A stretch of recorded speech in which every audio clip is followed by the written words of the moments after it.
Hello, all of you bowling beans out there, and welcome to the stream. I am my God. Rozim, and this is Ascent to Ascend Pathfinder, Season 5, Episode 3, Into the Reflection. We shall begin, as we always do, with introductions, beginning with the pedantic one himself, Taldarius. Fuck it, we ballin'. Hello! I am Taldiers, and I will be the storyteller for Ascent to Ascend Pathfinder today. And I hope all of you are having a one. Okay, yep, just shine up that 0. Don't worry, you can't even say I didn't get called it yesterday, because I did. Shine up the 0. I'm going to be a little bit low energy today, because I got done. Yesterday I drove to MFF, and today I drove back. So I'm a little bit low energy, but otherwise I'm fine. I would like to point out that I haven't commented on your ED in months. What's ED? The thing you keep getting called. Shoot these people! Gonna need more cannons. I'm so confused.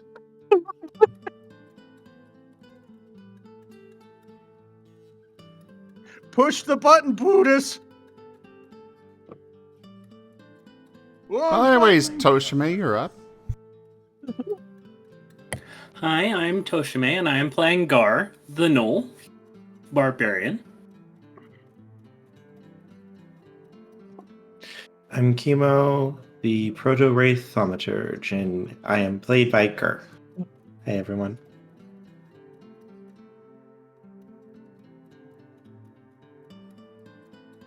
I realized I forgot to come up with a name for the twins this week.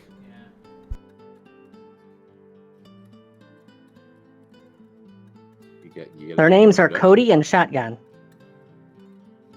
Great idea. Okay, that's for me. In honor of the cliffhanger. Okay, so yeah, I am Zim, and I am playing as the Marten twins, a pair of sentient feral Martens. They are psionic incanters. This week, their names are Cody and Shotgun. I'm surprised you didn't make it Kurt and Cobain. What? Oh, If only there was a drunken German there who could have explained things to him, kept him calm and sane. Did he fucking shoot himself? What? We don't set it know. up for the end you of the didn't go session. with Kurt and Cobain to go with Cody and Shotgun. He sent a text to everybody saying that he was leaving everything to Wostai and Ferris, and yes. Yeah, it's a cliffhanger. Everyone just got a text at the same time that is the reddest of red flags, and we cut to credits as everyone's running to his room. It's almost as big as a gray flag as my cape. Was there like a gun blast? Did he have a shotgun? We don't know yet. We cut to credits beforehand. I did say he Oh, he has pulled a out his shotgun. Okay. He did have the shotgun, yes. Yep. Fuck. So anyways, now that we've traumatized you, it's your turn for introductions. Alright, hello. I am the Fox Bard playing Moriarty McCann of the Fox Bard, and I am constantly tired and dehydrated. Unfortunately, I try to solve dehydration with alcohol, which is apparently not a good solution. Oh, well, I mean, alcohol is a very good solution. It just doesn't solve anything.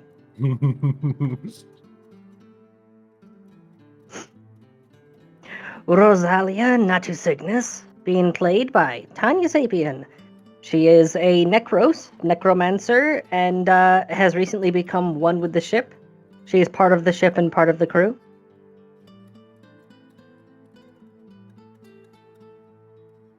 Hello, everyone. I am Temple. I am playing Templedor Jägermeister von Glorious Borkenborg Wolfenstein. I am the captain of the crew. I'm a big wolven paladin. And I am not as innocent as I appear. You don't appear innocent. Exactly. Yeah, thank you. I was waiting for somebody to say that.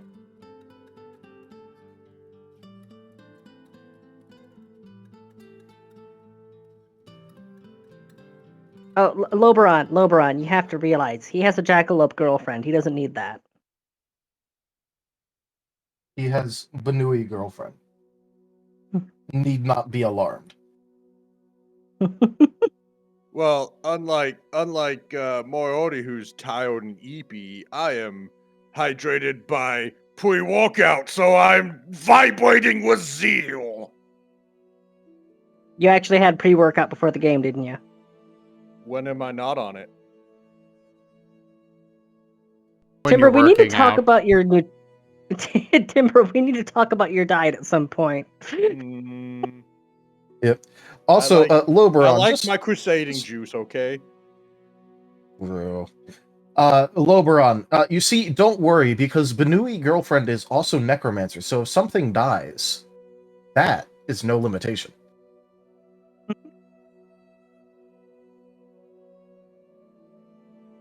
Death from exhaustion is no excuse. We should really get things moving forward now. Yeah.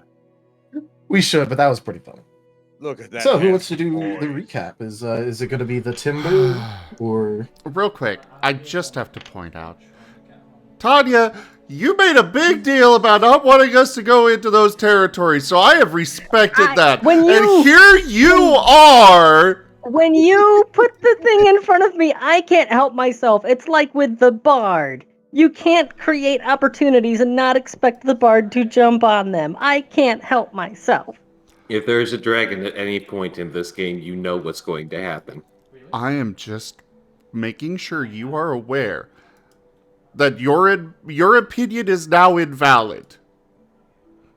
Your face is invalid. No, Oh, got him.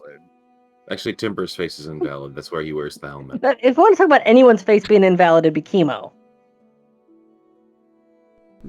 Yeah, Chemo's got an interesting face. But at least the player behind him is cute. I think Chemo's cute too. I don't understand why his face is questionable. That's not white fur, that's exposed bone. And he is very lovable and cuddly and soft. And you should pet the kitty. Okay, it's Alright. exposed. It's exposed So, bone. That just makes previous him an episode. Previous episode. Let's see. We were sailing on the boat for about 3 weeks. The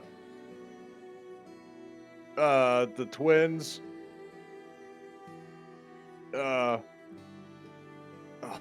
I'm sorry, guys. I'm trying to go off memory, but it looks like my reports were redacted. They showed you a book. Oh yeah, there was okay. So there was a book, and he tried reading it to me, and they were not really that cool. So we put them back, and then I got out, and then he followed me, and then he gave me a book, and I was like, "Oh, cool! I'm gonna go. I guess I can go look at it." It was like sword fighting stuff, but then he said it was mine, so I did with it what I always do. I walked upstairs, I threw it up in the sky, Buddha shot it with a nat 20 like a fucking deadeye, and apparently that got the Martens really sad. So the Kaiser was correct. Nothing good can come from the book armory. Well, anyways, they got really sad. And then Kemo came over and was like, "Why did you shoot a book?" And I'm like, "It's part of my religion." And he's like, "That's weird." And then we started talking a bunch, and then I had to turn the boat around, and I had to go get the twins. And then they got back on the boat, and then I had to turn the boat around again. And then we were just sailing, and Kemo wanted to keep talking about stuff. You forgot the part where Rose was very disappointed in you. Can I just say the fact that, like, I find it interesting that Timber continues to call it a book armory when there's no armor in there, and he doesn't call it like a book stockpile or something that would be equally valid for a soldier. He You has see, 8 books are intelligence. Leave him dangerous, so alone. therefore they go in an armory. If they're Yeah. dangerous, they go in an armory. Mhm. Moriarty. He has 8 intelligence. Leave him alone. He tries Hey. really hard. Yeah. Does he have 8 Of intelligence? course I try really hard Yes. because I'm a Jägermeister. I'm supposed to represent the Imperium wherever I go. Honestly, Yeah, 8 intelligence is way more than I thought he had. Don't worry, he's considered above average by Wolven standards. Yep. Makes sense.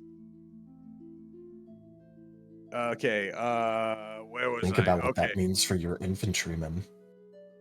Hey, the Kaiser made us this way for a reason because books. There's a reason why Wolven don't like books. It's very fucking scary. One of these days you'll see that I'm right. One of these days you'll see that I'm right. And you're like, oh my gosh, everything makes so much sense now. The Kaiserun was right. Anyways, we're sailing the boat. And Kemo wanted to go talk about a bunch of stuff. And we talked about a bunch of stuff for a really long time. And then he grappled me. So I grappled him back. It was awkward. And, well, we kept on going, and apparently underneath the ship, I didn't see this, but apparently, Rose and Moriarty found the kobolds, and I think Gore was there too. And then they got in a little scuffle, because they're little condensed bastards. But, we got all the kobolds. That's good. Rose had a lapse of judgment because she started to give in to the evil impulses. Yeah, she got evil. She got all evils. So we blessed the shit out of all. And Moriarty was like, no, stop. Stop. All right. So we eventually got to. What's this town's name again? Damatolatar. Damatolatar. We went up. We parked the ship. I tapped the Marten twice, and the boat went blip blip. And then we dropped the anchor. And then I told my men to defend the ship. And then we walked up to the town's guards, and they were awfully weird. Right, And not I'm going to be not dropping just out of voice for just a moment because I'm getting some serious audio issues. I'm going to try to fix them before it gets started proper. All right. And then they're like, welcome to Damatolator. We got a little challenge thing going on. And I'm all like, why aren't you screaming? And they're like, oh, we don't know what the Imperium is. And I'm all like, interesting. So, anyways, the party, we all walked into town, and then we bought some stuff, and Rose met this guy selling weird half spectacle things. It must have been like discount or something. Usually spectacles come in 2, but these were just 1s. I It's could called a count that. monocle. What the fuck's a monocle? It's half of a spectacle. What? Anyways, I got me 4 potions of water breathing, which will come in handy later. And then, because apparently they're saying there's lakes and shit. So we marched up to this weird tent? Yeah, some sort of ginormous tent. It was weird. It was blue and yellow swirls all around it. Really eye-catching. So I go in there. I demand to talk to the superior officer. And then I saw a perfect representation of this town. He was comfortable. Testing. Yeah, it works. Representative of this town. He was soft and comfortable and probably hiding something very menacing. Well, anyways, I accepted his challenge and requested that I get paid an egg. And I got some eggs, and I gave him some coins, and then I went on a super secret mission back to the boat that nobody knew what I was doing. Because nobody was expecting the Wolven Inquisition to return with a basket of eggs. And I went back to the twins, and we had a little moment where I brought them eggs that weren't broken this time, because I got a molten-sized basket.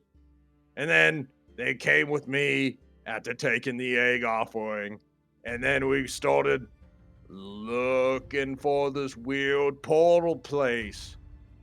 And, of course, everyone else was doing their stuff to look for the portal place underneath the water.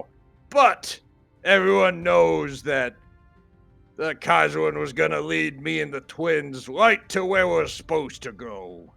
So we found it in the bottom of a lake in a cave. And I was sinking to the bottom, and we found it. So I decided to go drink one of these water breathing potions, and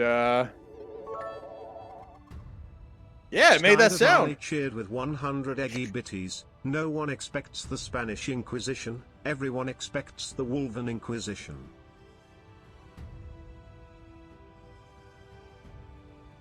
Guys, Then why are they surprised? Julie, do the thing. Thank you so much for those Julie, biddies. do the thing. Julie, do the thing. Anyways, well, it turns out, everyone, it was a potion of water breathing. Unfortunately, they didn't tell me it would make me into a swordfish.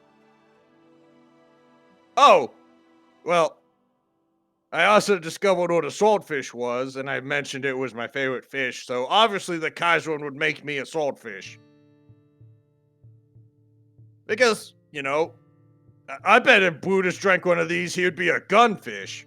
Yeah. You mean a pistol shrimp? If he turns into the pistol shrimp, I am going to come through that freaking window you're hiding behind. Time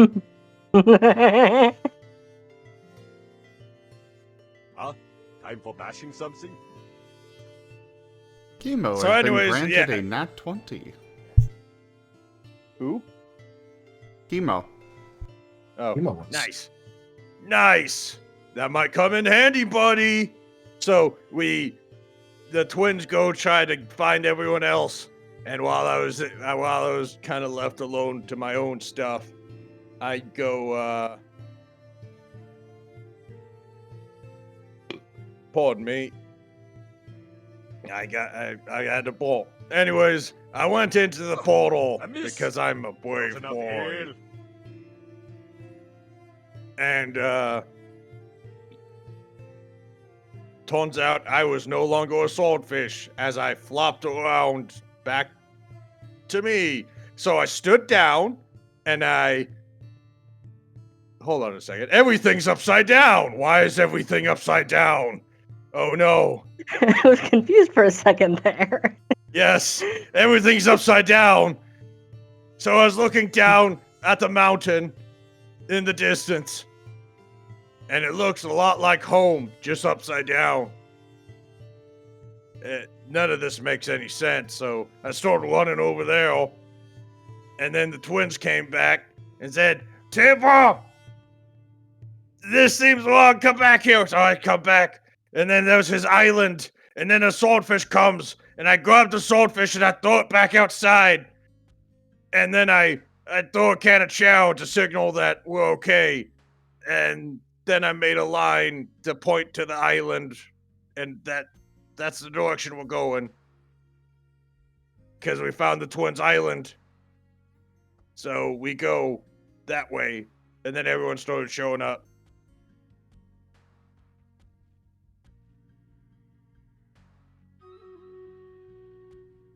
The end.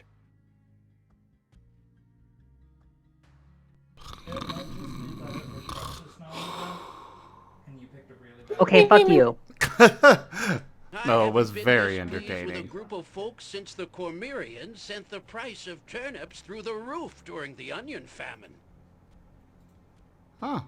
I like how Chad is just loading everything. Yeah, just.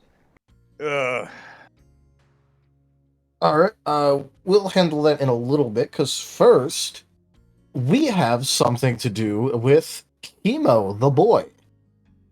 Here comes the boy. Kemo, would you like to have followed everyone to the prize lake? Yeah. What'd you say? It was like half cut off. Yes. Alright. Would you like to enter the lake? Sure, considering, yeah, Kemo doesn't need to breathe, so he would have helped out. Alright. In that case, as you pop over to the other side, please make me a fort save.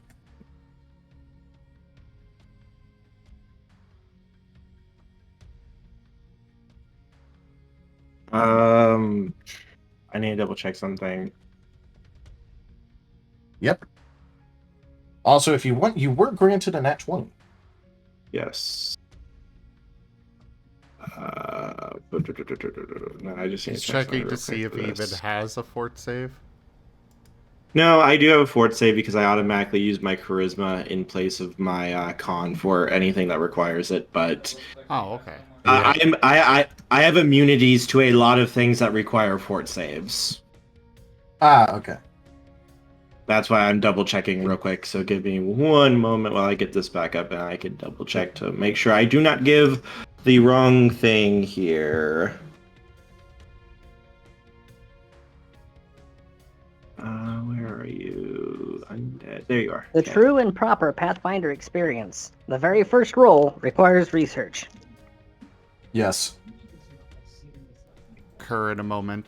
All right, so as you can see here in section 4, subsection B, subarticle 3A, I am immune to every bullshit thing that you come up with.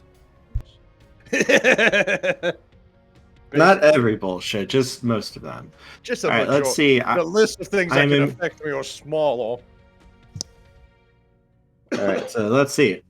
The list. I am immune to all mind-affecting effects. I am immune to bleed damage, death effects, disease, paralysis, poison, sleep, and stunning. I am not subject to non-lethal damage, ability drain, or energy drain, and immune to damage to physical ability scores. I am harmed by positive energy, and I am immune to any effect that requires a fortitude save unless that effect also works on objects or is harmless. That was the one I was looking for. All right. It is technically harmless, that right? does matter for one thing, but this does matter. You would still have to make a fort check because there's another component to it that matters. You'd be immune to a negative effect if you failed it. However, there's also another thing to take into account. There's a lot of things that can still affect undead, which is why I didn't want to assume. Yep. All right. So you do not know if you passed or failed yet. However, as you emerge onto the other side, first you notice that even though your feet are on the ground and the sky is above you, you get the sense that everything is upside down. Where it's strange because visually it looks like normal. You just get the feeling that you are upside down. And thus everything else must be too. As there is an absolutely gorgeous vermilion sunset sky above you. Well, below you, but still above. Technically above you is the portal to go back through to the other world that you just came from. Because clearly this has to be some sort of extraplanar space. I try to figure out where I am or what's going on. Yep. As you look around, you notice a couple of very interesting things. First, you notice what is very clearly the mountain that was showcased from Timber's memories. You see what looks like a tavern sitting along the ocean side. You see also what appears to be the island that the twins came from. And also you see a mill that is clearly the one that you saw in Rosalia's memories. You also see a couple other things. Yep. Didn't Kemo join after we did that whole thing? Yes, but we haven't done his thing yet. I don't think Kemo. No, I mean the mind meld thing, because I think part of it Kemo was not there for the. Oh, he wasn't? Oh, okay. Yeah. Oh, in that case, okay. Yeah. you wouldn't recognize these objects. In that case, yeah. Sorry, I myself got mixed up on that because I thought he joined good. just before that. So these are all unknown things that I'm seeing. Yep. However, you would see one thing that is very, very familiar to you. And it is the not the whole thing, interestingly enough. It's not that large, but it is a what appears to be an exactly perfect copy, except for being upside down, as everything is, of the place where your adoptive father of Dragomos spent a lot of time raising you. It's heavily fortified, as a lot of things were, although the door is wide open. And you feel something try to influence you, but thankfully it doesn't take hold.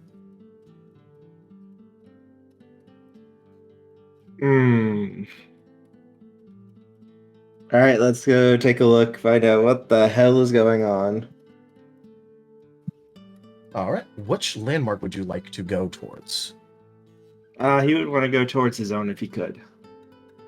Alright. So he doesn't he doesn't see the arrow that Timber left, or the rest of the group? So I'm gonna get to that in a second. Okay. The moment that you move and start to take a step, you feel a ripple go over things, ever so slightly. And instead of your normal countenance that you would have and you're kind of used to with all your shadows, you suddenly find yourself a very fleshy, very alive being. As other things come into view, such as an arrow upon the ground and a couple members of your group that you see wandering around. I would also like to ask you to make a perception check. And you no longer have an overwhelming need to brood. The brood cannot be taken out. The brood is always there. You guys The brood is baked in.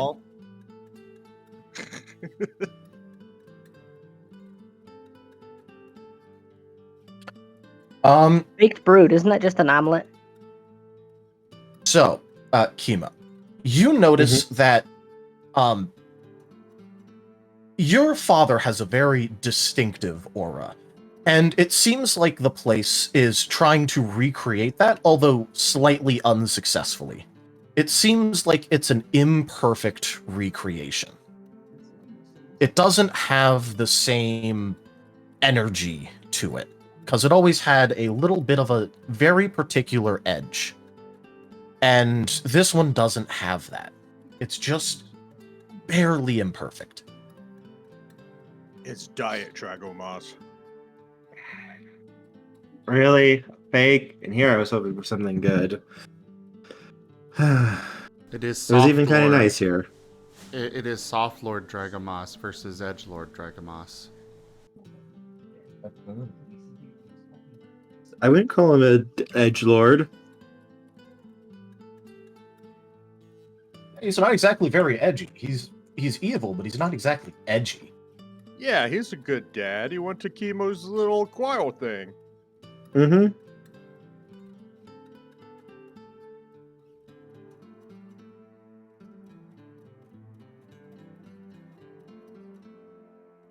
But yes, probably the most alarming thing is that you can suddenly feel your own heartbeat again and your breath. Like you could feel yourself automatically start to breathe again. What the fuck is this? You're Why now do breathing people on still manual. breathe? What's this? What's this? I can breathe again. What's this? What's this? Pounding in my chest.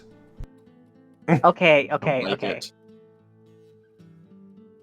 At least What's someone this? made What's a this? My lungs are filled with air. What's this? What's this? My heart pounding without care. You gotta make it rhyme. Look, still, at least someone made the joke. Yeah, At this least is I true. came up with it first. Yes, Kemo is going to be just kind of like, God, I forgot what it was like to have an actual heartbeat and everything. And he would be approaching this Dragomos, trying to figure out what the hell is going on. I do Now, feel the you need see- to point out, hasn't it only been like a week since he became a white? Or proto-wraith or it's whatever? Well, 3 Ye- weeks. He was just getting used to it. Yeah, it's been like a month. And or so. then suddenly you have a heartbeat again. It's very, very awkward. Yeah. Notice that I said that you felt the aura, but you can't seem to find, even though you look through all of the areas of the place where you grew up, and even checked his private study, you can't find Dragomos at all. You find a representation of his armor still on the stand when he would occasionally take it off, but you just can't seem to find Dragomos. It's just the feeling like he's there.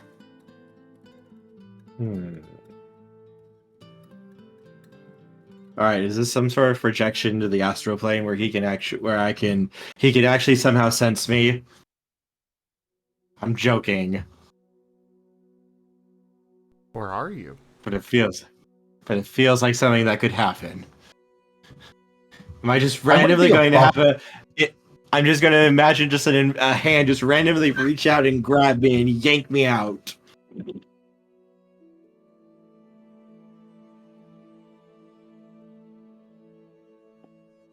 But yes, it I have a seems like -5. Yeah, you do. So it seems like, regardless of everything else, and the fact that you could swear that he's there somewhere, you just can't find him. I'm going to start heading back and try to find out where the others are. I feel like maybe I want to look here, but it might not be safe, and I should figure out where the rest of the party is in case something actually goes terribly, terribly wrong. Because nothing good is going to come of this place. Sorry if any background noise starts coming through. The neighbors are sending off fireworks, apparently. Alright. Don't worry, that happens a lot for me. Alright, and as for Timber and the twins, similarly, you're able to, at least for the twins, find all of the relevant hangout spots and dens and other things, and you get like little touches at the end of your mind that feel like something's there, although nothing is, and you can't seem to find anything that's actually alive. Besides the trees, of course. But nothing sentient.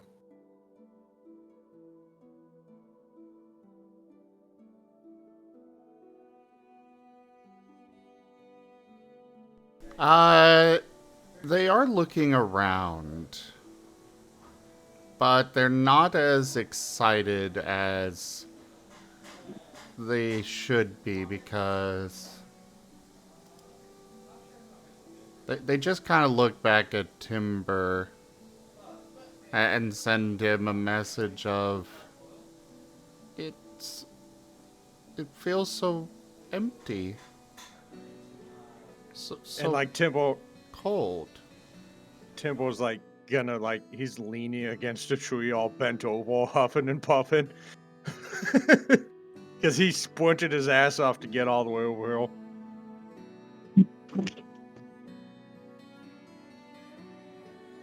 So cold? What do you mean? What's the temperature? Is it like a tropical island or something, or?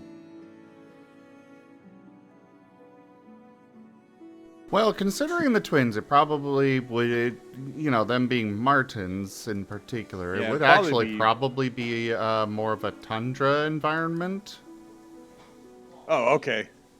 But you definitely get the sense that they mean something other than the actual temperature.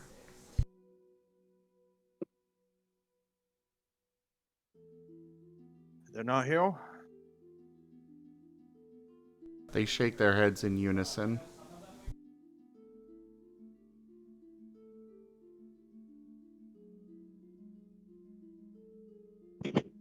Timble looks left and right, and he tries to do the detect chaos thing again. All right. Yeah, you don't particularly feel any real chaotic energies here. Alright, Temple's gonna try his holy bulk of find celestial, undead, or like demon thing. All right. But would he get a ping that Rose is approaching? He probably would from this, but first off, you do get a slight hint of celestial energy, not from anywhere in particular, just all around.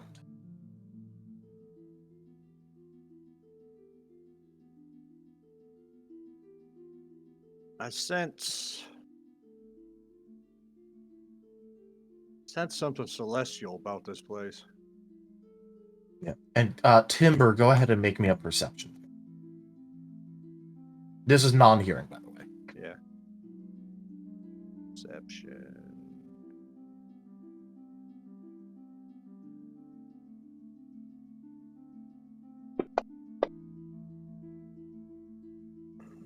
Yep, that's Waddle. Yep, that is indeed water. The only interesting thing that you really notice is that, like, it doesn't seem to matter if it's big or small. It kind of just has about the same amount throughout.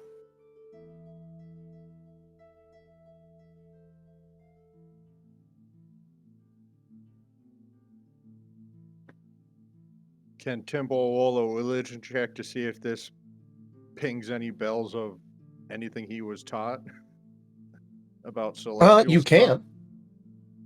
You can.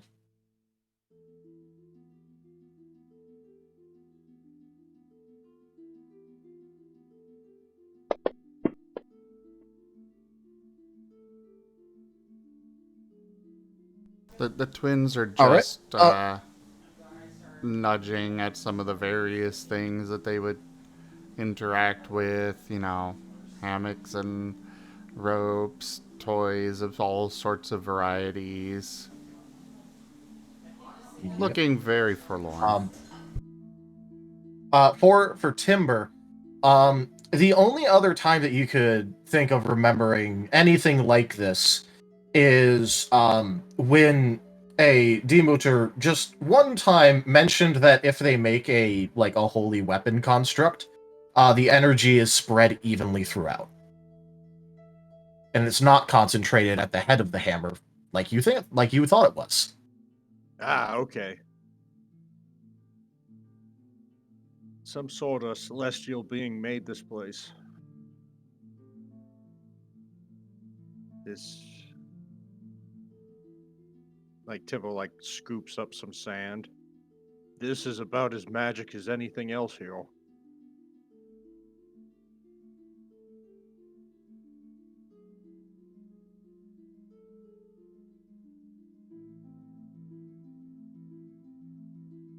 It's not real. I'm sorry, buddy. I tried. What made it home was the family. Without the family, it's just a house.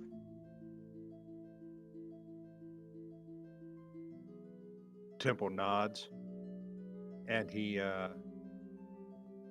like dumps the sand into his pockets.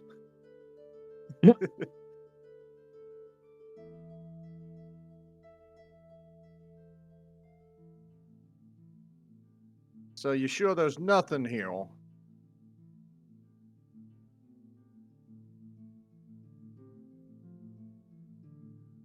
They're looking around some more. All right. Do they see anything? Roll me a perception check. Okay.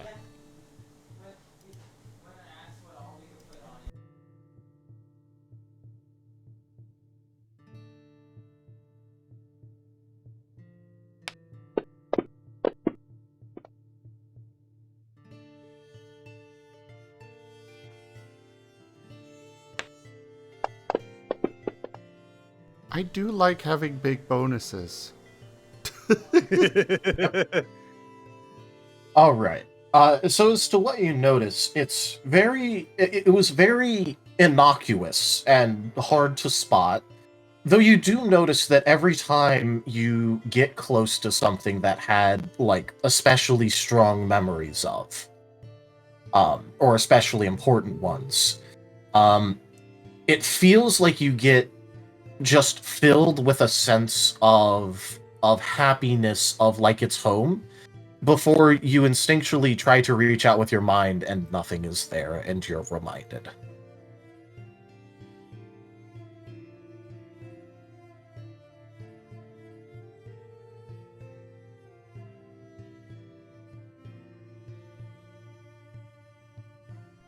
No, there's nothing here. Also, when the twins tell Temple, family is what makes home, a little text box comes up. Temple will remember this.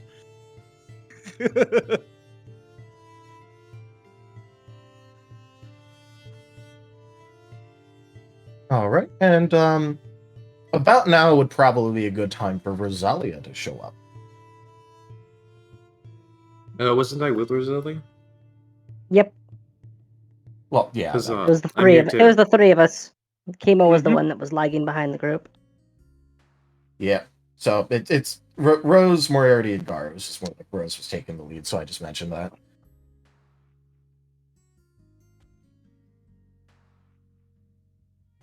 Greetings. Glad we finally caught up with you. What the hell is going on with this place? Well, seems like we found the twins' home. Well, their island, or some sort of magical celestial construct of it.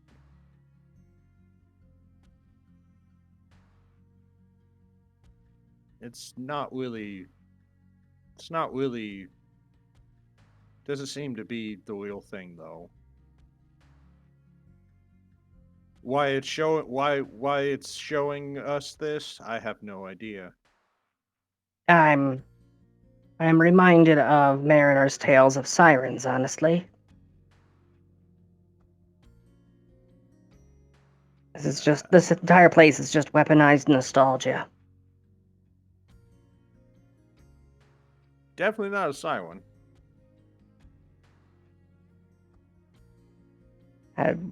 Meaning,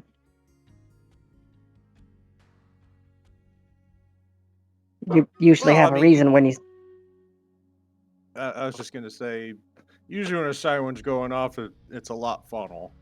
This isn't... Oh, not that kind of siren. I was referring to a type of creature that lulls unwary men into illusions and fantasies so that it can drown them and eat them. Chaotic. It's a creature of chaos. Oh, people fall for that? It has mind control abilities. This place reminds me of tales of them, but whatever's behind it is very big and very powerful.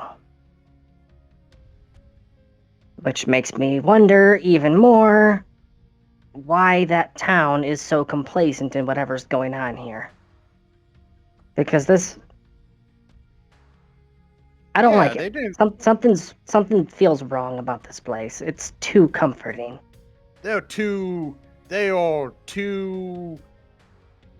They don't seem like they're at war with anybody. You can't trust people who are friends with everybody. It's not comforting at all to us. There's supposed to be some sort of reward for this. For some maybe- people, visiting old memories can be a reward, but for other people, it's a punishment. I wonder if anyone finds this place and hates it. Me. Alright, fair. I mean, This is I hate probably everywhere. some kind of trap that we've been led into. And Well- now would be a good time for Kemo to catch up. Well, you two do seem at least somewhat resistant to the psionics going on, so you two might be perfect, actually, to be here.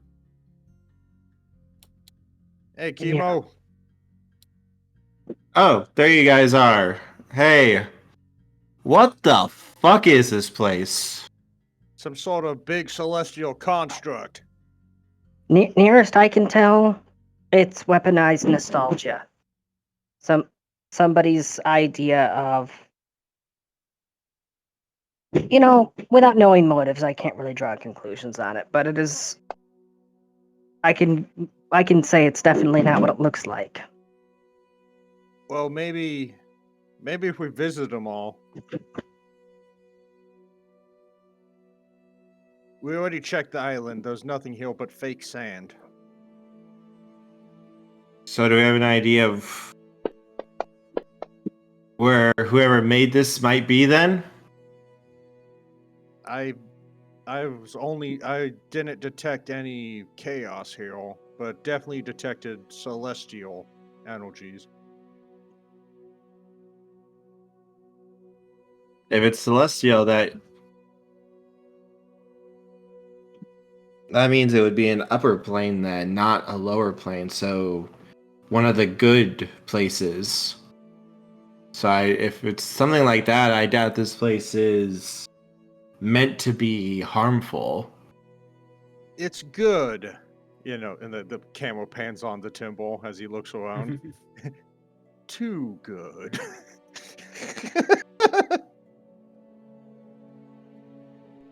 For all we place know, is this might be just a- evil.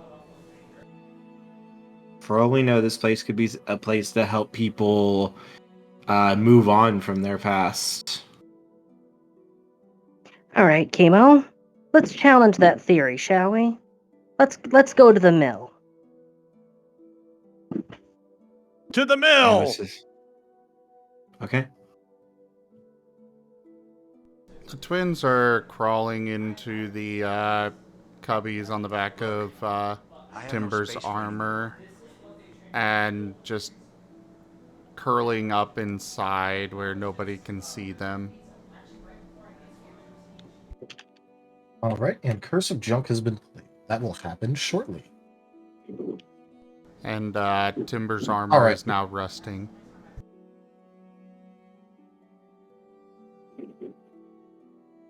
I don't think that it's going Nothing- to rust from the Martens crying. It is now Nothing rusting. nothing a little sacred essential oils and elbow grease can't fix.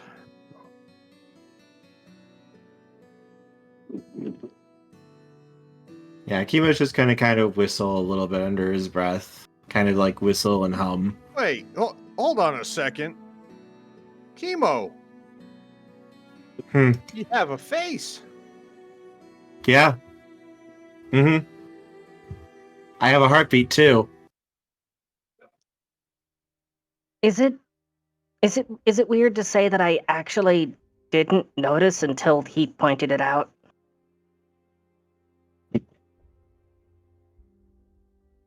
Hold on a second. Temple starts removing his breastplate.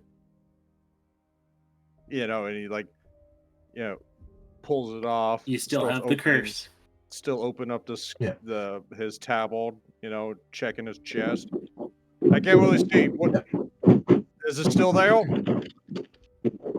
Is it there? As for what everyone else sees, whereas before it was like, like a pulsating sickly purple, instead of it being anything like that, instead, like the flesh is still like pronounced and messed up a little bit, but there's no purple. No purple, like. Yeah, sorry, soon. Nothing I can do about it. I can mute a mic. It just looks like a I don't scar. know what purple is. There's no color or glow or anything. It's just a normal scar. It just looks like Temple's like a little scarred up chest. Yeah. It just there's no corruption, Timber. Temple, he tightens his gamberson back up and starts button up on his straps. Weird.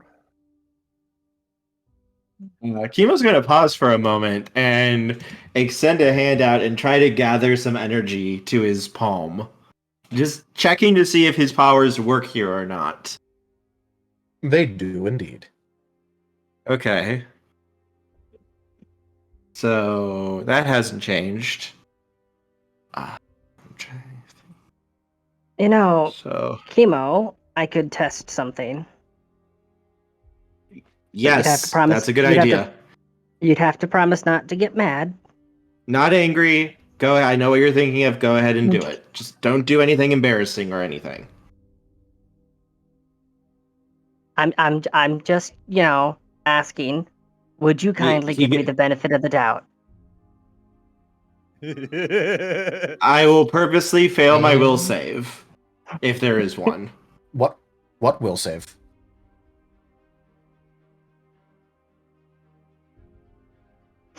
Rosalia, I didn't feel anything. Means either my abilities here don't work, or you're not considered undead. Hang on. And Kemo's just going to try to hold his breath. I mean, he does have his whole face back. That's a thing. Yeah. Yeah, well, so do zombies. I mean, you keep your face when you put the amulet on. Temple's gonna do detect undead. Oh, I heard that. Yep. You good? I still need to breathe. Question answered. The point I was making, Rosalia, is the fact that he didn't have a face before. Yeah. Look. See, we were having a discussion about his lack of a face earlier in the town, and then when he shows up, the one he has now is a little bit mangled, so I was like, maybe he obtained a face from somewhere. I wasn't planning to be the person to be judgmental, so... No, this is... I don't know what happened. Nobody's gonna question that. She's like, yeah, he just obtained a face.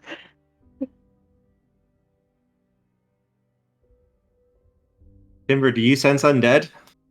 Yeah, that's what I was waiting for. Oh, okay, yeah. Trying to sense undead, you sense 0 undead. There are no undead here.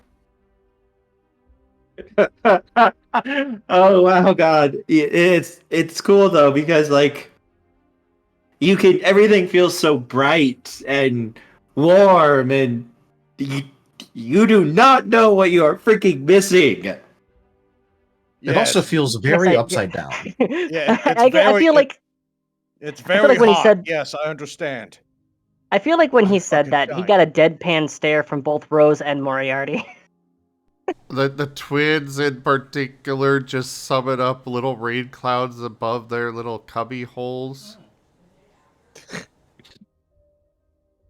You don't feel anything when you're undead, really, other than just dull, brooding, just disdain for everything. And it's really hard to get over that sometimes. Guys,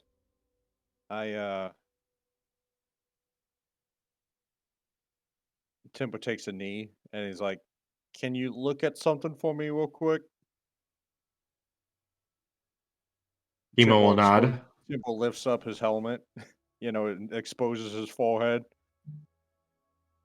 Does he have a Are the mark?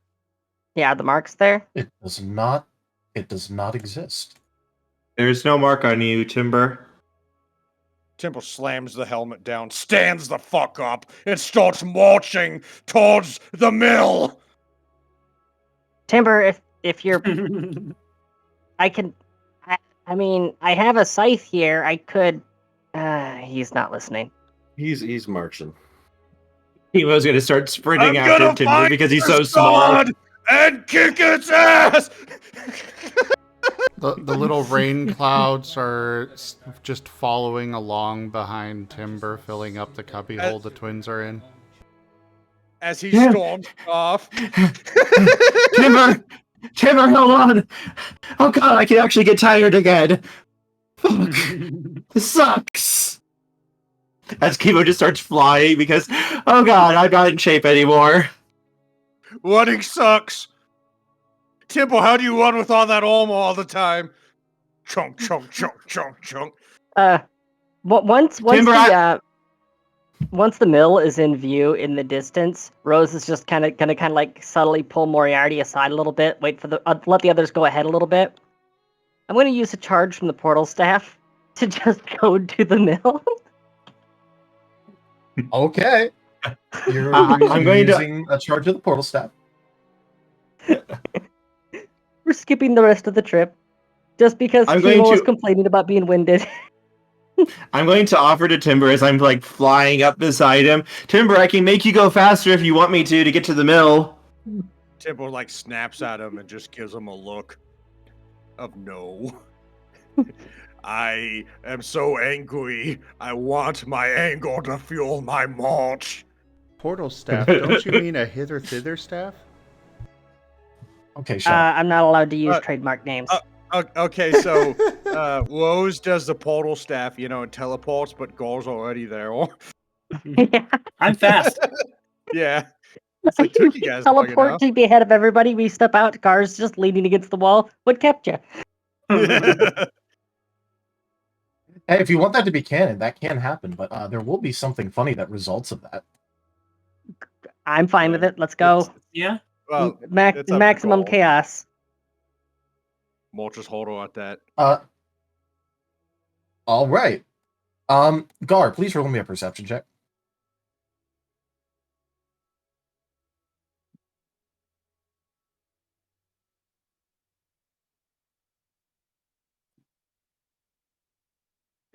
Perception.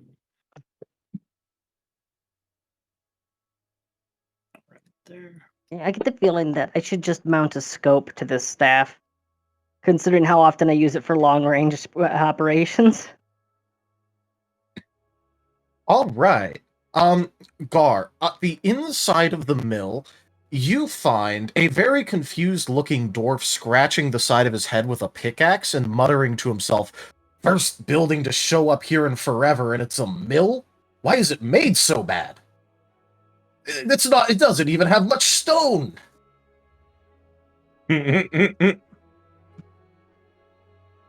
And, Gar, you realize, just based on the dwarf's, what he looks like, that you've seen this dwarf before. Actually, you've seen this dwarf because he was a part of the caravan that you turned away.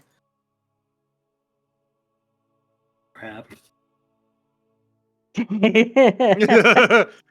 bad when Gar almost cusses. Well, remember, Gar did fail his save initially, before Rose snapped him out of it. Yeah.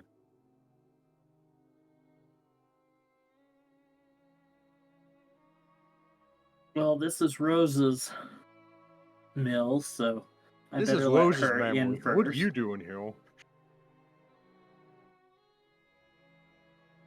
Yep. And, he'll turn around and go, "Why do you have bunny ears now?" So, is it more than a mile away from the twins' fake island? I'll say no. Okay, Magic so item then, helps me go faster.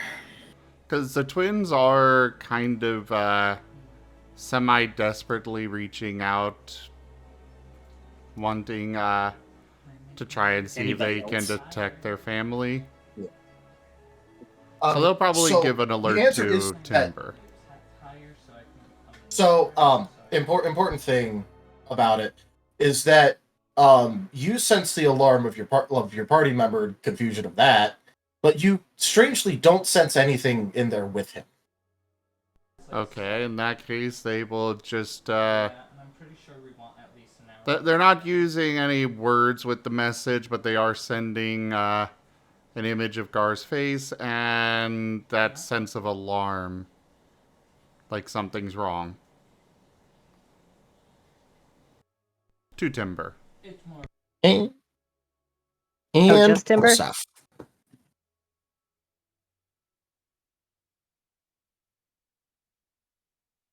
The sound of heavy boots, their steps coming closer in the distance. Timber approaches. Hey, actually, how close is Kemo to Timble? Kemo's like right there, so Yeah. he's just flying really close. Yeah. Timbo grabs Kemo and goes, Kemo, I think Gar's in danger! And he just chucks him. Fly, Wonder Boy, fly! Dee, dee, dee, dee, dee, dee, dee, dee. I mean, I fly like 70 feet around, so Yeah, I do go very, very fast. Plus, Yeah, but he boost just yeeted you like a lawn dart. boost from Wolven Mega Giga Chad boost. There you go. Just launches himself. And I'm going to try to find Gar and help him. Yeah, okay, and then emerging from the portal. Okay, now we can get to the bottom of... Oh, damn it. Hi. Yeah, you see a dwarf standing there with like a big old helmet. Suck eggs. Yeah, I was trying to say a thing, but okay. Oh, okay. Sorry, I just wanted to actually like describe it, but yeah, go ahead. Yeah, you already described it, and then I just carry on. I fucking lost my place, anyways. Oh, okay. And he has a beard that is black with streaks of white in it, and it's in 5 separate little things. It has like 5 of those bands around it, splitting it up into 5. Yeah, I know that the rings are important, but I cannot remember what they signify.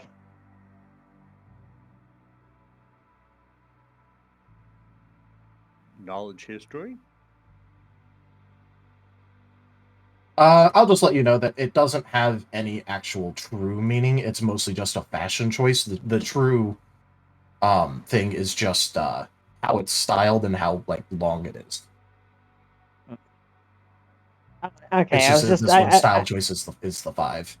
I remembered in D&D dwarves that the number of rings, or was it 40? It might have been the Warhammer dwarves had a meaning behind how many rings were in the beard.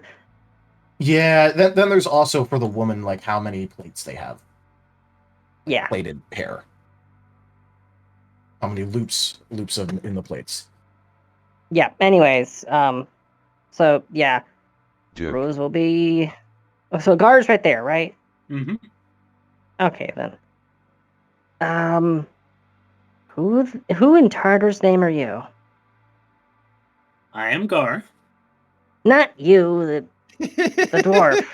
God, I love Gar so much. This is the guy that my name.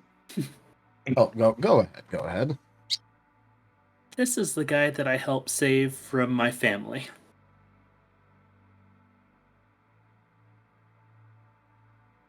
She's just squinting suspiciously a bit. He shouldn't be here. Okay. I was beginning to worry. I wouldn't say that. You know, we have a lot of familial interactions with this party. The twins are trying to find their family. Gar seems to be trying to run away from his family. You got Rose who's trying to bring her family back from the dead. you got Timber, who's basically serving his quote-unquote family. And then you've got Kemo, whose family wants to kill us. Kemo, whose family wants to kill us. And Moriarty's family just wants to kill him. Moriarty's the only one that's the wild card here that we don't have any information on his family. Hello. But we know that it's relevant. Moriarty, you got any input? But the dwarf... Oh, go ahead. Do you care to share? Wait, are you asking me in character? No. Then no. Oh my god. All right. Then the dwarf will introduce himself of Kazad Mithril Grip of the Granite Heart Clan.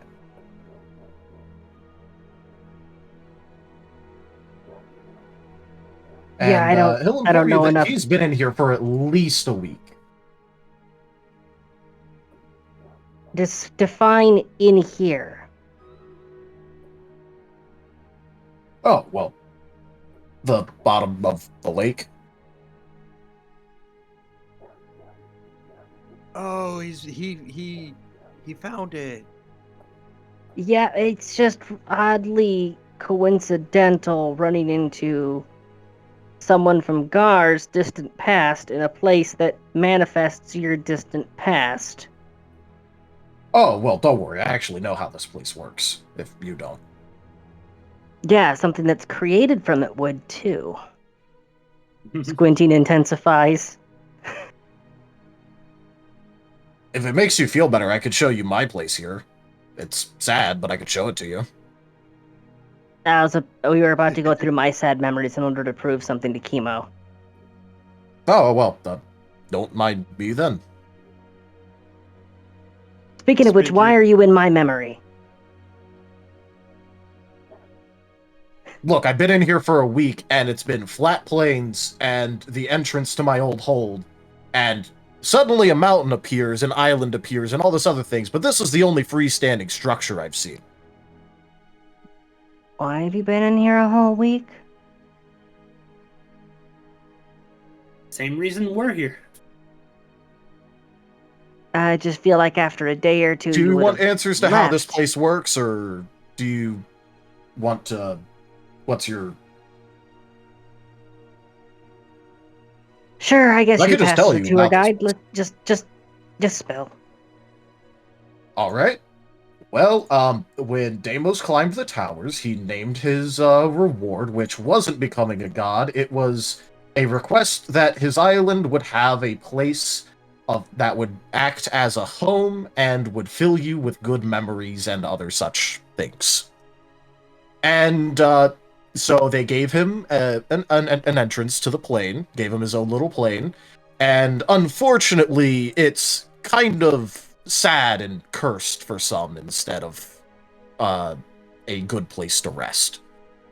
If you're not living in harmony with yourself, then it becomes a curse instead of a blessing.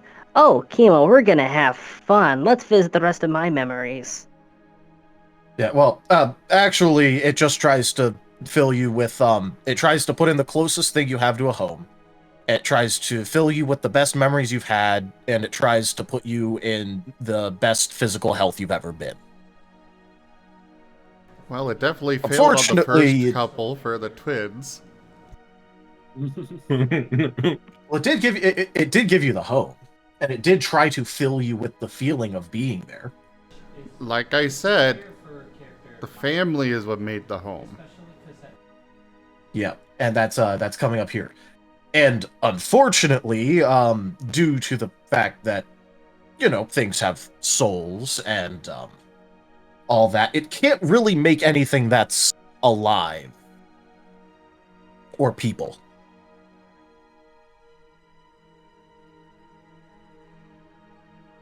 There's a little splash from the cubbies on Timber's back as two heads pop out of it. Wait, does that mean that... does that mean that they're still alive then? Well, Thank yeah, you for just still can't lining make people. It doesn't mean that anyone's dead. These aren't the real things. They're illusions created from your memories. Okay, now well, let's get to the... No, like, are you saying that by no one being here for us, that means that they're all still alive?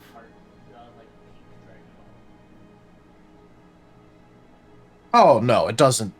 It just means that it can't make anything that's, a person.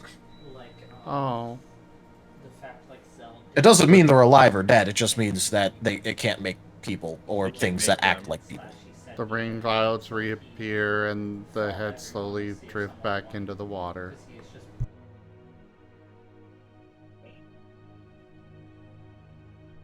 Which, for the record, they are actually making rain clouds appear. They do have the weather sphere. Yep. Well, they are at the mill, right? Yeah. Yep. Yeah, so while this conversation's been happening, she's just been casually going over to a water basin and rounding up some scraps of cloth and apparently a used medical kit and just kind of thumbing through them a bit.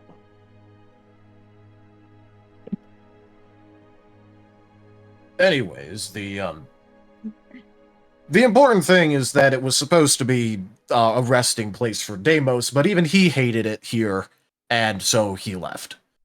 And ever since then, there have been those who love the place and others that won't ever step foot near it.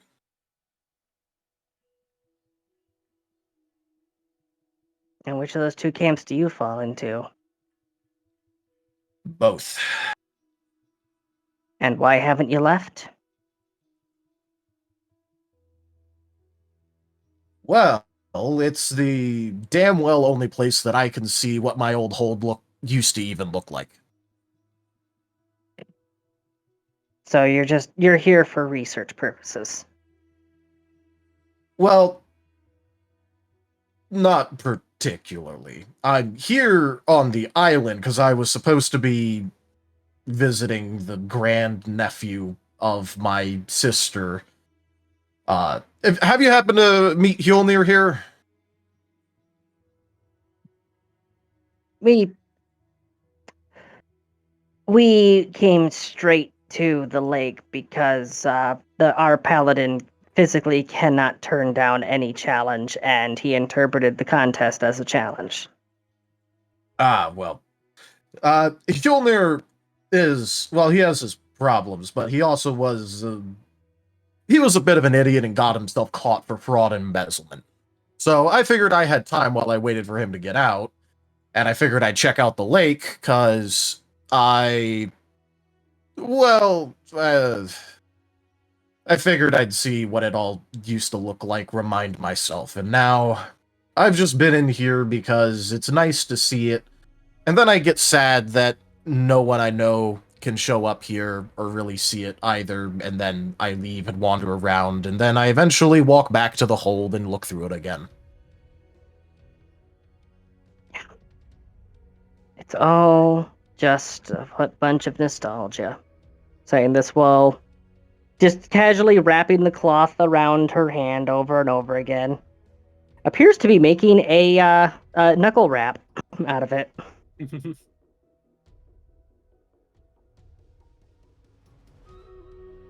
I imagine at this point you just hear Temple yelling in the background and Kemo come rocketing in. Yep. Moriarty. And Kemo, you see a sad-looking dwarf just kind of there. As Kemo just basically tries to put on the brakes, floating in the air. Well, that was invigorating. Hey everyone, Timber threw me. Meanwhile, Temple's in the background doing that like Monty At least you're still Python alive. thing. So You know, when the guys apologize. are running towards the gates. I apologize, but I thought the twins and Timber and them were already there. Yeah. But you do have the ability to talk to people. Yeah, I imagine they were still in the conversation. It was still mental. Yeah. Yeah, they can create mental images. So they can communicate as if they're in person because they can just project the image of themselves into people's heads. Yep. They could probably Meanwhile- just project the image of them being there. Yeah, So just long as straight it's up not like- hallucination. You know that thing from Monty Python and Holy Grail, the knights running towards the gate? That's literally Temple right now. they straight up just create a hologram of themselves for Gar. Help us, Holy One Kenobi. You're our only hope. But yeah, soon enough, Timber runs in, which immediately has the dwarf looking very alarmed. And then he actually looks over and sees Kemo, and then looks back at Gar, and then back at those two, and back at Gar. And then it's a who the hell have you been traveling with? A little bit of everybody. Oh, this must be part of Gar's memory. No, but how did you get a Jägermeister of the Imperium and his son on the same team? Why haven't you all killed each other? We don't know. Because Wait, I hang on, refuse to die. Wait, can you rewind? What'd you say before there? Your son. His son. Yeah. Yeah, that's what I'm asking there. Well, Because he knows who you yeah, are.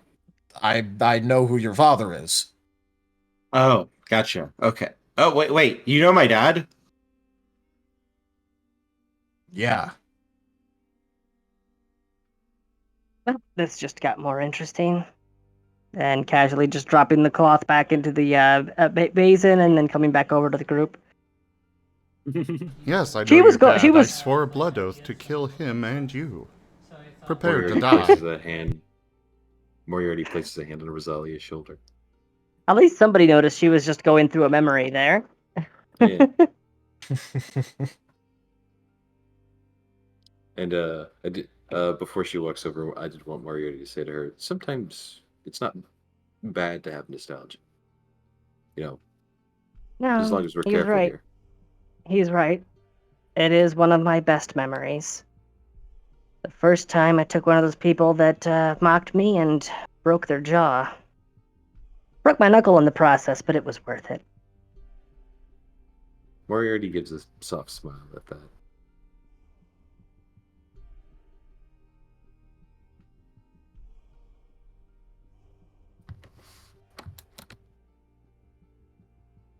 Yeah, that was the memory that she was just going through there. The best memory she ever had was standing up to somebody because she just couldn't take the mockery anymore. She did not have a very fun childhood. Temple looks at Gaul and just goes, is this the one you spared? Yes. And you can see Temple had his hand on his sword, and then he just slowly lets go of it. Oh, hello there. Then I shall spare him. For now. Goody.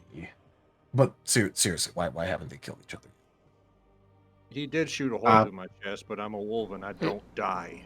It's not for lack of trying. We're friends. We hugged. We're trying to be friends at least. Okay, so here's the thing. As it turns out, Kemo doesn't get along with his dad all that well. Timber de Jägermeister von Glorious Borkenberg Wolfstein is on a penitent crusade. Gar just kind of vibes, and me and Moriarty, we're here for the tower climbing. We're all here for the tower climbing. I mean, to be fair, yes. Be honest. Woes. Okay, Oh, I can speak freely while I'm here. Yeah, I want to punch my boss in the face. But I have to be a god before I can do that, otherwise he won't feel it. Temple starts yoink. strangling Rose. You forgot about the twins! I'm trying to get their family back. There we go. Let's go. Hey, just because your god's not here to strangle you doesn't mean you are beyond the reach of the Kaiserin. Why is strangling the... see, this is why I talk like this. Because that is everybody's default response. Choke the bunny. So why are a bunch of tower climbers here? We don't want to choke the bunny. But a nice rabbit stew does sound nice.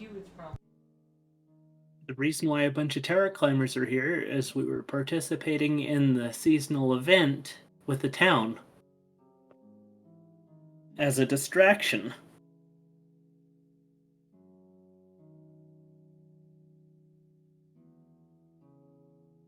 And then, the camera gets really close to Temple's face as he realizes this is just a big fucking distraction. He's like, wait, what? And then it bumps into his muzzle and gets tumbled over, and there's just a shot of the back scene, just like, wait, no! Too close, too close. Camera guy scrambling to straighten the camera out.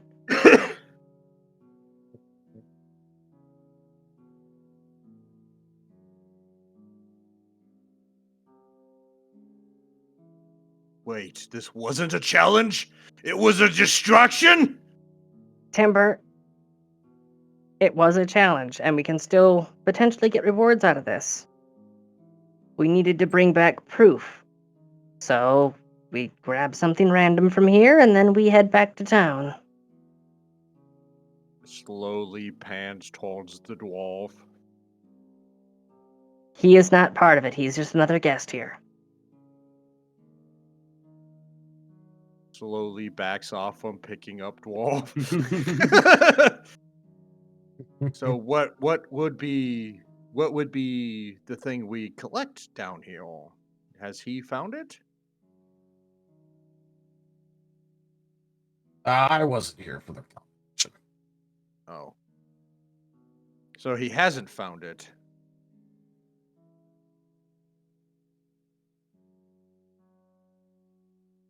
If we need to... I don't know if we need to get something from our own specific memories, but... if this place works like I think it does, I already know what I'm going to grab. The millstone! I would like... No. Timbo goes over the millstone. I would like not to be followed. And she's going to go up a stairwell. Oh. Well, let her do her thing. Can Timbo still see the millstone? I mean, yeah. Timbo tries to take it. Just Okay, water right, go ahead and roll me a sloshing all over quick his... strength check. Water sloshing all over his back from the overfilled cubbies. From the Martens. As it slips because he's just got wet hands. God, Kaiser, damn it!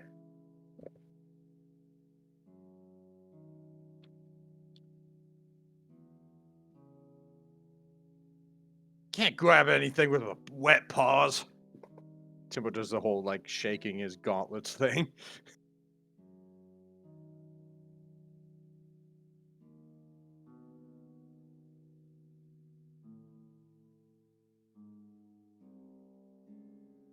All right, and what is Rose attempting to grab?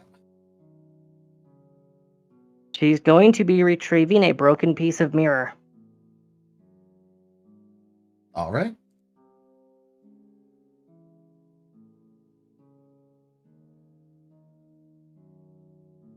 Because if this place works like she thinks it works, that means that the bittersweet memories are the ones that are going to float up to the surface, which means when she had gone to her room after she received the news that her dad was dead, it would be in the state that it was when she had the understandable reaction to that, which means much broken furniture.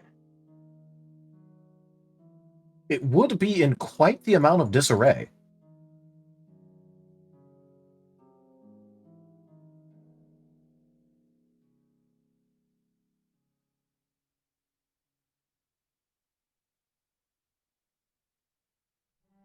So yeah, the cloth from the knuckle wrap, and she's wrapping that around the broken piece of mirror, and that's the thing she's bringing back with her. All right. And Timber still has that pocket full of sand from the twins' island. Yep.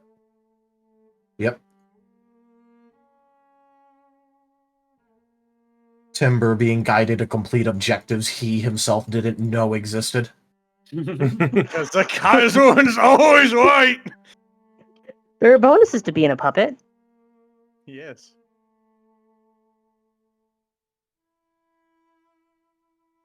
You see, that's why I totally wasn't able to pick it up. Just because, that was the thing.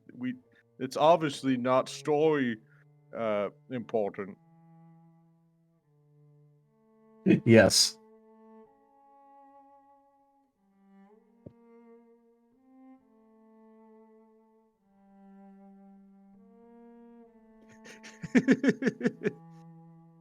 That is totally the answer, Timber. Tim was just gonna dust his paws off and go, I guess the Kaiser doesn't want it.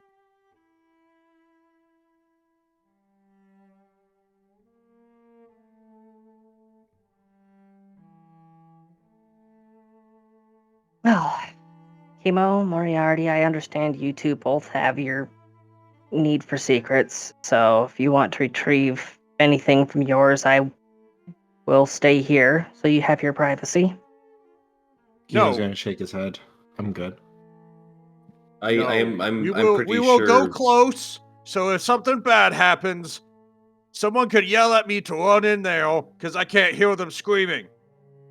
I'm pretty sure all that's waiting for me at mine is a fish cutting knife.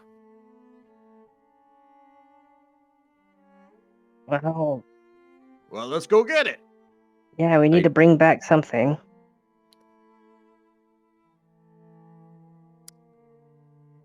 Do we really need to? Oh, I guess we have two examples. We have proof that we found where it was at. I don't think we need proof for each individual person, unless they want to be absolute assholes about it. Hey. Come on, Moriarty. It's just a mess hall. So what? A mess hall.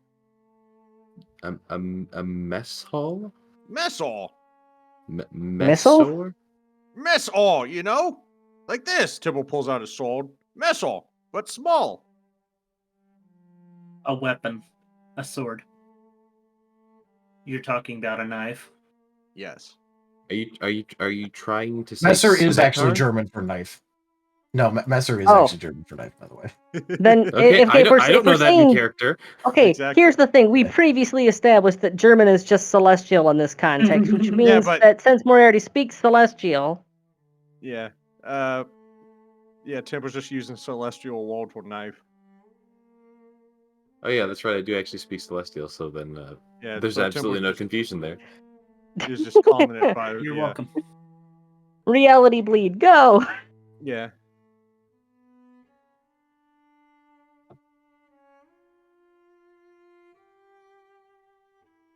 I'll go grab it. Timber storms off. Moriarty sighs and just starts walking after Timber. I mean, that's probably not the...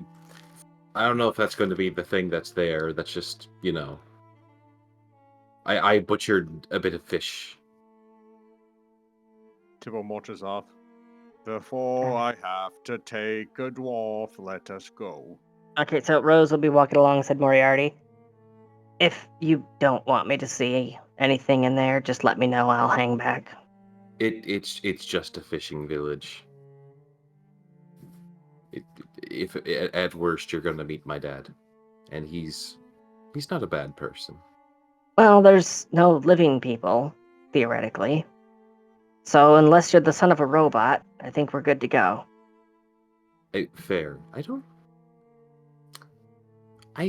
I think he'd still be alive. I didn't leave that long ago, and he wasn't that old. Didn't have gray hair actually, yet. In this reality, considering that automatons are a thing, is robot a word that would even be present in the lexicon? She probably just said construct. Construct. Yeah. Yeah, unless your dad's a Warforged. construct. Warforged, there you go. You son of a Yeah. Warforged.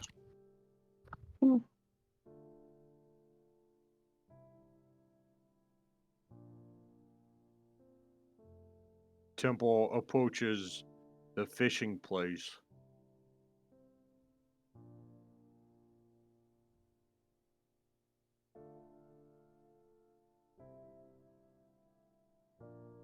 And sighs that everybody's fucking doors are tiny. They are indeed pretty tiny. He like boots open the door and like crawls in.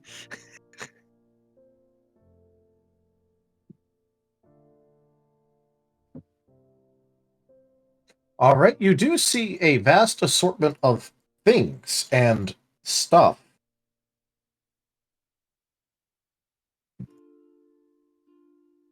Alright, Temple's gonna like What would you like to do? he's gonna start sniffing around and try to find a knife that smells somewhat fishy. Riveting DM description, things and stuff. Well, Well, he's I'm trying to describing like explain that because stuff it's that says timber. it's Temple. Mm-hmm. What Temple sees, things and stuff. I'm looking for a tiny knife that smells fishy. You find a All fishing right, go hook. ahead and roll me. Go ahead and roll me a perception check based off of smell.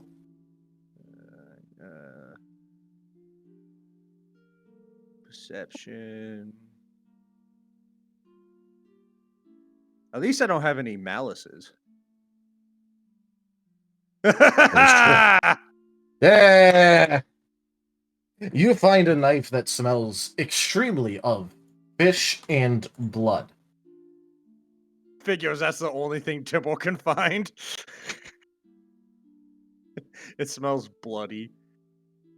Now the trick is getting him to not lick it. Well, I mean, that's probably how he found it. That's how I identified it, you know. He just that's it. Yep, there we go. Holds it up like a toothpick.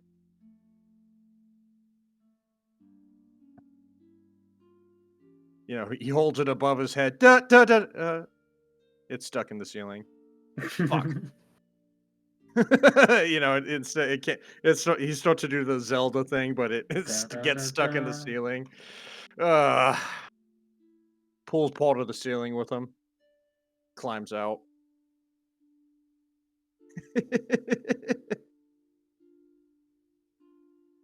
You have retrieved a knife.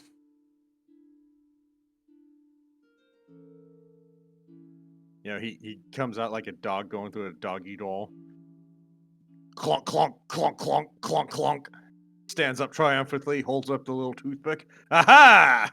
I found it! Mission accomplished. Amazingly, Take it. Amazingly for Moriarty, it is in fact the correct knife if you inspect it. Oh yeah, this is Dad's knife. Take it. Alright. Moriarty says as he just puts it on his belt. Like, alright, well, that's a thing. Alright, next we got Gauls, please. Unless What? we wanted to go to Mithril Grip's hold. Considering he's the new guy, I figured we could just have that be the last spot. Considering it's a dwarven hold, it would be tall enough for timber. This is true.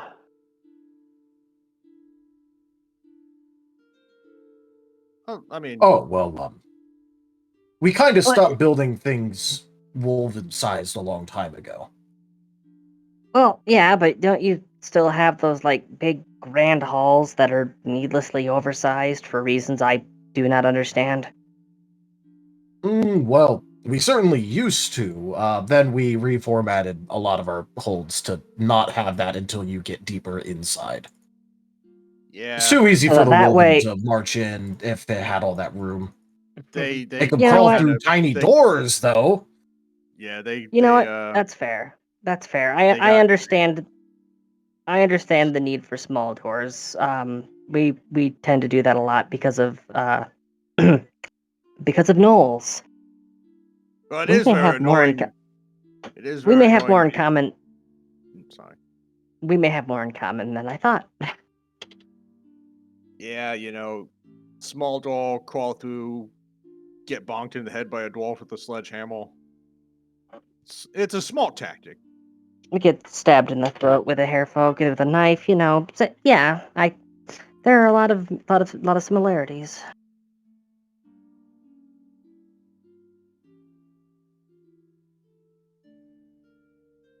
So, where do you want to go next? Do we go to Mithril's place, Gore's place, Kemo's place, or my place?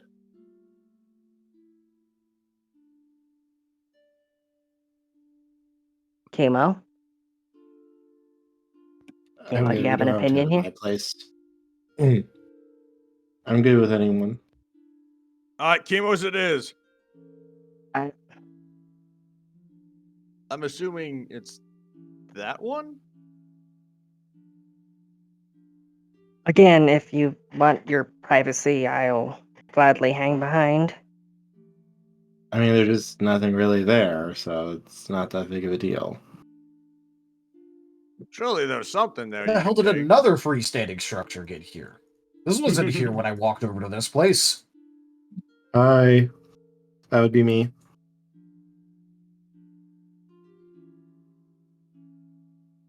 All right.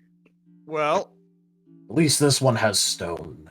yeah, this one looks well fortified, except for the fact they left the door open. That's because I opened it when I went in. Oh. Tipper starts marching over. It's my dad's place. Tipper keeps going. Starts following.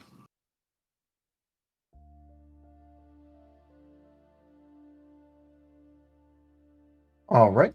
It's not exactly the largest place, considering that, it's instead merely extremely well defended and fortified.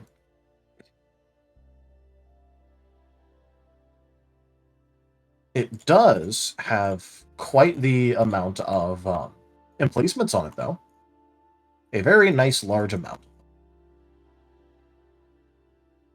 And, as previously mentioned, it is currently very wide open. Tipper admires the architecture for a moment. The twins are going to be poking their head out here and making a mental map of the entire place. Just in case we need a blueprint later. All right. Probably old, but can't help. Okay, let's see. I enter the fortification.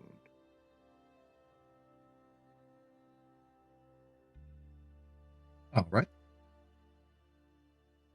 On the inside, immediately, you see that there is oh, go ahead. Trap card has been played. Also, Kerr, seems to be sending you a message in chat. I do not. Once again. They say hello there, cutie. That's to you. No, that's definitely to you.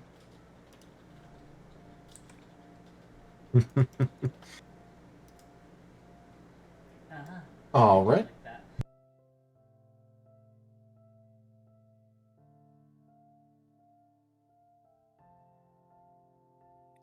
It's so fortified that even the fake one has a trap. Yep. And I know exactly how to implement it, too. Yeah. I know exactly how to implement this one.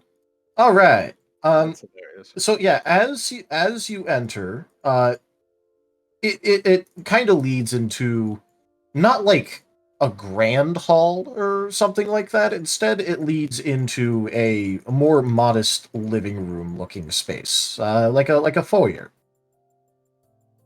Okay.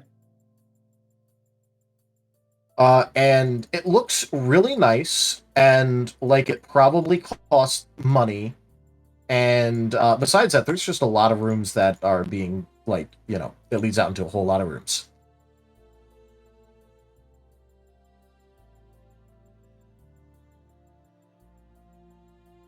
What exactly are you trying to look for? Kemo. Where's your room at? There's probably something important in there, right? Surely you got something.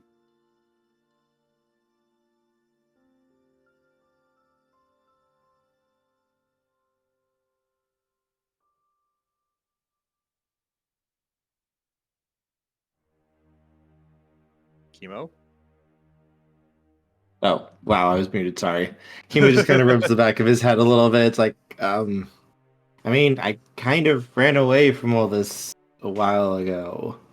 Like, sure, I'm on speaking terms with my dad, but I ran away. I haven't seen this place for a long time. Well, which one's your room? Kimo's going to sigh and lead him towards his room. I'm assuming they're like regular sized doors. Yeah, they're regular sized doors. Yeah.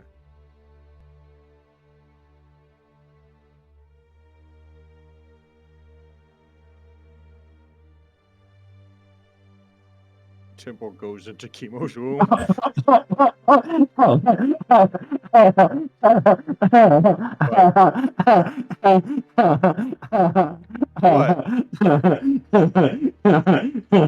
What's so funny?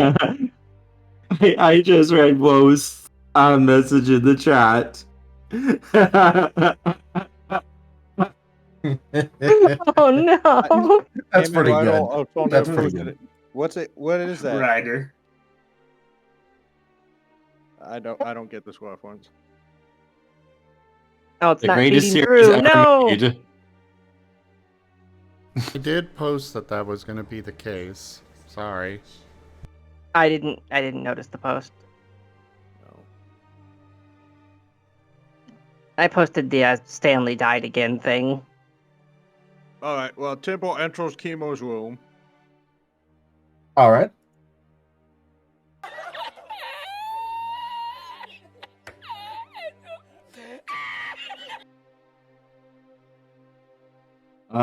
The inside of the room, it's a very nice, very well kept room. There are also like little paintings and stuff of cute little kitties and other cute animals. They're like on some of this like dresser and on the walls and everything. And it just seems like a very kind of normal room for the most part.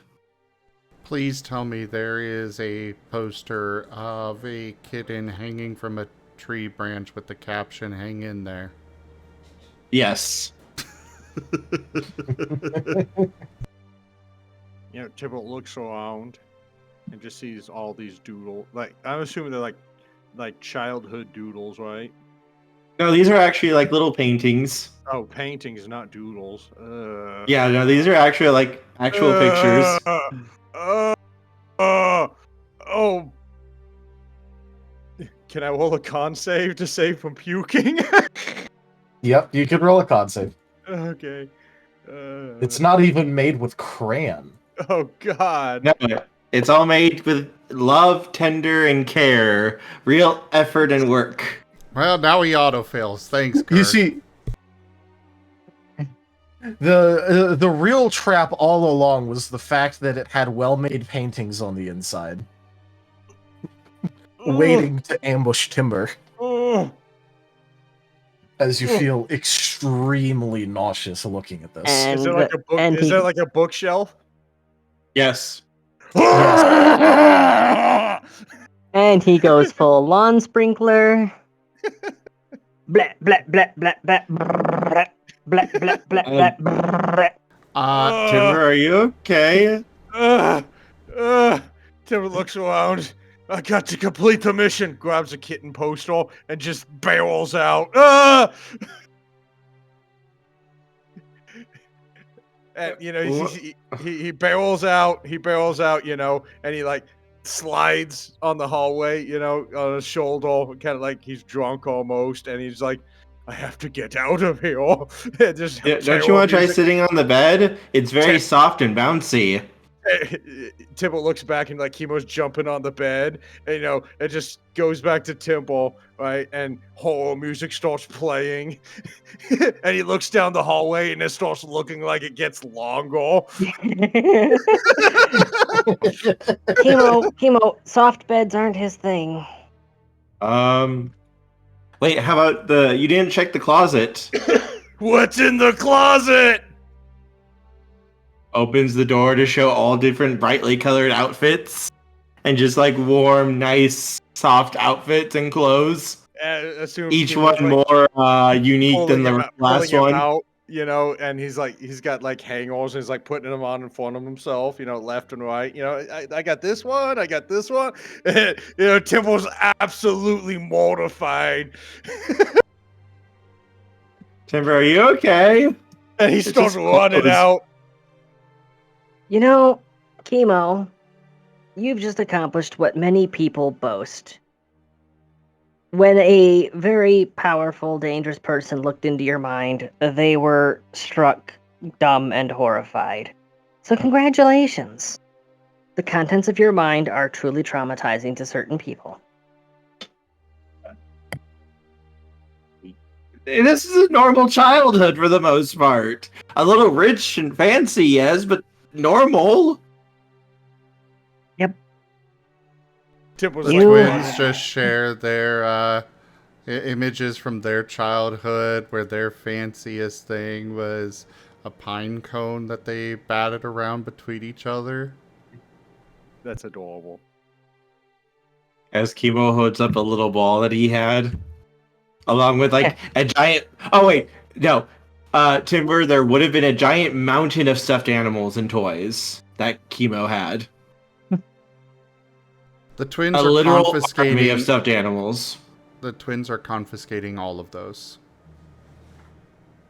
Okay, Why? so no, Timber starts running down the hallway, and then all of these things start floating out after him. Yes!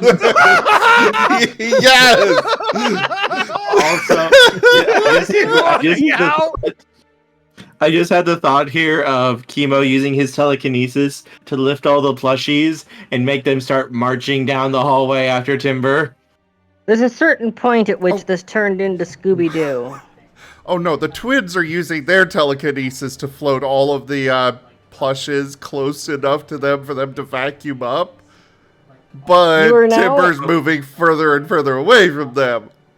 Yeah. You're now mentally picturing the Scooby-Doo hallway with too many doors, and Timber is actively fleeing from one door to another, being chased by levitating objects. Namely plushies. Oh, no, those are stuffed animals. The doors don't open. He just crashes through it like the Kool-Aid Man and goes into another one. I'm kind of surprised that two of these doors connected when they didn't before. How is he doing that? Timber, just animals. They're child's toys. They're soft and you hug them. If it helps explain this, this is very confusing. But the place does, if you have an extreme enough like current desire, it tries to fulfill that too.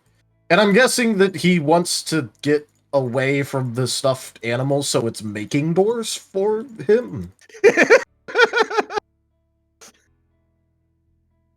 Timber, you can calm down though. They're just stuffed toys.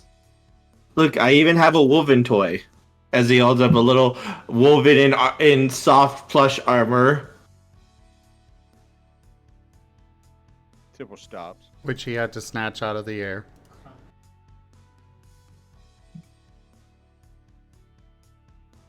Where did you get that?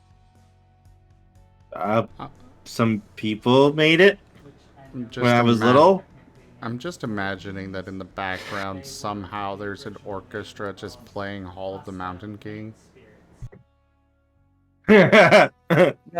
It's basically that SpongeBob episode where the danger music is playing. Oh yes, right behind the door. You crash through one of the doors, and it's just you just see this black and white orchestra there. Every sailor knows it's the song of death. Even wolven ones. Yeah, basically Temple right now. Haunted orchestra. As Temple looks at the Imperial woven soldier in plush armor. It's a toy. This goes for a while. This goes for a while. I know, but that's just Temple's look. It goes for a while. This is a good example of society and what my family would want to destroy. This is the sort of thing that I want to protect. This is the sort of thing I want to get away from. Temple just exit through the wall. Hey, Kemo, and the dwarf was gonna like reach over and like pick up like a splintered wooden training sword and go like, "Did you use this?" Oh, I mean, my dad tried to teach me a little bit, but usually I relied more on my natural abilities. Why the hell did he give you a wooden sword that was specifically enchanted to blow up in a wolven's hands? They wouldn't even pick this up. Why would he bother?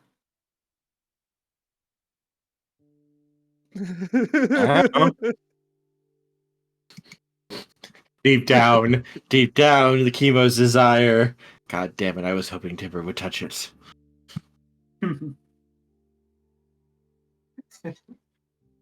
Timber walks out. And he's gonna like kind of like shrug and like chuck the wooden sword to the side a little bit. Timber marches out. Aha! I was actually a wolven the entire time. I mean, Chemo's like made out of lots of things. He could have wolven DNA. He probably does have wolven DNA in him. Oh my. Probably somewhere.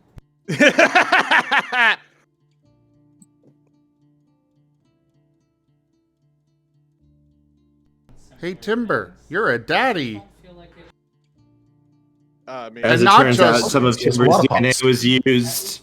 And not just to Moriarty. Oh yeah, I did have puppies.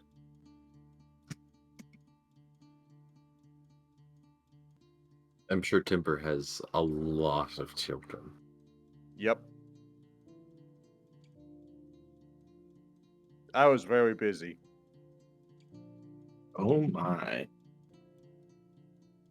Alright, so should we go after Timber before he breaks something again? Probably. Timber's like well away from that place, just bent over, huffing and puffing. He's like, I haven't run this much in my fucking life. Ugh. The twins. Well, that is very true. Continues You also flying after. Yeah. No. The twins got tired of, trying to manage all of them, so they created a box that just held all of them inside. And it's a mesh box, so that it can be seen through, and that is what's now floating after a net, rather. They're just all in one big glob. Timber turns around and sees this horrific mass approaching, and he closes his eyes, and he takes a knee, and he closes his eyes and starts praying to the Kaiser. Ignorance is the best defense. Ignorance is the best defense. And as it gets within 5 feet, it just... This is the dankest dungeon. Things tipped $5. Zrax Heart Razim Heart. I do things. Thank you so very much for that tip and for supporting the channel. I really appreciate it. What I was saying is, as soon as it gets to 5 feet from timber, all of them just disappear. And you're right. It was not. Tibble opens his eyes. I knew it. He stands up, and like grabs his belt buckle, pulls it left and right, and puffs his chest out. Imperial victory. They pop out a new one in front of him.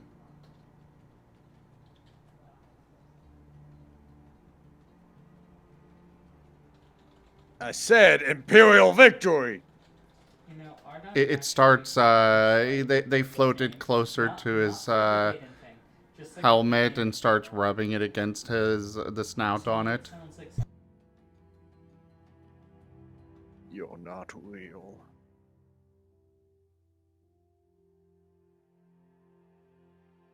These plushies might be good for the orphans.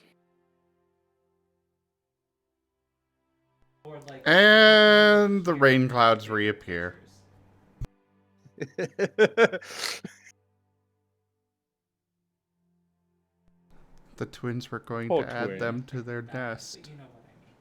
But that is a good point. Alright. How dare Gar have one of his usual good points? Don't worry, the orphans can probably steal from your nest. Alright, Gaul, what horrible abominations on your memories? Well, it looks like the twins are going to be sealing the door to their nest, because they can get in there through the piping in the ship.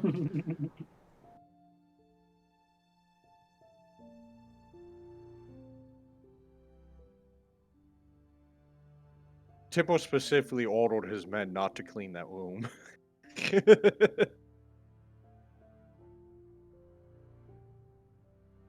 I mean, that is a thing about Martens. If you have a Marten, they need to have their own dedicated space that you're not allowed... You can do a little bit of, spot cleaning, but you generally just leave it be. That is their territory. You don't invade it. Hence the order to not do such things. Alright, Gaul, let's go to your place. Okay. Lead the way.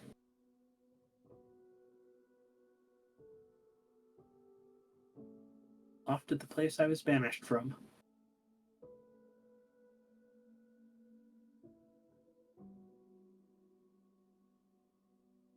Mood kindred. Mood kindred. Mood kindred.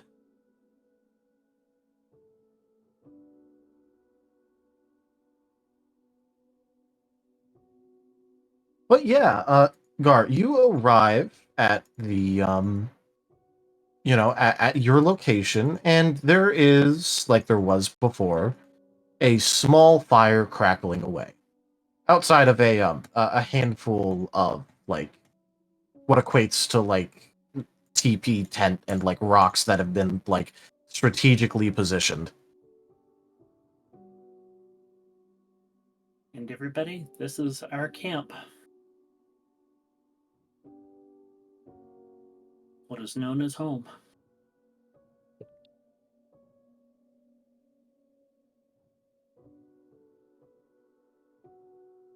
Any questions?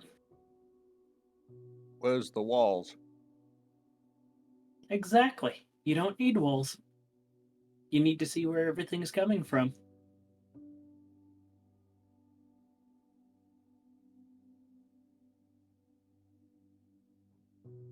I am so glad my brethren are spared from these tortures. As the pink unicorn plush is still rubbing against the muzzle on Timber's helmet.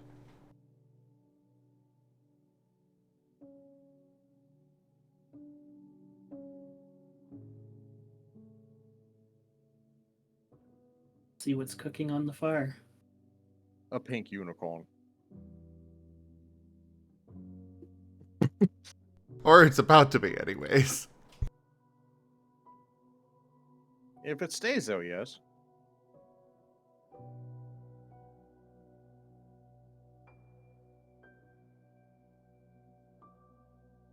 But anyways, on the fire itself, it's hard to distinguish exactly what is cooking because it's sort of an amalgamation of everything that's ever been cooking.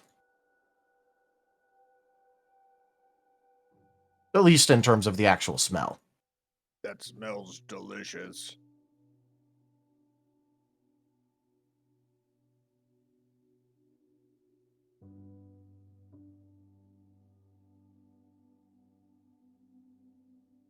It's like sloppy chow, but fresh. I was going to say it probably smells similar to your, to the rations. It would smell similar to Imperial rations, except what Imperial rations would smell like if they were being actively cooked. Fresh all. Less preservatives. Probably organic. Free Timber, reign. you want to try some? Yes. Well, Go right ahead. I ejected my stomach. Of course I want some of this. And Timber sits down. Has a meal with Gaul.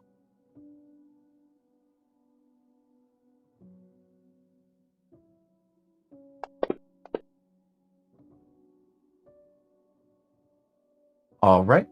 The meal has the barest hint of any flavorings. And Gar would know that the only things that ever touched the meal in order to garnish it was only the most locally grown of plants that, like, would be right there, and specifically only the plants that helped make sure that you wouldn't die. There is not any sort of like spice garnishings, no salt, no nothing. It is just raw cooked. It's just like cooked meat, and it has like a handful of awful tasting, but still there, herbal plants on it that seem to like just been like kind of put on there. There is no sense of any sort of care put towards anything in this dish. It tastes like warm. That's so good. Cody, shotgun, did you want to try? You know, for a moment there, I forgot that the twins were named Cody and Shotgun, and I was like, Gar, wrong game.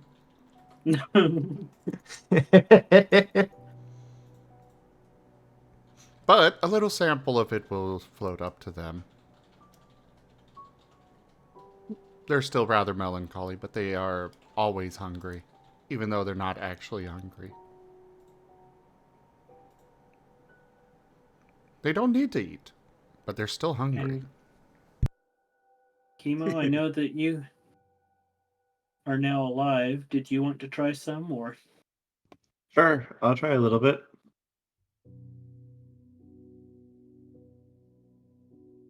Oh, I bet you're starving.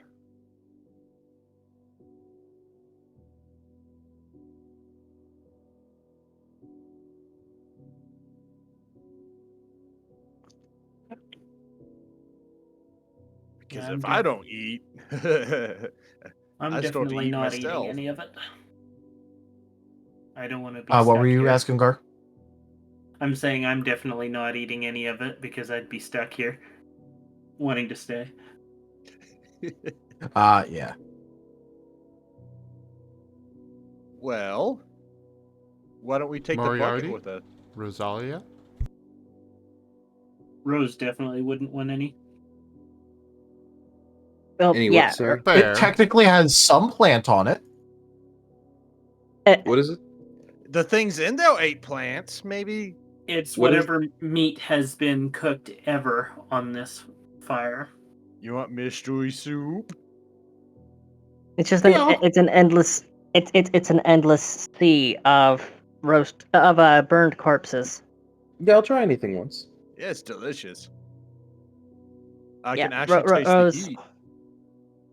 Rose is very pointedly not approaching nor looking directly at it. I'm just imagining Most likely a good decision. You guys know the meme of the guy looking back with his girlfriend like, really? That's Moriarty and Rose right now. Yeah. Yeah, distracted boyfriend meme. Yeah. It's just Moriarty looking back, and it's just Gaul with a can of stew. Moriarty munching on a bone like, it's a bit gamey. Needs more meat. But Moriarty? Hmm? She's just going to the thing that he's chewing on. She's just going to hold her arm up next to it. Does it look similar? Well, this looks like a roasted mash of just like whatever.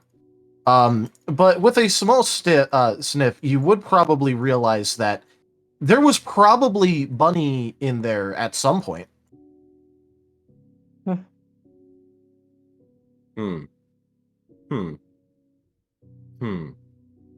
Moriarty, they're gnolls. Right. I just don't know if this is Lagosan or if this is just actual rabbit. Remember that Lagosan is the term for the hair folk over the other thing. Okay. Here they're just called hair folk.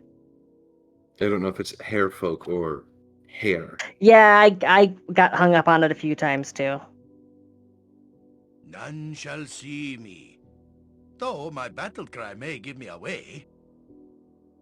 Other thing? Over in the Edinburgh stuff. I can't wait till Temple actually has to do like a sneaky thing, and he has to use that line. I'm waiting for that day.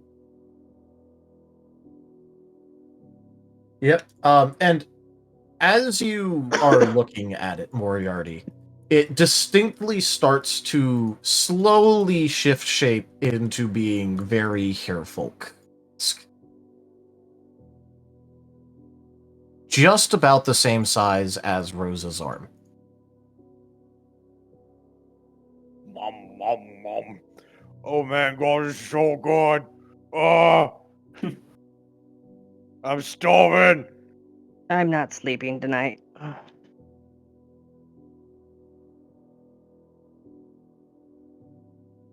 Do you want me to do something to help that? All right. No.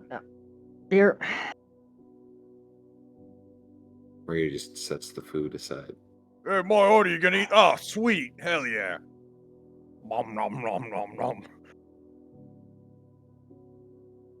I understand how that's, just part of corpse eater, carnivore culture. Don't eat shotgun. You should try the stew.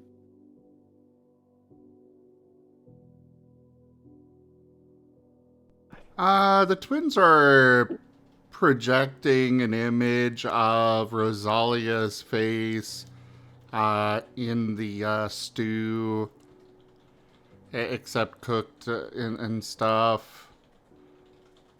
Kind of more cartoonish look to it, but that's kind of their message to Timber of what's in there.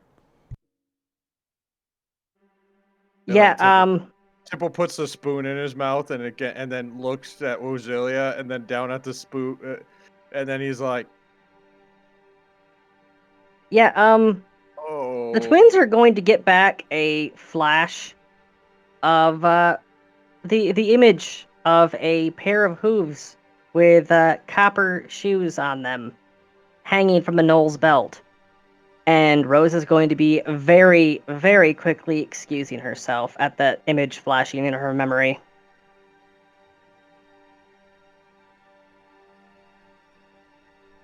I just ate Rose's family. Now I feel bad. Wow.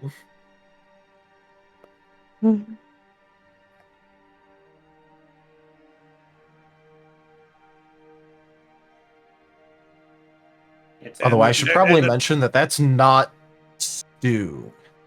And the terrible part is, he puts it down. I'm still hungry. Yeah. But yes, I do feel obligated to mention that that is not actually stew. No, it's Greg. Well, no, but the point is that is not an intentionally made meal. That was it cooking so long that it sort of boiled in its own juices. Steadfast supporter. Well, Temple licks his paws, claps them together. Go pick up something for him that's important. What? What Orca's saying bad Tanya. Why bad Tanya? What did I do? No. I'm partaking in heresy by eating meat. Is that what you're saying?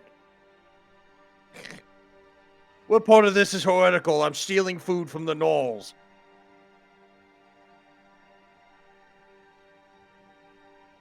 Oh, it's Greg, not Stu. It's Greg, not Stu.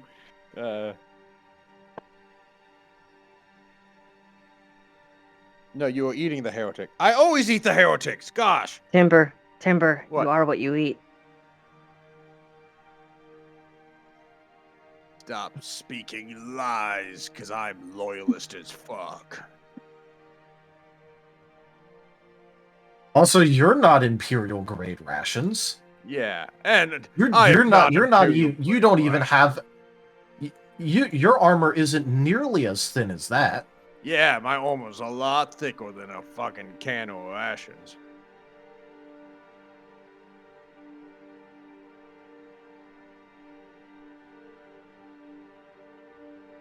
Trying to own me with facts and logic. Fake sunglasses. You think I care, Giga Chad? No.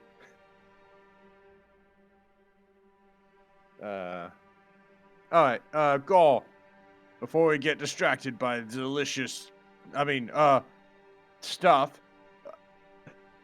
Oh, it's fine. Find Rose is something out of in- earshot at this point. I'm never out of earshot because I'm really loud and you're really good at hearing stuff. She can still hear me thinking about what to do next. Because You look up and she's 5 miles away. Yeah. And can still hear him somehow. She Funny. still hear. Yeah. Because Tibble's really loud. She's got big ears. All right, go.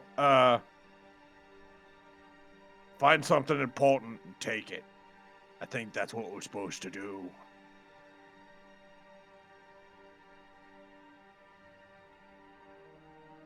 So yeah, just to keep things contextualized, after the little Vietnam flashback, Rose she'll go to the edge of that particular memory area, whatever, and she's just gonna be sitting down and flipping that shard of mirror over and over in her hands, kind of lost in thought. Rosalia is getting a psionic hug from the twins. Tibble's gonna look back and see that Rose is all the way over there and sneaks a couple more bites of the soup. Well, there's a reason why the gnolls kept hunting her people. They're delicious. Yeah, but I'm still hungry.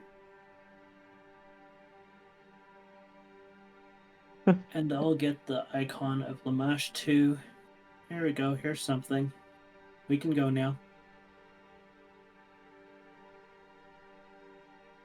Tibble puts down the soup and just does that concerned look. With his paws in front of his muzzle. Alright. Here we go. Continue mission. Just try not to look directly at it.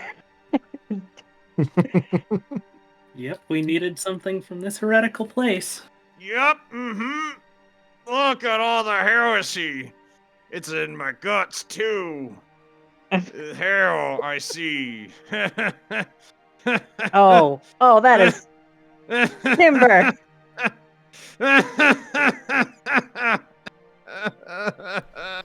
Okay, let's go. I'm sorry. Yeah, that one you're going to the well for that one. It has been a while since I've thrown somebody into timeout. There. I'm sorry. There he goes. I spaced out for a second. What did Timber do? He made a dad joke. He made a funny pun. Was it? Heresy, hair, icy. Fuck. And the stupid thing that Timber might not realize is that his people may have been on this fire before. Yeah. Entirely possible. I mean, we probably ate Wolven you could too. be in the thing Is it he's possible to throw somebody from chat into the well? The Sunseat, it was a dead joke. You know, they eat us, we eat them, circle of life, kumbaya. I'm leaving now.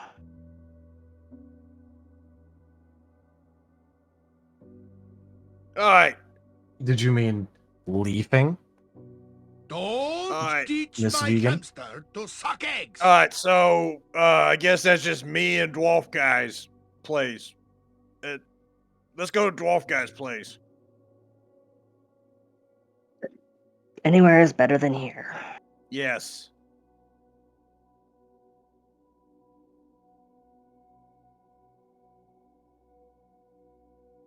So, Mythwalt, lead the way. Oh, well, I suppose. And he'll go ahead and start leading you guys a little bit of ways until what appears to be, like, nothing more, like, above Real ground quick. than, like... This influence, I'm sending both you and Tanya. Oh. There he is.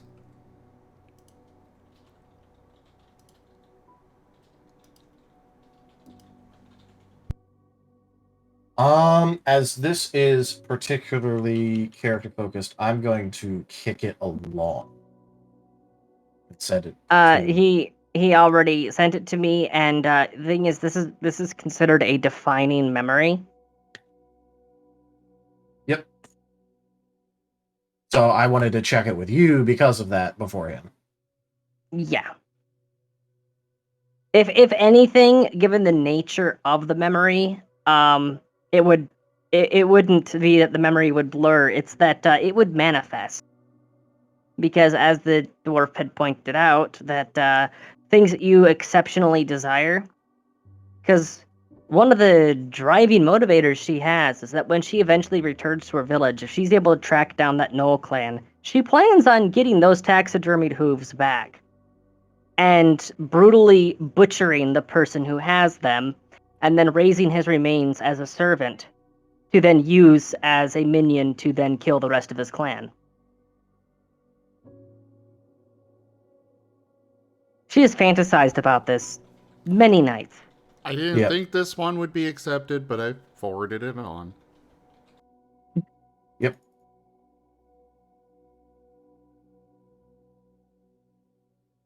Alright, carry on. Wait, I mean,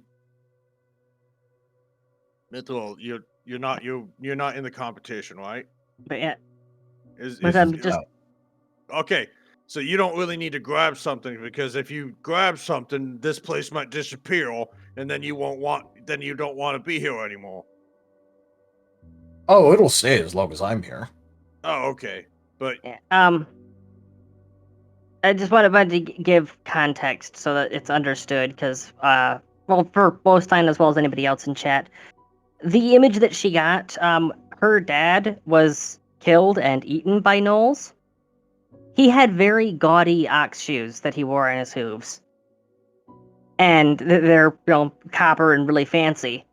So fancy, in fact, that the head of that clan decided to keep them as a trophy. The way that she found out that her dad was dead was when she saw his taxidermied hooves on that gnoll's belt.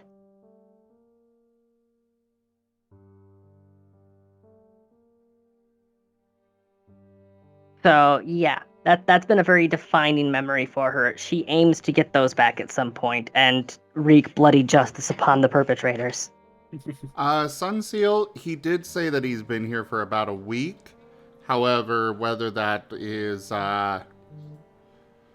Whether that is accurate or not is to be determined, but as far as he's aware, he's been here for a week.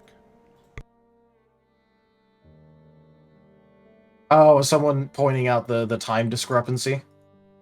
Because the sky. We can't tell. No, they're saying Yep. they're surprised nobody's asked how long he's been here.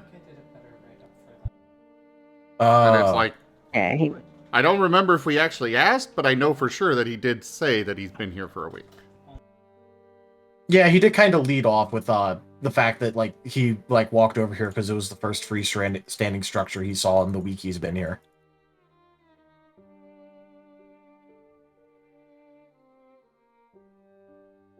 So, carrying on. Yep.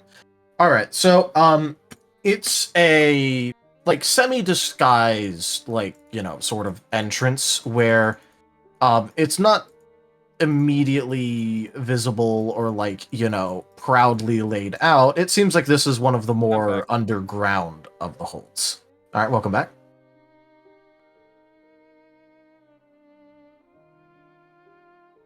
And the entrance is actually also partially disguised, at least, as a nothing more than a small little hatch door. But he goes ahead and flips it open and just kind of motions you all to go down. For people who have trouble going down, notably that's going to be Timber. Yeah, and you said it was like hidden. Yeah, it was like partially hidden. Tibble You had to will like just comment. like get some stuff off. Yeah, Tibble will comment. That's very small. Yeah, I don't think I'm gonna be able to make this one, guys. I think you can. Well, everyone get through and just pull on me then. I think I can, I think I can, I think I can. Oh! The little woven that could. Timber, this place goes to what you want. So do you want to see this place? Alright, So- well, everyone enforced, and if I can't make it through, you can pull on me. Alternatively, Art. the twins can make him smaller.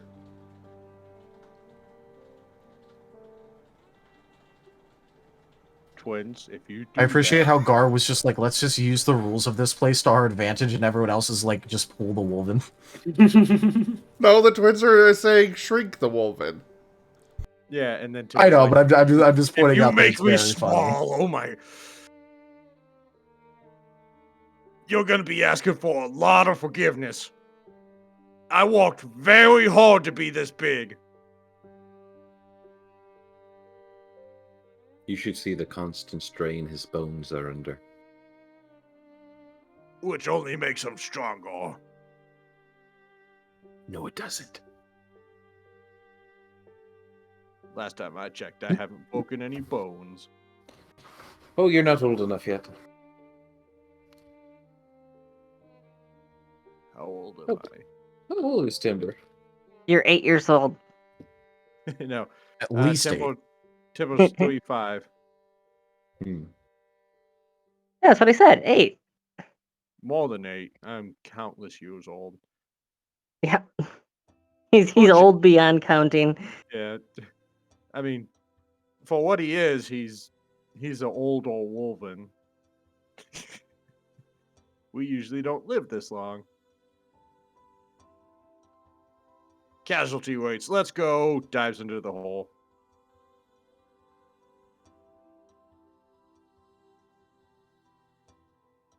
All right. Well, since he I doesn't will want make you to the be offer made, of a. Oh, God. since he doesn't want to be made smaller, the twins will help Gar out with making, you know, the memories and stuff. And they've got a particular advantage with that, Great fun! Right? considering it's pulling from memories, and their whole thing is the mind.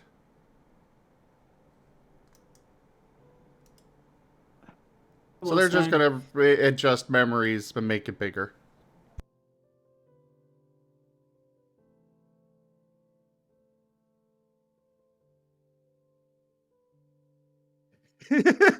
So, does it actually get bigger? I'll not Well, tolerate any more of this benevolence. Kenku has brought the chaos. Oh! Well, Oh no. that, Now it's smaller. Hi, Kenku. Hi, Wolfstein. I'm curious what's about to happen. All right. I Oh, I guess. know what's gonna happen. I know how to implement this. Okay. The fact that Let's it's, go. the opposite. Oh yeah. I know how to implement Oh, this. boy. I get this sinking suspicion. I know exactly what's going to happen. I'm gonna get stuck, ain't I? Just wait for this because I think you'll like this, Timber. While the twins are busy trying to reshape the memory, to like make it bigger, instead, what ends up happening is that whatever this place is, it focuses on Timber's desire to be nice and swole and big. After the threats of everyone of being shrunk, they've reacted to his horror at this idea by making everyone very big. There is no way to be small if you are very big. Yes. Timber's desire to be Giga Chad. Mike, you have. So now Timber is extra large, and everyone is at least previously Timber sized.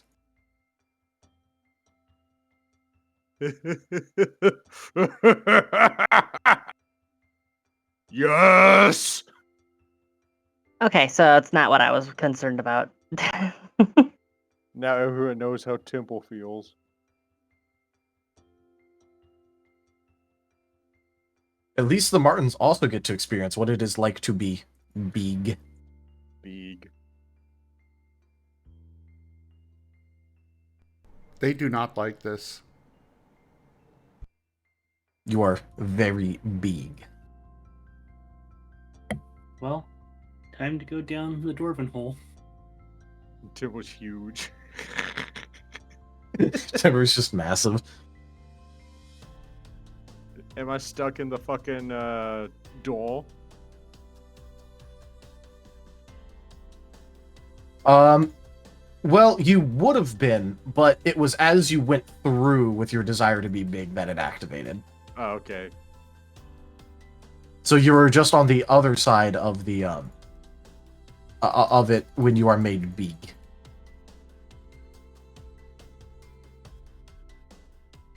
Well, this is quite the predicament.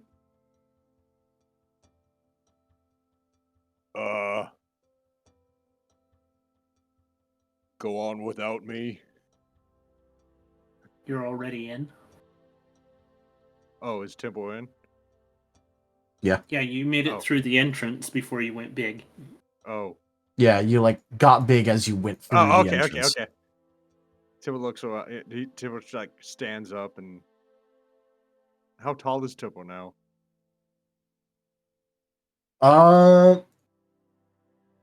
More than 8. You know what? Let's make this fun.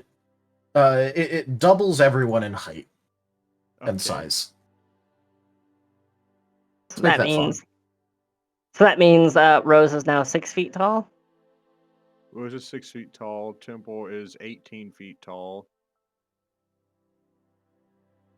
The twins are 6 so feet everyone long. They just get long. Everyone is proportionally the same size, but to each other, but not in terms of actual size. Timber, you have whittled everyone to bigness. Rose just taking a casual look around, comparing herself to the surrounding environment. Temple is smiling so Nope. Temple's happy. Man, I remember dwarven fortifications being.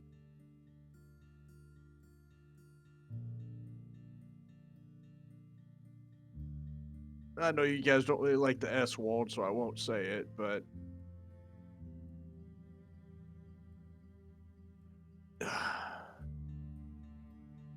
This place seems Smaller. I don't think it got any smaller. I think we got bigger.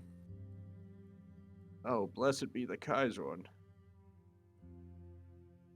This better not be permanent. And I think I know who to blame for being bigger. Me!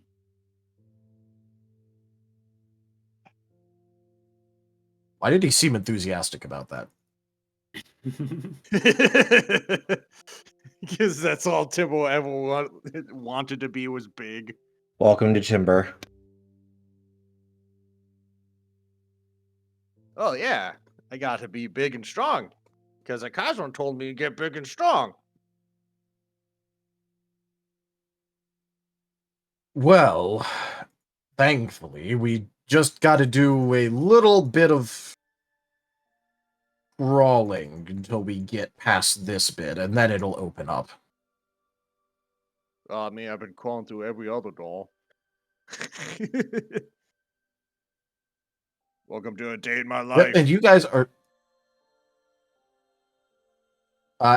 are led through a very small, by your perspective, entranceway, leading through a couple of chambers that you're like just barely able to crawl through for timber size. The rest of you are just kind of like having to awkwardly hunch or side shuffle, except for the twins, who are thankfully long instead of tall. Extra long noodle. Although they did get a bit taller. Extendo Marten. Yep. I'm liking the until you idea are that all they. I'm liking the idea that nothing else about them changed. They just stretched out. Yeah, they stretched out and their legs got longer. Walking around all noodly arms. Oh, no, they take the normal amount of steps, right? So that, like, you know, they got little steps, so they're just taking a bunch of little steps, but they're a lot faster now. You know, the little as they're running along. Like those cartoons, you know. Where's the chunk Marten card? They are not chunky. If anything, they're long. They have become the longer. They are lanky. Long. They are lanky. A long boy. They have become as long.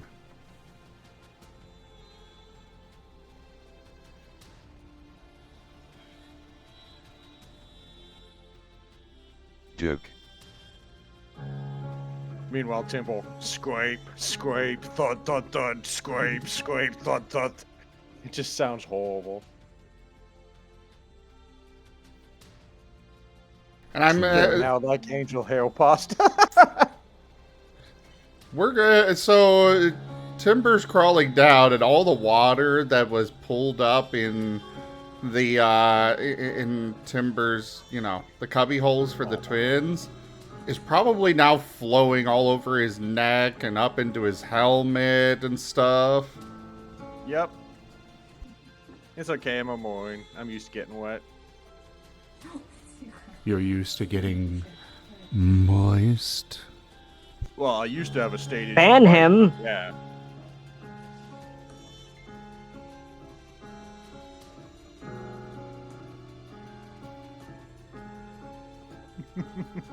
All right.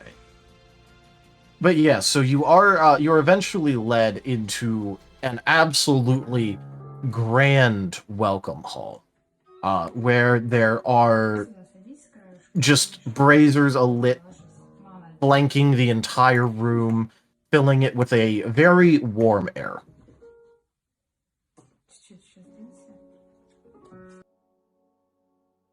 And in addition to all of that, pretty much immediately, Kazdad just seems kind of sad as he looks around at the memory of the grand hold that he was born into. And obviously is no longer around. What is his name again? His name If you want his full name, it is Kazad Mithril Grip of the Granite Heart clan. Casual Mythogrip of the Granite Hawk clan. Here, I'll spell it just to yeah. help you. Well, I was gonna say, thank you for showing us your abode. I'm sure it's better with company. It might not be the company you want, but it's company nonetheless. That's true at least. Well, nothing for it but to show you around a little bit. Of course. It's we had to make it a little bit smaller, but here's the welcoming hall. And like he sort of like motions around, and like even in your larger forms, the pillars are still towering as the ceiling above is like meticulously chiseled and marbled perfectly. The ground is filled with like tile mosaics, and the walls themselves look like you couldn't scratch them if you hit them with a battering ram. And despite all of that, he just seems sad.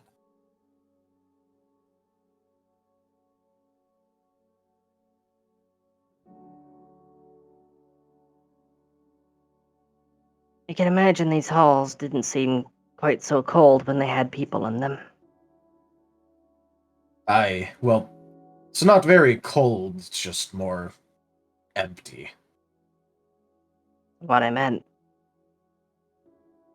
Well.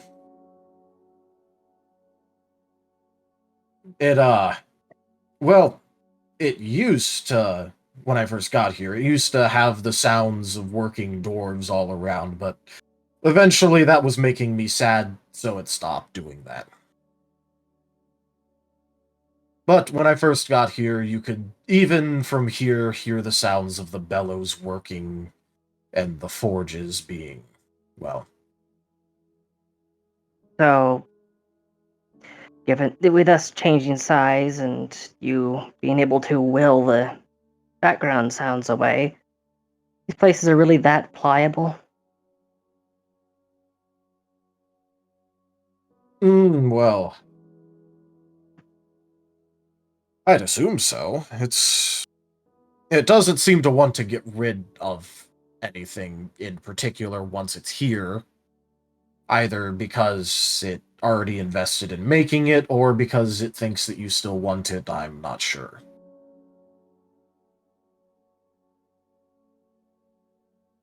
The best I can do is change some colors and make it so some sounds stop happening.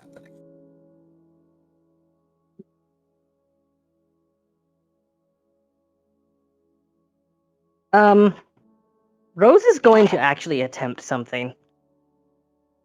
All right. Describe to me what you're attempting. She's going to be reaching into her pocket, that wrapped mirror shard, and she's going to be focusing intently on her desire to get those shoes back.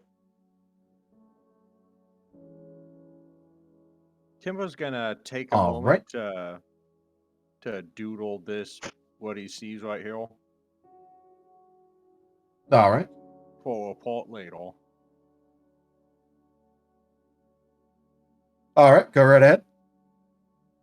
And for that, Rose, I would like a will save. And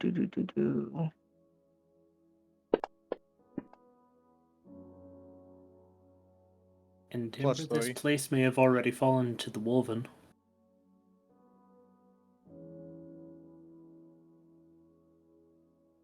Oh, well, it wasn't actually the Wolven that got this one. Oh, it certainly, they tried, but, actually this one, surprisingly, it was the Orcs. It was a little bit further out, but we held off from one direction, then they managed to find us in one of our weakened tunnels and tunnel in, and well, we didn't exactly have the fighters at that point to hold off on two fronts. And this is when orc enemies show up. Can't summon people. Can't summon people. Ah, but orcs are fungus. No, Not wrong in- wrong Not canon. these Wrong orcs. canon. Wrong franchise. So, what does Rose end up pulling out of her pocket?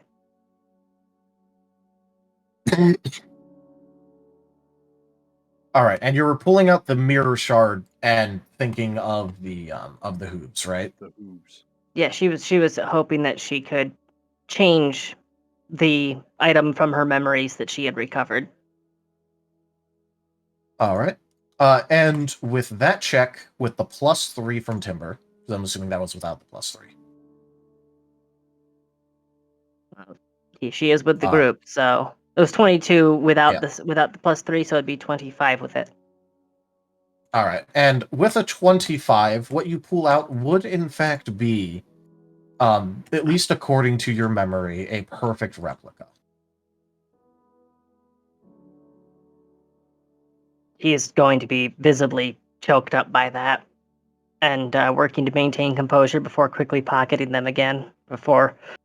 Hopefully before anyone else has a chance to notice, but probably not that stealthy about it. Timbo's gonna grumble and pull out a crayon and start drawing over the part where she had glass, and now start drawing shoes. and He's documenting everything. I mean, there's also the twins who are in her head at all times.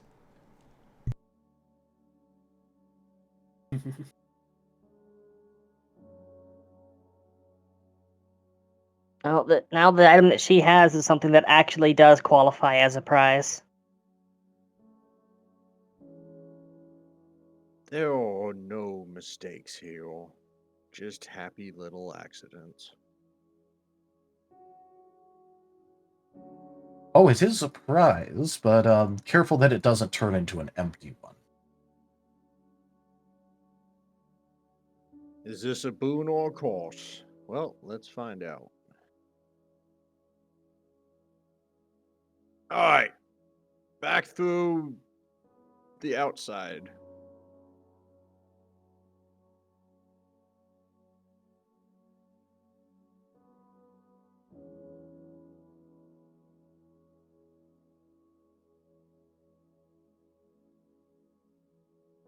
Are you all going to be leaving? hold on a Okay, second. there you go.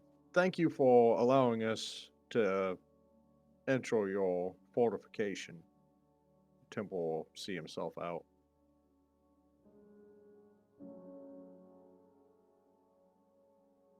I'll try to. The best he can. Yeah. It'll take a tiny bit before you are back down to appropriate size to try and leave. Timber, have you had any dwarven ale before? Yes.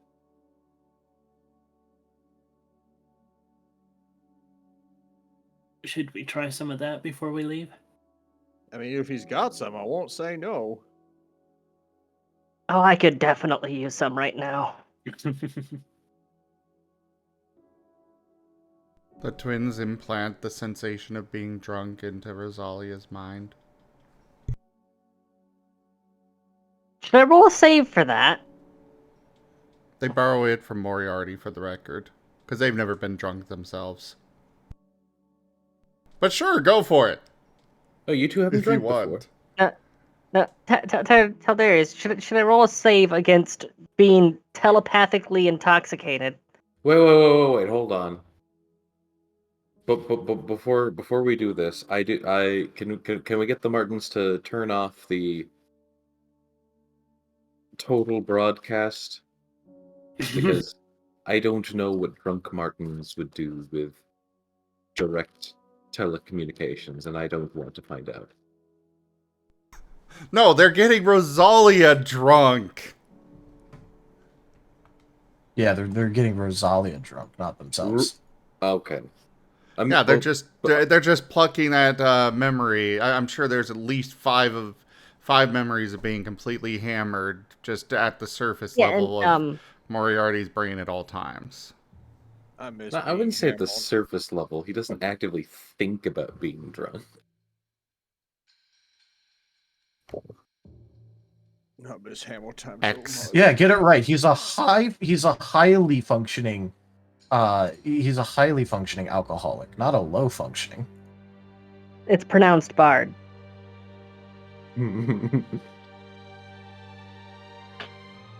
Well, Yeah, high functioning alcoholic, that's the archaic pronunciation. We call it bard now. Alright, go for your will save. Would it tell It's the- Darius? What's your Ruling. verdict on this? I'd rule that it'd probably be a will save. Oh, lovely. +3. The DC's 21. Yeah, she's not able to block out those sensations. Yeah. And it doesn't have the same effect as being drunk, although it is messing with a lot of your senses as if you were.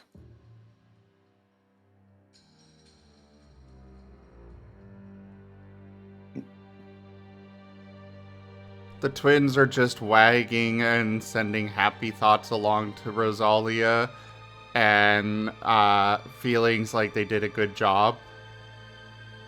They believe they did a good thing. And she's not going to correct them. What's got you all happy? Oh! Rosalia wanted to get drunk, so we made her drunk. Wait, you can just do that? Borrowing Yeah. the memory from Apparently, Moriarty over to Timber. Yeah, so that apparently they they can.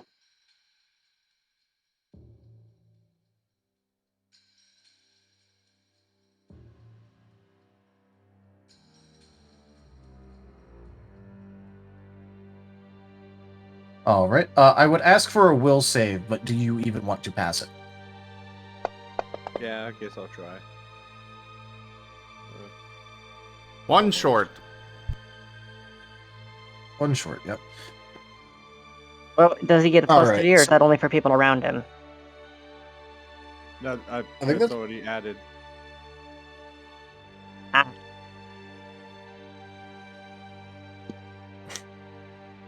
All right, now they're so you- seeing that they seem to have done a good job. They're going to do the same with everybody else.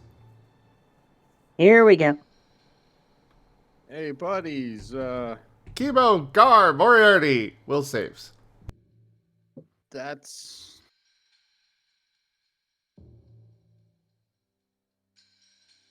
probably Spell asshole that you do resistance. that. I don't think it qualifies as a spell. It does. So everyone gets a +3. So, 21 then. what do I need to roll to get passes? 1d20 plus 8, plus your caster level. You have to be a 19. Oh wait, I have -2. Supposed to No, be you- to that, so you've it's been- only you've 20. You've been sleeping it off, though. We had 3 weeks. How do you have -2 when you're only at a +4? I mean, I have a +2 instead of a +4 because of my negative levels. And I have a -5 because of the card that was played. Didn't Oh yeah, I forgot about that card. Didn't the twins grab all the negative levels? Like intentionally grab literally all of them? Those came later, but also we did kind of rule that Oh, all of okay. the negative levels, unless you acquired it after the sailing, those were healed. Gold did die. Yeah. Hold on, guys. Yeah, Guys. Yeah. All the death happened before we spent several weeks at sea, with exposure to healers on board the ship. So, Yeah.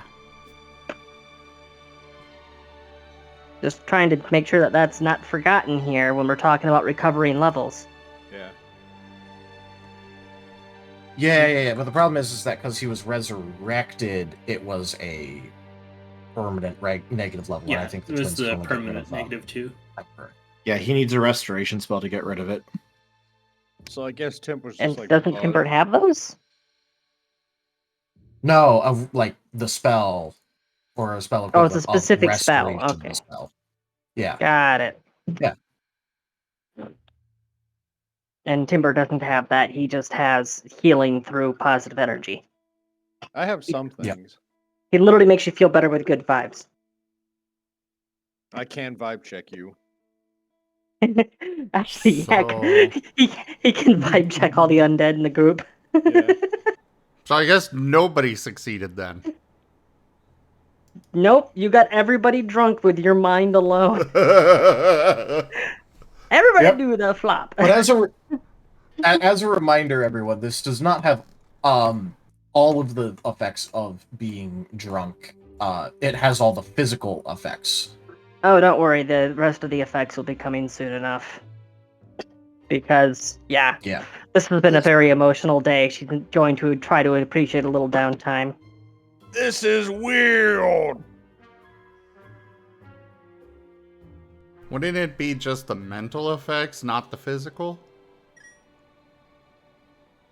Yeah, and I'm saying she's going to apply the physical very soon. Well, I think how dare you. No, I was very specific about it. Yeah. Because think about where you're doing this. You are willing them all to become drunk.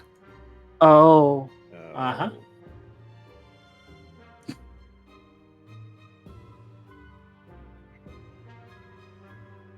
And that's why it qualified as a spell.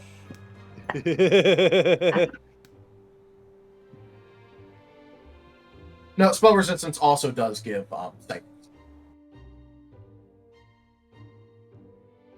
It's called spell resistance, but it also works against psionic effects. Okay, so that is. Except I remember before it was like this whole huge thing because psionics were like handled independently of magic, and it made a lot of magic defenses completely pointless, and it was really annoying for some people. Yeah, well, that's why I said that it was just going to be treated like magic. Or like it was more of like flavor purposing instead of like, oh hey, yeah, like. Okay, so because of it, there's a 3.5 rule called magic psionic intercompatibility or interpolation, or whatever the actual word they used was. Basically, it means that all things that like are psionic are magic, and all things that are magic can be affected by like psionic stuff. So an anti-magic field and an anti-psionic field would both work on each other.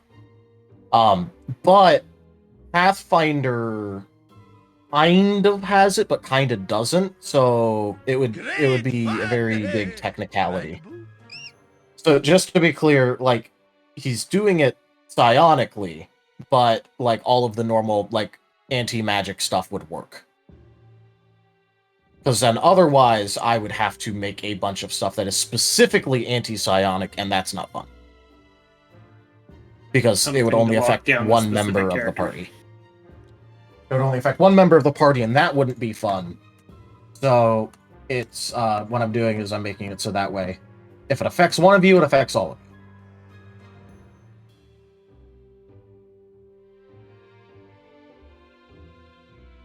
If that makes sense.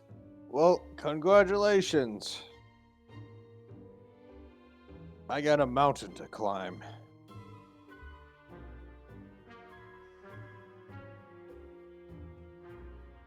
I think Now, Rosalia is wanting to stay and actually have something to drink. Yeah. Well, we can skip ahead a bit. Yeah, if we're skip ahead past the downtime, and then we wrap up with that, and then and stuff and things. She's been through an emotional roller coaster. Right. Yep, and I'll also accept that influence. And yeah, so if you do ask him, Kazad will like break out the quote unquote holds barrels of alcohol. Yeah, crack open a cold one. So yeah, if you want, he can get you some dwarven alcohol. Depends on the alcohol. Which, reminder to everyone, What'd you say? I was saying that it depends on the alcohol. Some alcohols aren't supposed to be drank cold.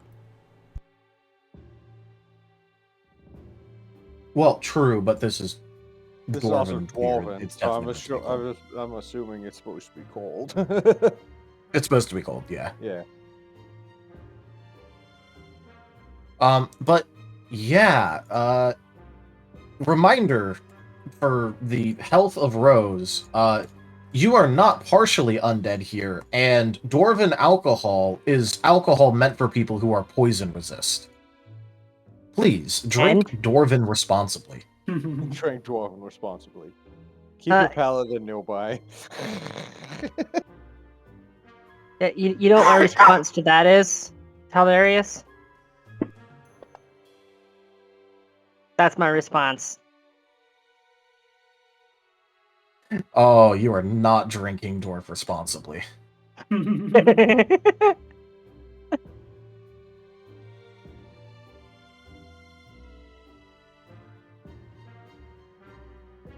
Temple will partake in the drinking, but not too much because he's on a mission. Rose may need assistance traveling to the next destination. It's okay. We're only Oh, going to be doing mountain you climbing. definitely will. Actually, you know what? Here, let's make this fun. High or low? High. Hello. I rolled a 9. Unfortunately for you, Kazad went and grabbed the good stuff. So it may be fortunate depending about how you look at it. You're definitely needing some help. Moriarty. Yes? Your mate is very bad with the bottle. You should regulate her more.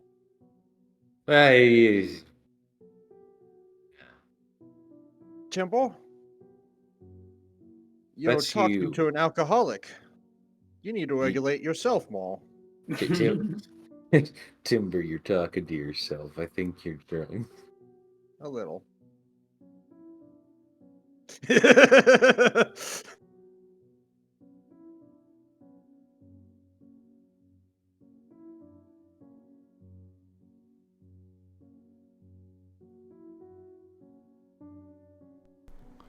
Kirkute.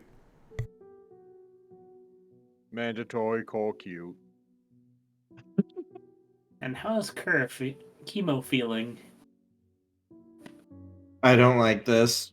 I don't like this at all. Why do people do this? What's wrong, Kemo?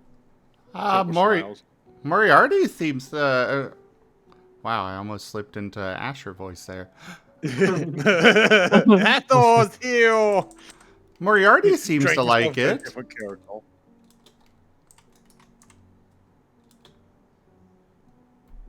Temple's just gonna chuckle and just go, "What's wrong, Kemo?" And he kind of leans over, feel vulnerable.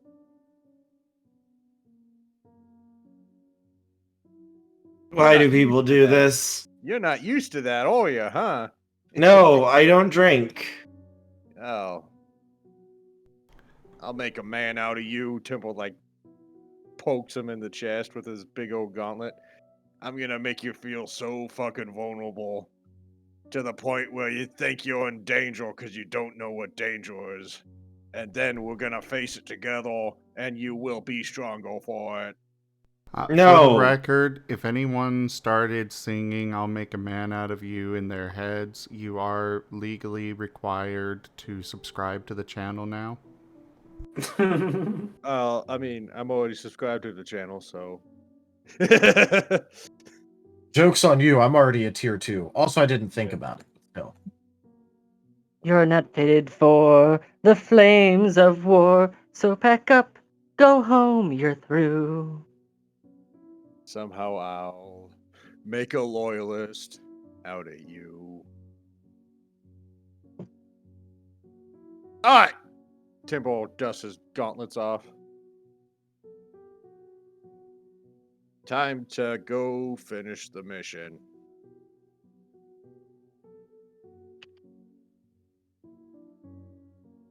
Tipple stands up and looks at the condition of his party.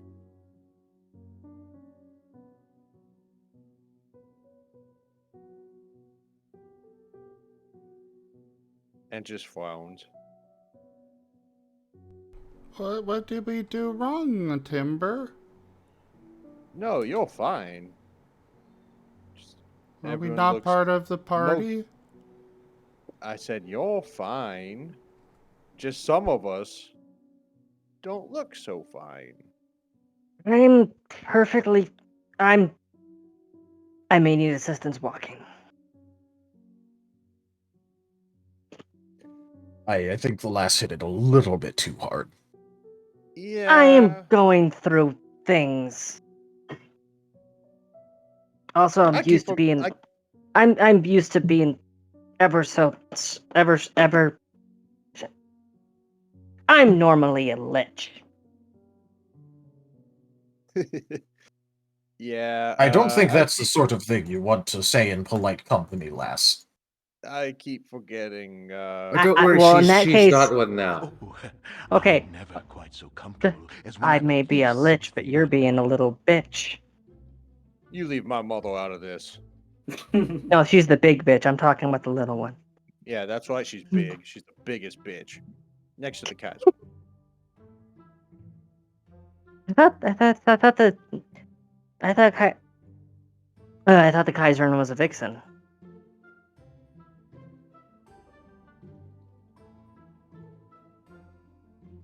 Stop using logic. You're drunk. You've had too much to think. You had too much to think.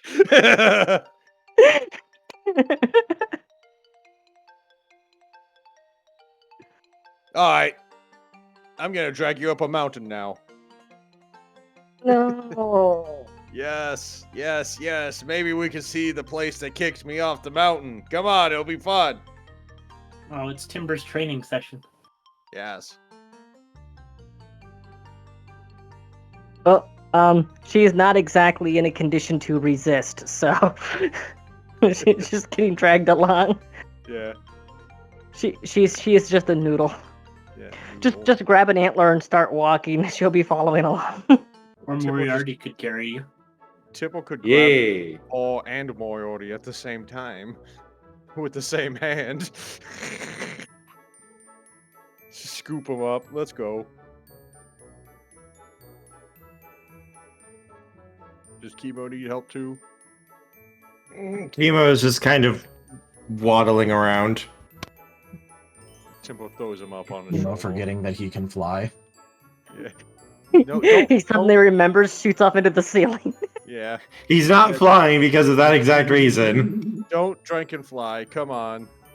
I'm gonna be a responsible paladin and throw you over my shoulder. Oh yeah. Don't drink and fly. Right. She just takes the backpack off. Okay, let's The backpack go. that doesn't exist right now.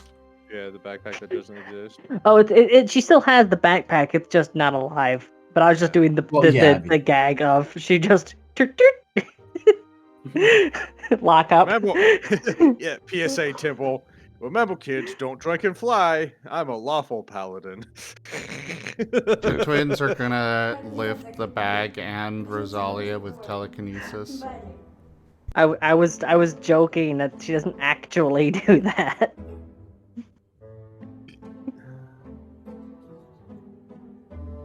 I'm glad you don't drink, twins. I wouldn't drink twins either.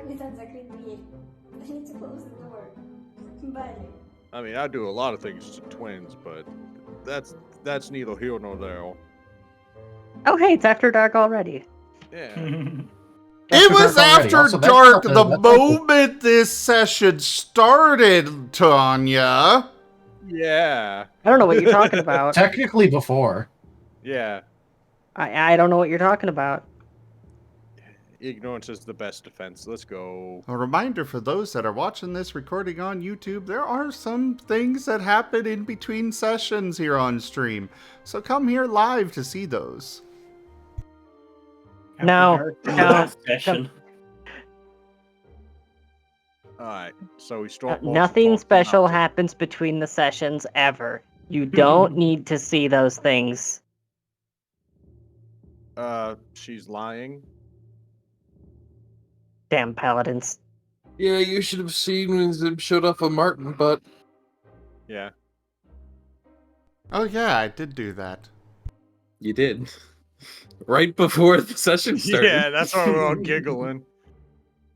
Yeah. All right, to the mountain.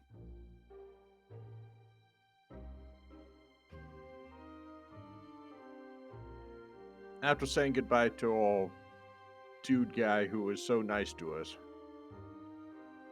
All right. Yeah. He's staying in the hold. Yeah. At least he had visitors. Yep. Also, as you leave him, he's going to say that he's going to ask that if you see his great nephew before he gets out of here, then do him a favor and like try and look after him. And his nephew's name is, I'm sure we will remember. His name was Hjolnir, and he was it got mentioned earlier that he was going to be here to visit him, but instead Hjolnir kind of got thrown into rehabilitation for fraud and embezzlement. Fraud and embezzlement, and he knows Dragomars. Okay, Temple draws. Uh-oh. Well, Timber no, draws that down. the nephew got hit with fraud and embezzlement. Yeah. Uh-oh. Yeah, no, Temple's writing this down. Okay, good, because Rose isn't in a state to connect these dots right now, but I am very much connecting some very ominous dots. Yep. He literally mentioned this as you guys were, as you met him. So his cousin knows Dragomars, right, too? Or Nephew. just him? Nephew, and you have no clue. Well, Temple knows where to find him. Plus, I mean, if Temple had questions about Dragomars, he literally could just ask Kemo. This is true. Very true. Hey, Maury, while we're heading to the mountain, could you tell me what the deal is with this? And Rose is just going to hold up a silver hatchet to Moriarty. That looks like an axe. I'm aware. Huh? But can't you do the little finger wiggle and know what's inside or whatever? Oh fuck shit, yeah. I just imagine, while they're talking, just gadoosh, gadoosh, gadoosh. It's just Temple bounding. Alright, so fuck. I need to sit down for like 10 minutes and focus on that, and I can try to do that, but I'm feeling it's just a little woozy. I say let's find a rock. We'll sit down. Timber can go climb up the mountain, and then I don't know, try to grab the moon or whatever he does up there. We don't want to split up right now. Rosalia is floating in the air with telekinesis, by the way. No, I'm walking. Oh no.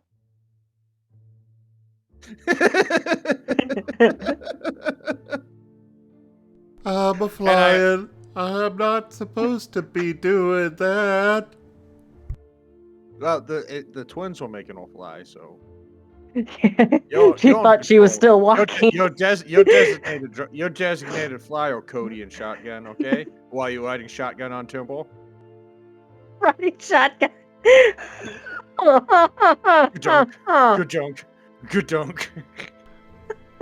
They're gonna lift Moriarty also, up as well, and then just kind of push them together like they're action figures.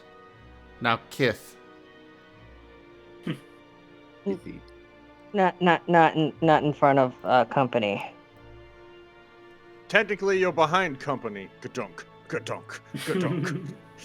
And the dwarf did stay behind. Timber. He did stay behind. Timber. Gadunk. I distinctly recall logic being against your religion. Gadunk. It's not against my religion. Gadunk. Gadunk. Gadunk. Gadunk. Gadunk. Gadunk.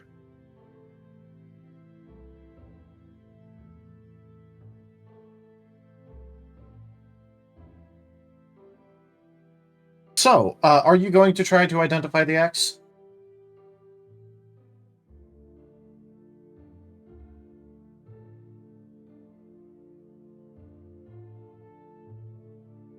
Moriarty? I'm sorry, say again? Axe. Are you going to try to identify the little small hatchet axe? An attempt would be made, yes.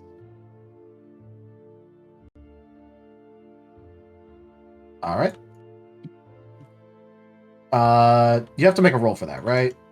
For the conventional... I believe you had to make a roll. You get like a +10. Was it a +10 spellcraft check or whatever?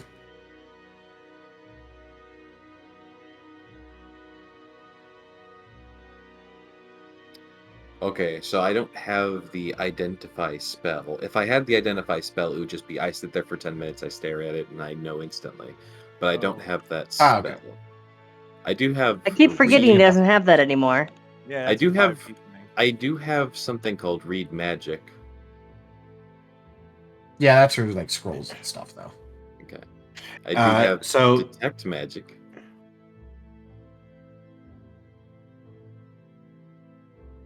Why don't you ask Temple? Yeah, you'd be making a spellcraft roll, which is a skill, and you just need to detect magic on to detect what kind of magic it is. The reason she's not going to have Timber identify it is because if she hands it to him and he determines that it's magical and heretical, she won't be able to get it back. Man, it really sucks that as a bard, this is my spellcraft roll.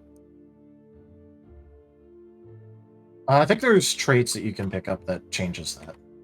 Well, Rosalia, but if you show it to Temple, it's going to be funny, hee hee ha ha. That's kind of based. It's totally worth giving all of your magic items over to the Don't you add half your level as a bard to it? If this was D&D. Hang on. Wait, spellcraft is what you use for identifying enchanted items? Yes. Yeah. Well, shit. About that. A bard adds half his class level to all knowledge checks and makes all knowledge check and can make all knowledge checks untrained. So you get All at least a +4. knowledge checks. It's knowledge checks. There's a spellcraft, which is not knowledge. Oh, okay. Hold on a second. Brain. I'm an idiot. For some reason, I'm thinking knowledge arcana. No, You're about to say you're thinking of knowledge arcana. There we go. Knowledge arcana, I'm knowledge just- history, knowledge religion. I'm just saying, if you want things identified, maybe hand them to the twins. No, That is true. Guys, look at that. You can't fucking beat that right there. Yes, Timber, very nice. Anyways. Yeah, so Rosalia 30 did is what roll. Rose has before any penalties from being drunk off her ass. Yeah. I keep forgetting that Moriarty doesn't have the spell for identify anymore. And Yeah, I was kind of expecting him to have something better than untrained for that. Wait, hold on a second, guys. Real quick. Don't you guys know that's a battle axe? Jeez. I thought I let him keep some of his lore bard stuff during the swap over, though. I could have sworn. Oh, you absolutely did. I still have chromatic orb. I still have featherfall. I still have blindness, deafness. I still have knock. I still have dimension come door. on. Oh, it Battle just wasn't axe one of was the things you good. chose. Okay. Yeah. Yeah. Battle Like axe was Yeah, good. because you could choose a certain amount of things, and then I know I can still do the classic bardic inspiration. I know that's a thing we let me keep. And insightful Gar, this end goes into the person's head. Yep, that it does. No, God, that's obviously a battle axe. It looks just like, the thing in my mess kit.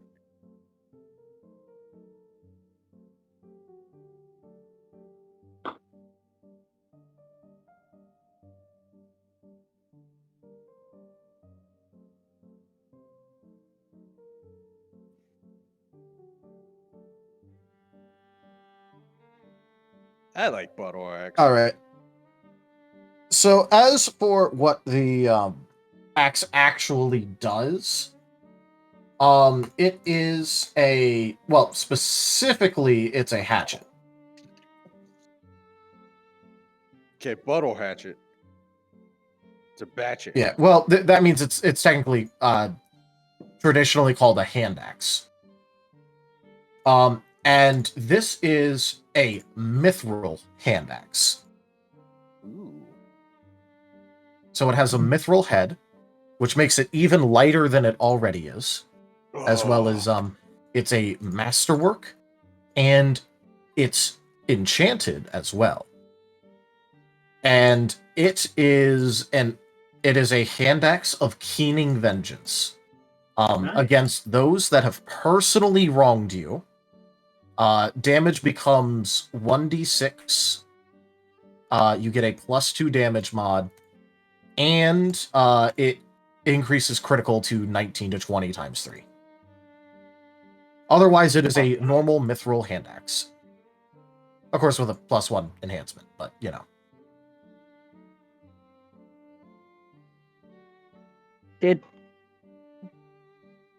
Where did you guys get that? So, given the context under which Rose obtained this, that's basically just saying, go, find them, remove their head. Yeah, basically. I need to step away for a few minutes, sorry. I'll be back ASAP. Alright. But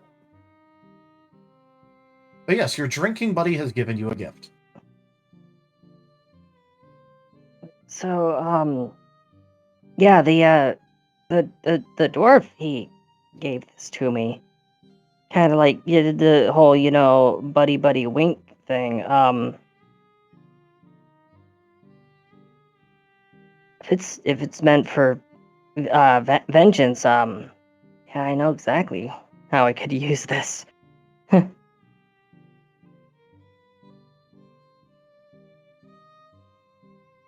I'm just surprised he didn't poison my drink yet. As far as I know. Maybe I'll keel over once I get to the mountain.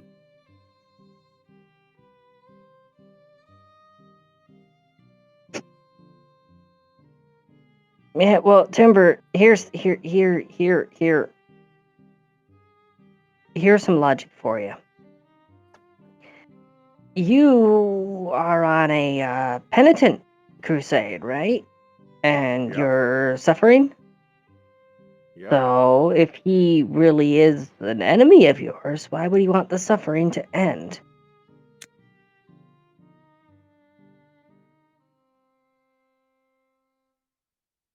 Timber stops for a moment.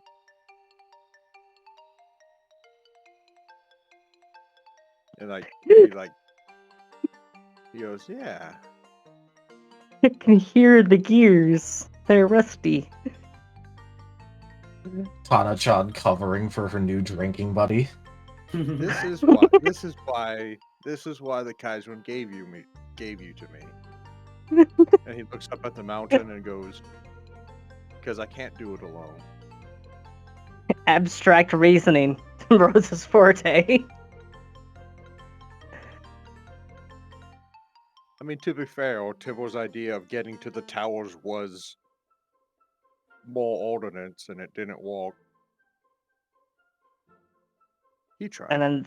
And then he ran into the rest of the party who were like, "Hey, what if you turn the knob?" No, it was a key. No, sorry, you have to turn the Marten. Yeah. Well, even if Tibble was there, he couldn't get his paw into the fucking place where the Marten climbed into, so... Sudden jump cut back to... It just sudden jump cut back to when we were using one of the Marten twins as a key for the door, and they're just spinning around puking. Mm-hmm. But now we have something even But yeah, what do better, you think about your new gift there? I think I could definitely make use of it. Yeah, you just have to be spiteful against everyone you meet.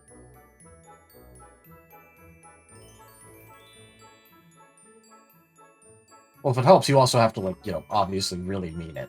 Like, it's not enough to be annoyed at someone or dislike them. You have to feel personally wronged. Yeah, Rosalia. it's a dwarven weapon meant for vengeance, which means the only context under which that enchantment would work is if you earned yourself a place in the Book of Grudges. All I'm saying, Rosalia, is there's a religion that will cover that for you. She's working on it. Again, wrong franchise, but... No, right franchise. The Book of Grudges is absolute, and if you say that it isn't, then you're getting added.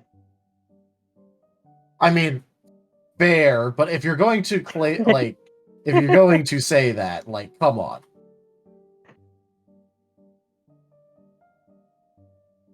Alright, so... As far as I'm concerned, the Book of Grudges is true for all dwarves everywhere in every franchise. It fits them too well. Yeah. It does.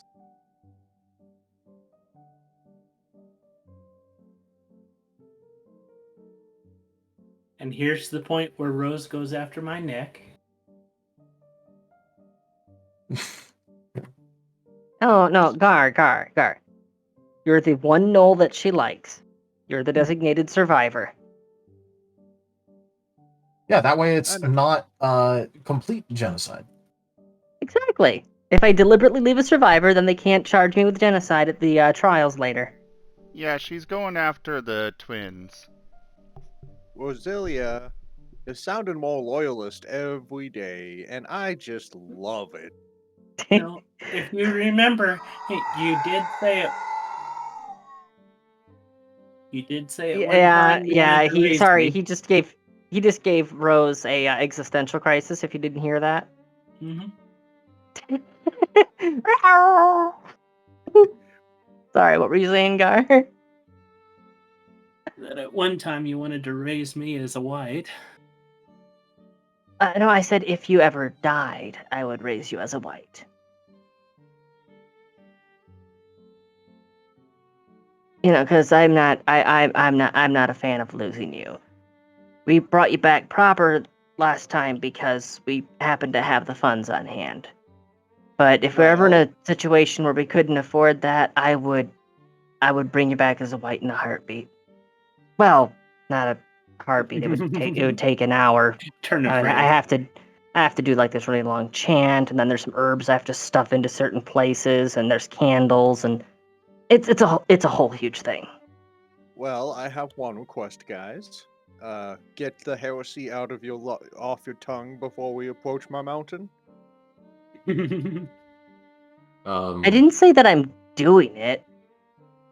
I'm just hypothetical.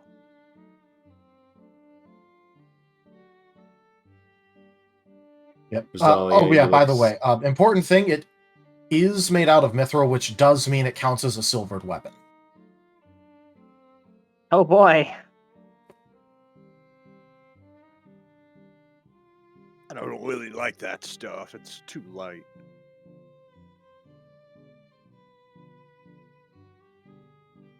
Metal's supposed to be heavy.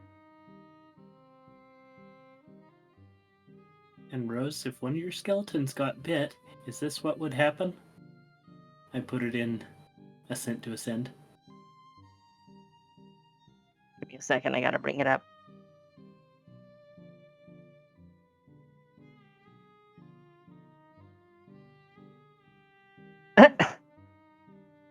Okay, did you post that to media sharing so that other people can see it as well? Okay. It's an X-ray view of somebody turning werewolf. Ooh. Well, now I just want to see it just cause.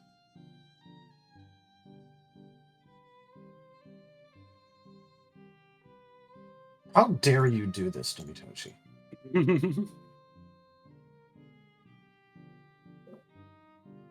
The caption on the original is, I guess this is what would happen if a werewolf bit a skeleton.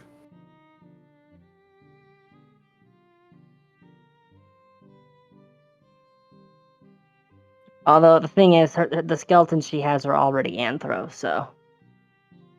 Any human skulls that she had ended up being mostly used for Philippides because smaller profile. Since Philippides is designed to, tuck away into the alcoves. Just don't get bit by the old joke of the warehouse. I imagine they're like close to the mountain, but Tim was just letting them talk. Because he said, don't talk about heresy on my mountain. Yep.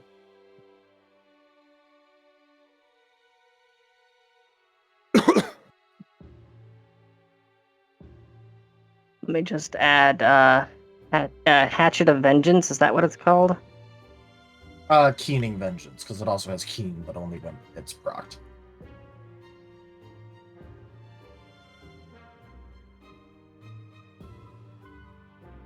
And how much does it weigh? 1.5 pounds. Yep, that is actually how much it weighs, because it's mithril. Alright, she's wearing that on her belt.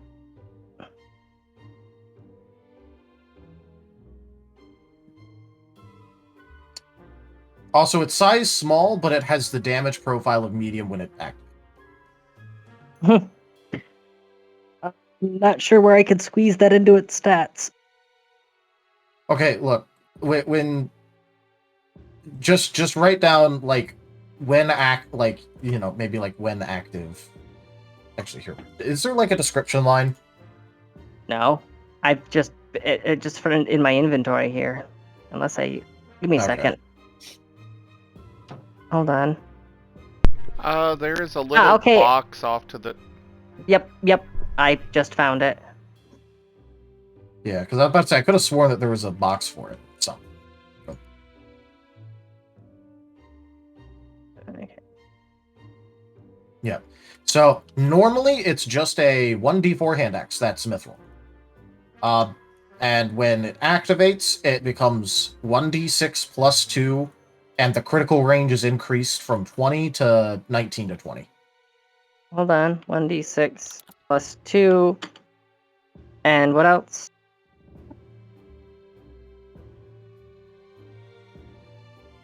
Okay. So, 1d6 plus 2, critical range becomes a 19 to 20 times 3.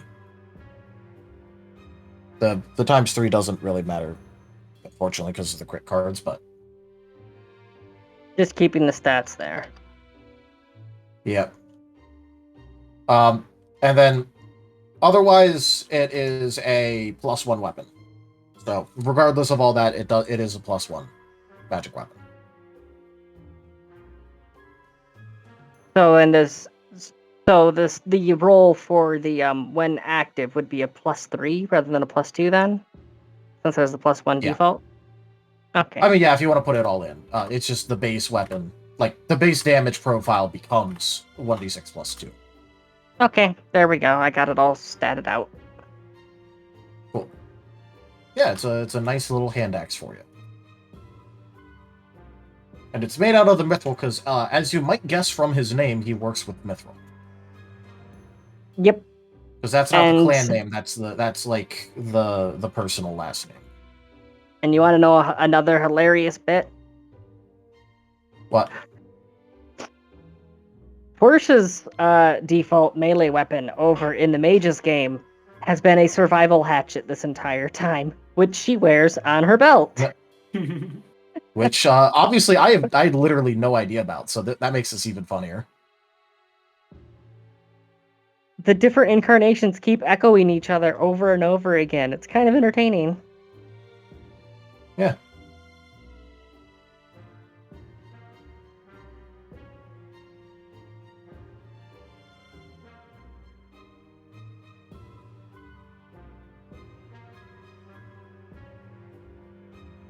But yeah, you have a helpful little drinking buddy that you were in.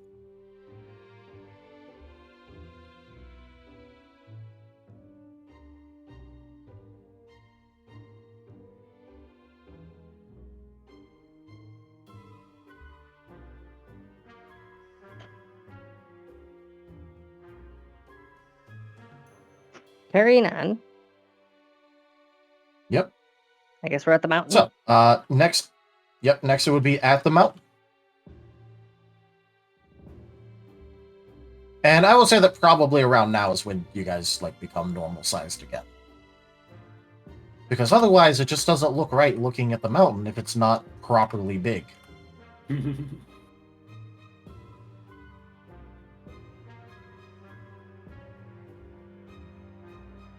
I'm just imagining that Timber's, he comes to the base of the mountain, looks up, and is like, huh, this should be bigger. Immediately shrinks to puppy size. Embiggens. Yeah. Oh no! He immediately shrinks to the size that he was back when he was last there, aka puppy, aka almost as small as Rose. Probably be like the size of a teenage male. Human.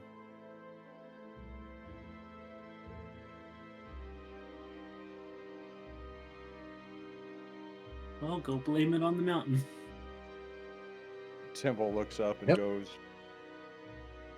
I know it's not really... It's not real.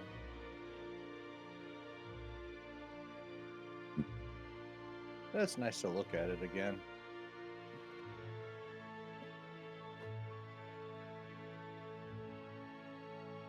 Temple Back to begins Timber. the ascent.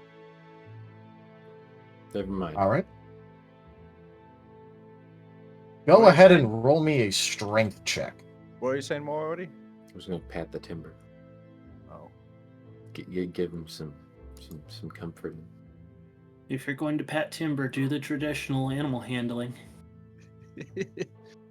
Of course. Animal handling versus AC. And we don't have animal handling. Yeah, we do.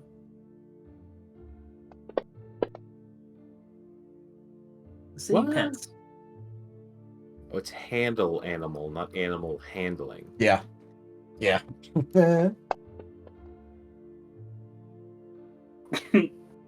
I knock on the back of Timber's helmet.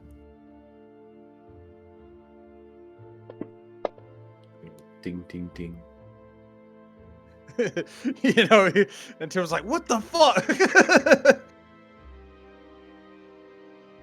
I'm comforting you.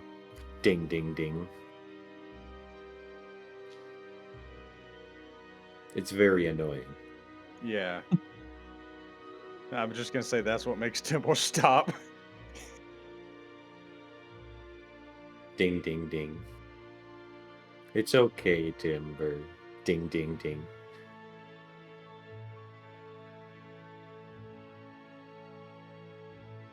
You can hear his, claw-like nails, scratching on the armor a little bit when he does it.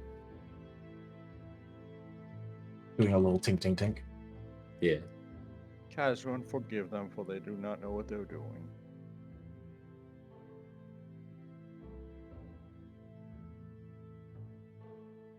Alright. Can I try again? Are you good, Timber? I haven't been good for a very long time. You need more to drink, don't you? Possibly.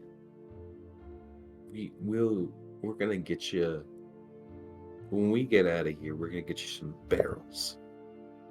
And we're gonna get you drunk. And I'm gonna get you happy. Because you, Timber, should probably be happy at least once while I still know you. Oh, we're climbing this mountain?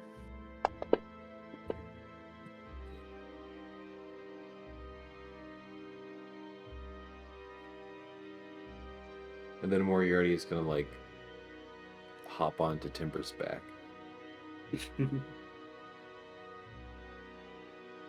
Oh, yes, there is a reason I'm asking Timber specifically for a strength check.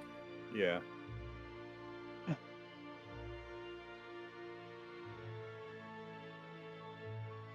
Well, storyteller, What have I doomed us to with my bad wall? All right.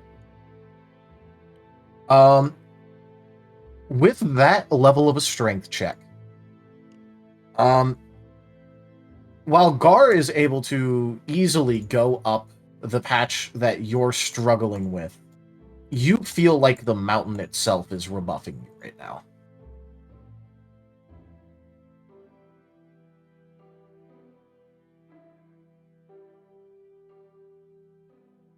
Temple, he starts to climb a little bit and just starts slipping, and he just drops to his knees. And just starts whimpering a little bit.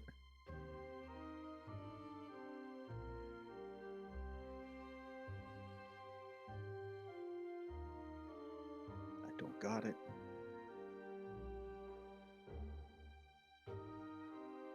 Come on, Timber, you can make it up here.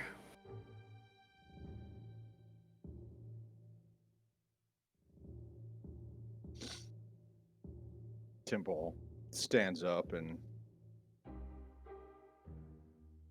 he slaps himself.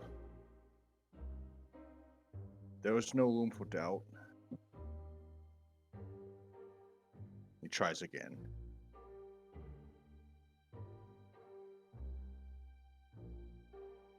Strength check. Yep, strength check.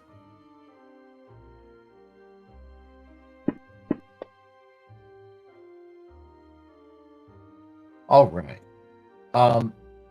It seems like the mountain is still attempting to pull you down. However, now you may make me a climb check.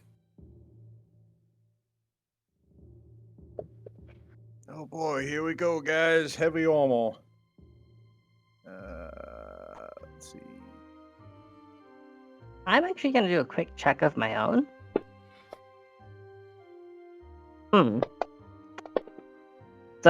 Whether or not this sight is going to sober her up a little. That he's actually, struggling.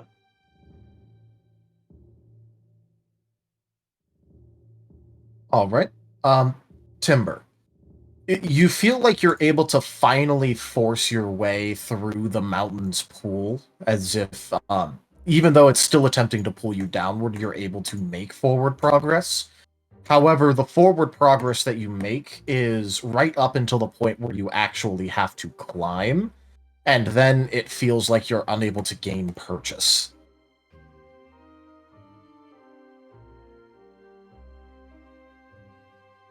And, the cold wind, the altitude, and the sight of Timber struggling, is that enough to sober her up a bit? A little bit, yeah.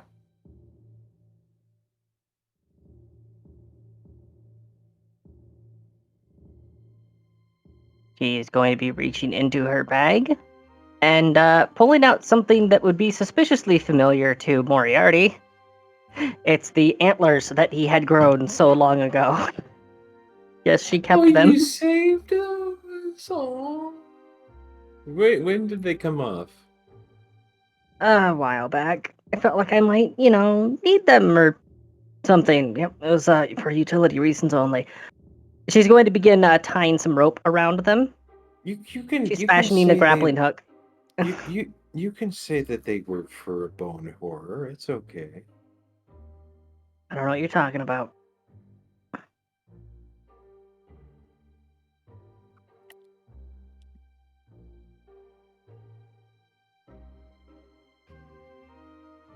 I'm not worthy. Or was it for a bone horror? I don't like where this conversation is going. You just hear Temple just mumble into himself. I'm not worthy. Fuck off with that line of reasoning, Timber. She's going to shove the fashioned grappling hook into his hands. You have what it takes.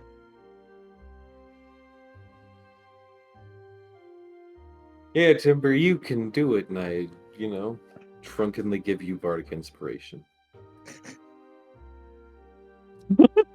At this level, it will be a D8.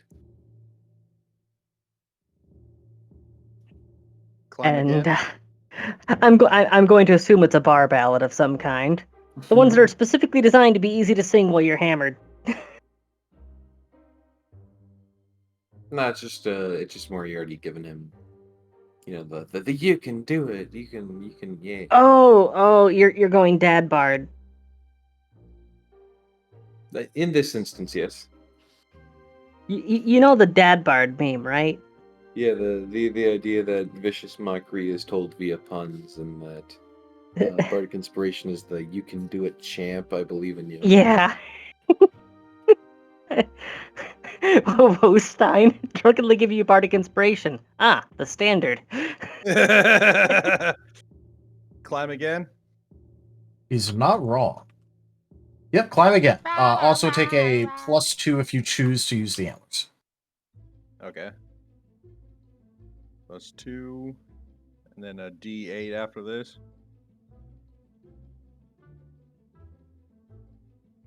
Temple, grips antlers. Time for bashing something? And goes, I can do this. Hold on a minute. Timber has been Timber, deemed you are... worthy of a nat 20. Also, I am back. So sorry about that. So that'd be a 22 plus 27. Also, Kerr, did you use that nat 20 you got earlier?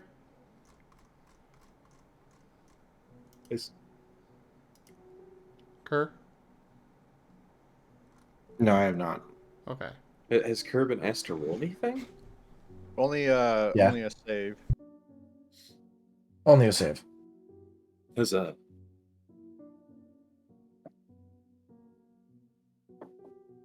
Yeah, well, technically 2 saves, because there was also the avoid drunk save.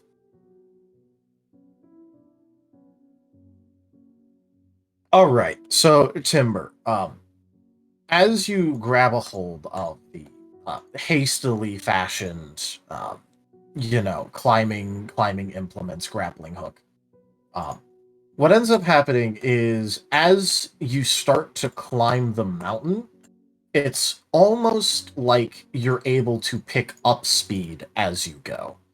And the only thing that gives you pause and causes you to stop for a second he's grown is pause? as you pass by. Shush. The only thing that gives you pause as you pass it by is your original impact site the last time you were kicked down the mountain. Still there with the imprint that you had given it.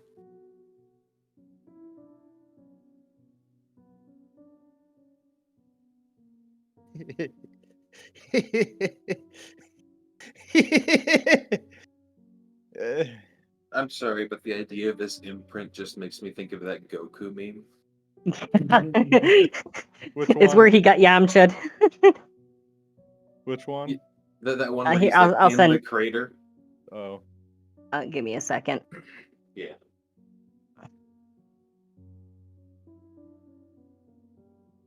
That's Do. Temple pointed out. That's me.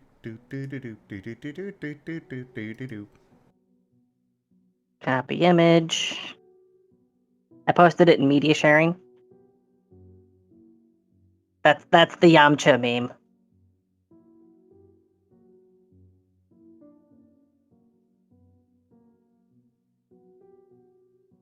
Oh. Yeah. Here we go. Perfect. I found a perfect version of it. Timber being kicked off the mountain.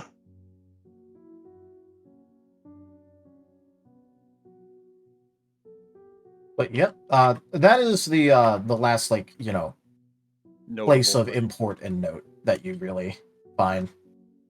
Otherwise, it's just a mountain. Yep. Climb. Motivated. The power of motivation. True. And then, eventually, running high off of the success that you now are having, you reach the top.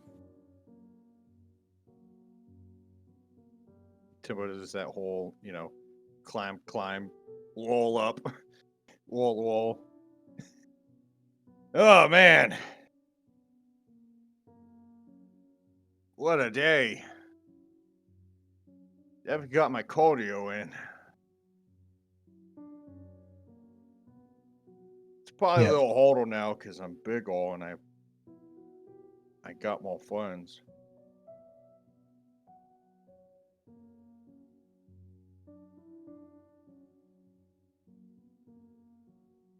Hi. That or I'm carrying so much more burdens. Now, Timber, that you're the adult, who are you going to throw down the mountain?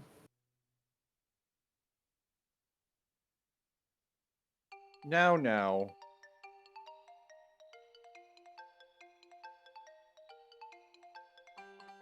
That's only for loyalists.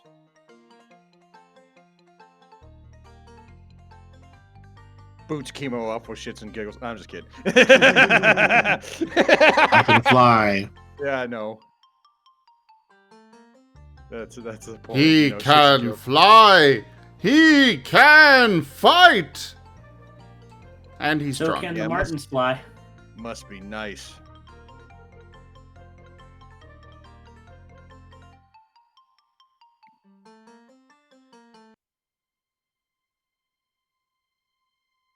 Timber looks around.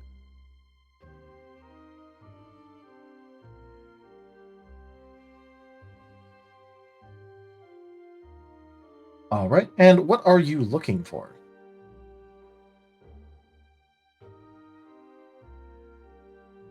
That's a good question. Is there anything in particular? Or are you just looking for anything?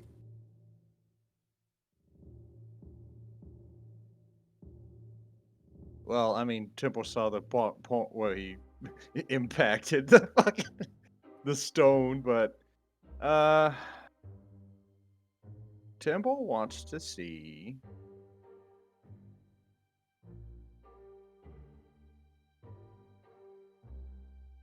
Temple wants to go to the shrine where he met his mate. All right.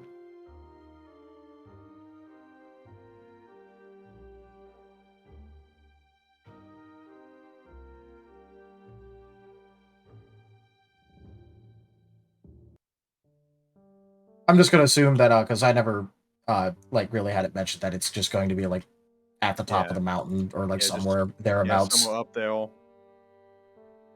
Just the place where the wolven go to pray in between killing each other and getting better at killing each other. Their favorite activities.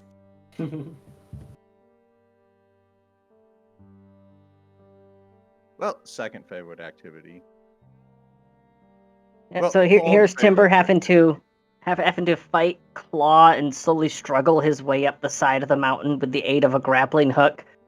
Meanwhile, the rest of the party, just one great big step, rotates 90 degrees, starts walking up the sheer cliff. Yeah. No, most of the party is being carried by the twins' telekinesis. Yeah, that's what I said.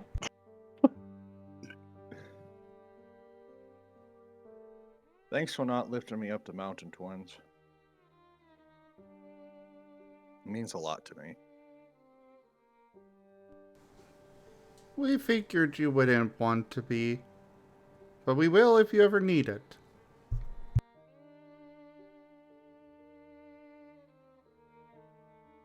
Timber kind of looks down and just like, the a fear of heights thing. When you look down at something and it just looks like it's a lot farther than what it was. Yeah, or just like fish bowls. Yeah, fish balls.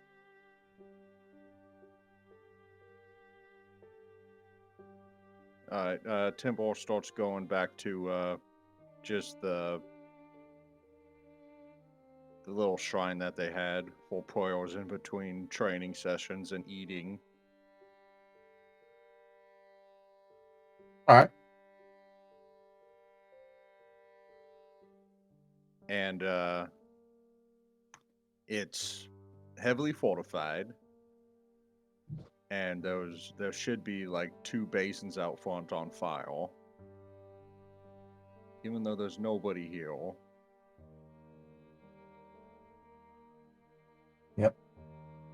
And Temple. Of course, it is just as meticulously upkeeped as it would be normal. Oh yeah, of course. If there's one thing Wolvens like to do, it's keep things clean. Because what else are you supposed to do with bald privates? Temple goes in. I can think of a few things to do when your privates are bored. Temple walks back to the edge of the cliff and kicks the two Martens off the.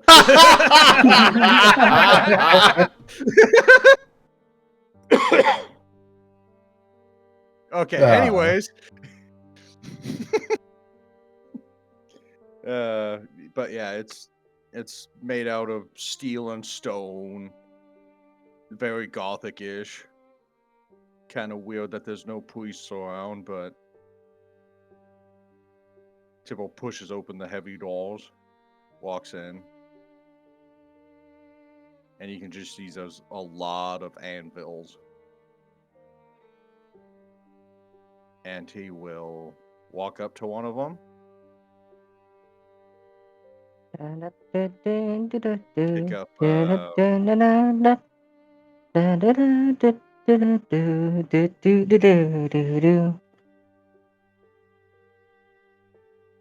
and he'll go specifically to one of them that's kind of off to the side, and then he'll just look at it and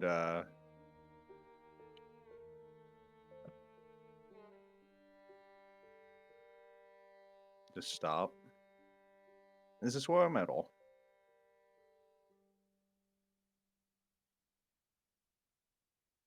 And he'll pick up like some ash from the forge dust or whatever.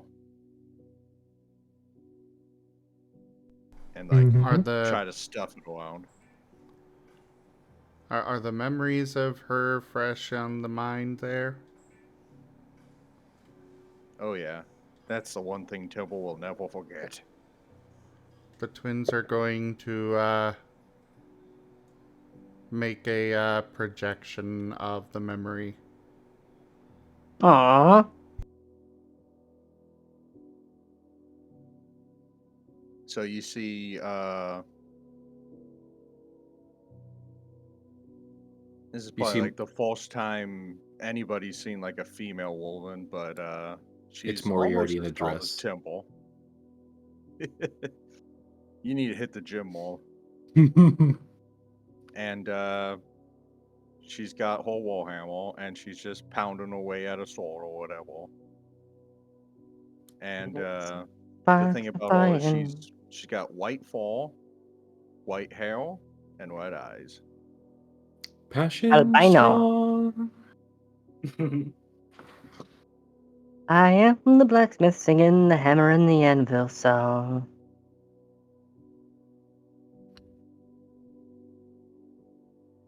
And that is where Temple got his sword.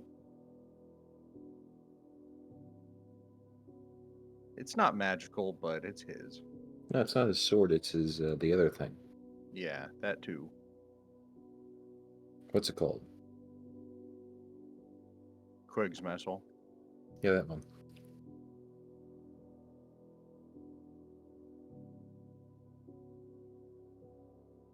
Even though Temple's got a better sword, he never took it off his belt. Duh. Man, it feels weird that Timber has lore outside of being just a mindless loyalist. He's surprisingly deep for a stupid himbo. That's part of his Oddly enough, this is lore the whole time.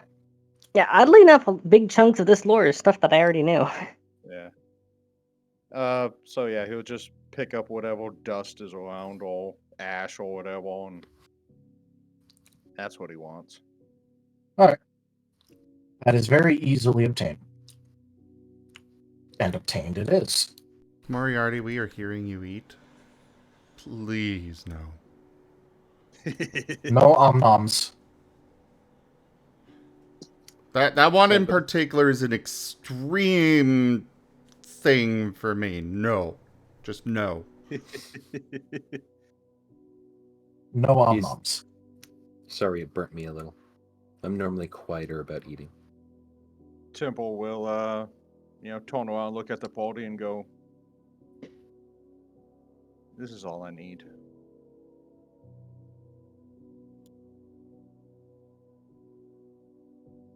Though, if this is like as he remembers, it's so fucking cold up here. It is very cold. I mean, it's on top of a mountain. Yeah. Like, it's cold. Yeah. Like, congrats. That's kind of part and parcel. Yeah.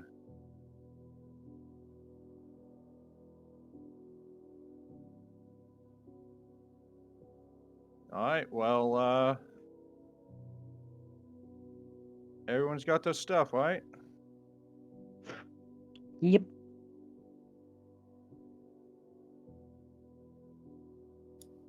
I suppose so. I mean, your knife was kind of retrieved for you. Yeah. You do have it. Yeah. Well, look. I don't know what to do now.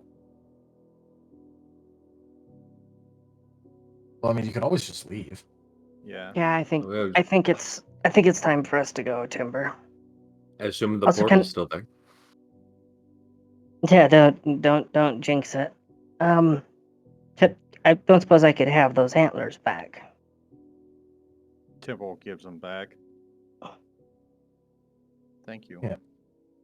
They now have new scratches because they were used as climbing implements, but they're still surprisingly intact. Don't teach my hamster to suck eggs! Taldarius, your mic seems to be having some issues. You Crackling. went to Crackletown. Testing. Is it still happening? Yes. Oh yeah. I can hear All right. Steve fiddling with it. Yeah, probably. Okay. Let me do this real quick. All right, testing. Much better. Twins? Say some more? I got distracted getting the influence for Taldarius. testing, audio testing. Much better. That all. Yeah, you want to know all I did? I very quickly muted my mic, went fuck off Steve, and then turned it back on. Yeah, that worked. Yeah, speaking of which, Taldarius, I think me criticizing Steve and saying, I don't really have to worry because Kayla and my workings and such. Yeah, I was dealing with electronics issues like almost the entire week after that. I told you. I had to reinstall and reboot a bunch of shit. Literally, I couldn't even use Spotify on the phone without it crashing anytime I tried to switch from one album to another. Yeah, that's I don't shit talk ghosts because I only got a gun. I think the stranger thing of you having Steve who messes with your technology is not the fact that Steve messes with your technology, but the fact that he reveres you when you tell him to stop. Look. Half the time he does, half the time he doesn't. It just depends on how he feels. Yeah. No, I was having issues with apps. I was having issues with apps randomly crashing on the phone, with my watch not being able to track heart rate properly, and with all audio and several program functions on my computer all operating on a 3 to 5 second delay. I had to reinstall several things in order to fix it on the 3 different devices that were affected, and Akela wasn't able to pick up a single damn thing. I tried telling you about Steve. You're the one who decided to push him. Well, twins? Yes? Can we fly down? We thought you'd never ask. They lift everybody up. We're going to Neverland. We're going down. Neverland. No. We're going up, boys. We're going up the mountain. And tonight, Take my hand. Okay, so there has been a I was trap mountains. played. As we are now bouncing down the mountain. With Bubble of Telekinesis. Mm-hmm.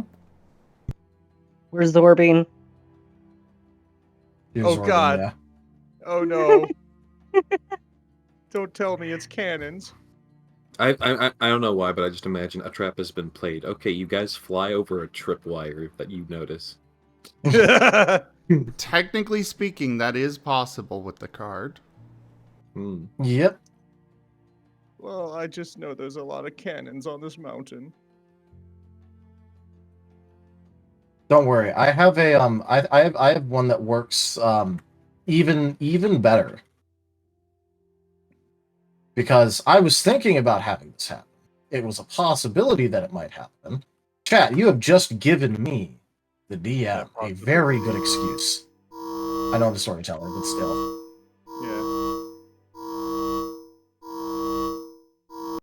Nuclear launch detected. The timing of those. Yeah. Yeah. Like, I know you played that right after that started playing, but the fact that it waited until right after the alarm ended, you know. Please don't disturb me while I plot to overthrow you. Ah, storyteller reroll. Sweet. Oh, whoa, you decided to be Nuclear mean launch today. detected. Okay.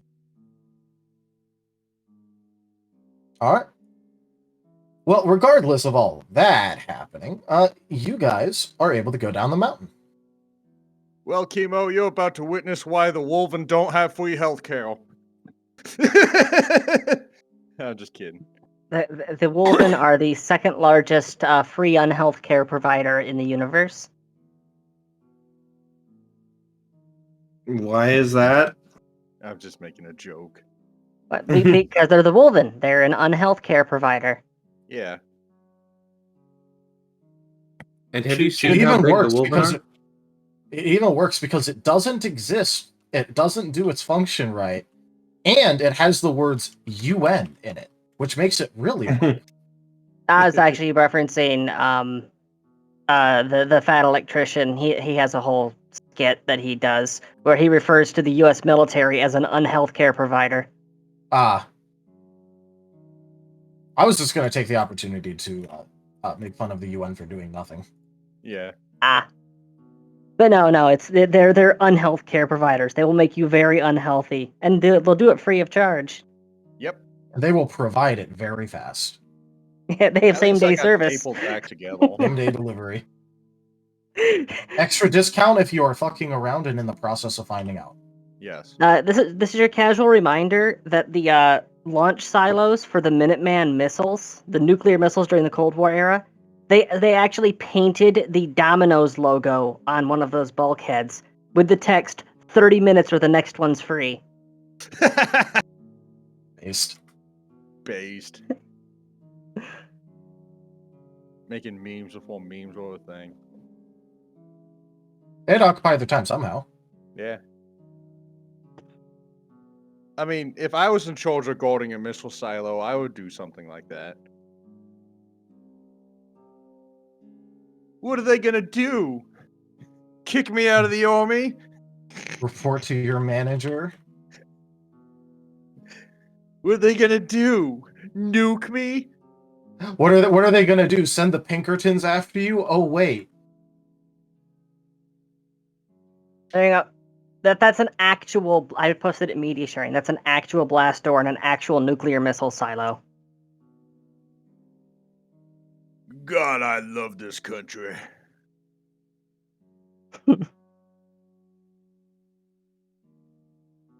Alright, so back to the game. Go back to the portal. Hopefully. Nuclear if it's launch still there. detected. The portal is in fact still there. Alright, cool. I hug everyone and then jump through it.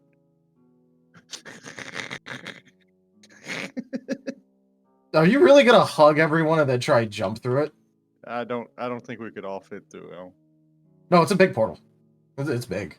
Oh, Well, I mean, if they let me. I mean, the twins are still riding in your back, so... Yeah. Temple learned about the friendship grapple. He wants to use it.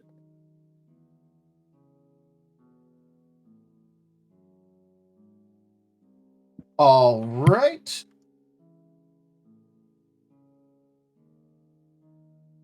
And away we go. Oh man, I kind of feel bad for this. Okay. You want to know what the big problem about the friendship grapple is? What? It is tactically insufficient and a liability. Would everyone please roll initiative for me? Okay. What? Here comes the king.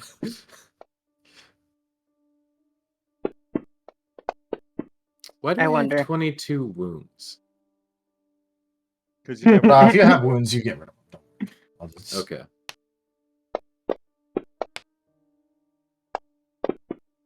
Now it's worth a shot. Oh, initiative is probably in combat, isn't it? Yeah. It is also on the front, on the main tab of your character sheet. Where? Oh, there it is. In between the main I boxes. found it. Yeah. Well, I mean, we can all blame me for bad rolls.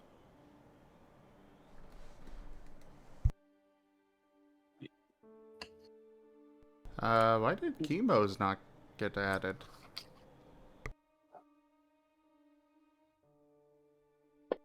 Oh no, I could just do it manually though. There we go. That's the actual. Times 3. I'll just manually put in Chemo's. Oh my! Oh wait, you guys rolled like trash. Oh no. We're not expecting a fight right now. Oh no. And we're drunk. You can blame me.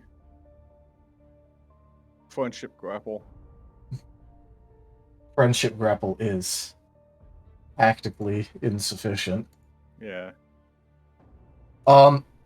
As you guys are group hug jumped through the portal, you have about a millisecond of water hitting you, as you are then immediately sent through another portal and dumped right in front of a very familiar Hoskavanian who is frowning. Arvin is sorry for this.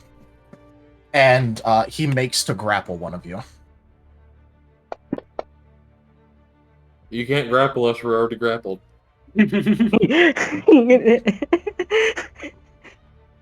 No I've never takes actually met backseat. this guy. What'd you say? I've never actually met this guy. I was only No, he told was- about him by the group. Well, yeah, but like yeah, this is a part of the team that you used to be a part of. Yeah. Oh, him! Oh, Yeah, it's Arvin. oh, It's not the Arvin. anvil, it's Arvin. oh, Arvin Arvin, good is to sorry see for you. this. Yeah, Olvin. Yeah, as he does immediately grab Kemo, who's now very undead again. Hi, Kemo. As you were- Hi, Arvin. How are you doing? Hi, mate. All right. What is your CMD? My CMD is... Does a 27 beat your CMD? Yes. Then Arvin is grappling you. He is going to use his free thing for grappling in order to try to hit you. Does a 24 hit. Yes. All right. And then he'll do his... Oh. I do have DR10 unless it's magic. Yes, that is in fact very true, but that might not matter in half a second. So I know a 24 hits, so let's go. Arvin's coming to play. Zim, could I please get a bludgeoning crit card? Oh!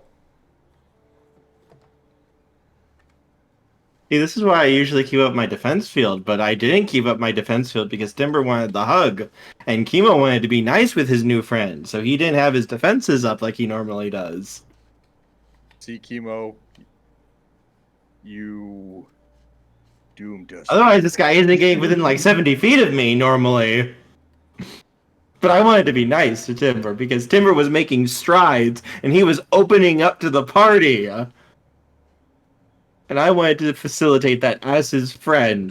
And now I'm about to get punched in the dick. Hopefully I should be okay, though. Not the dick. Kneecapped. Quadruple damage. And you have disadvantage on skill checks and rely on your legs until you finish a long rest. I am He went for the leg. He went for the leg bar. I am way too familiar with that pain. Yeah. Kemo, you were met face to face with a grimacing Arvin. And as you're asking how he's doing, how he's been, just trying to let go. Hey, Arvin, please. I do not want this. Oh no! He proceeds to grab your leg after getting you with a quick sock in the stomach and twists.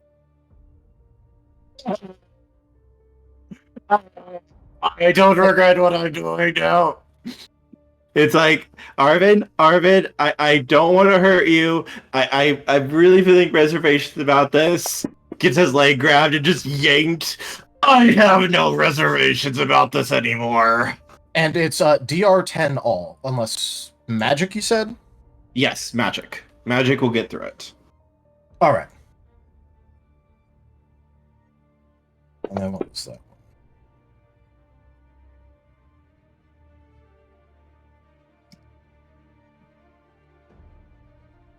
All right, and your total damage after getting hit twice and being grappled is you have taken 18 wounds. And that... Oh, that's not bad.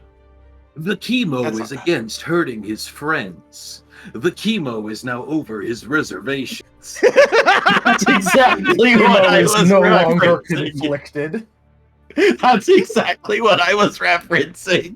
The Kemo is holding reservations about this. The Kemo is no longer holding reservations about this. The boulder is conflicted. The boulder is no longer conflicted.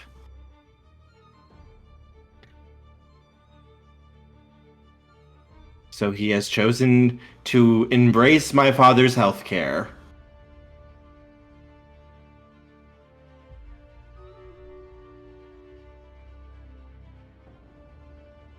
All right. And as that goes on, yep, he's the only one who actually gets the surprise attack because you dumped right in front of him. But you do see that the gang's all here, all 5 of them. Oh, hello, target-rich environment.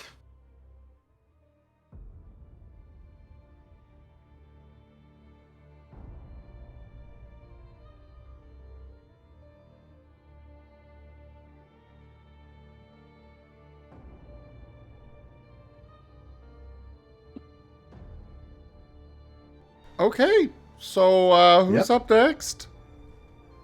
Now it will go to the top of the order, and I will reveal them on the combat tracker.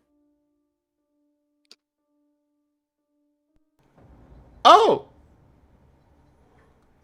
I should have used my D20. I should have used my nat 20 if I wanted to save it.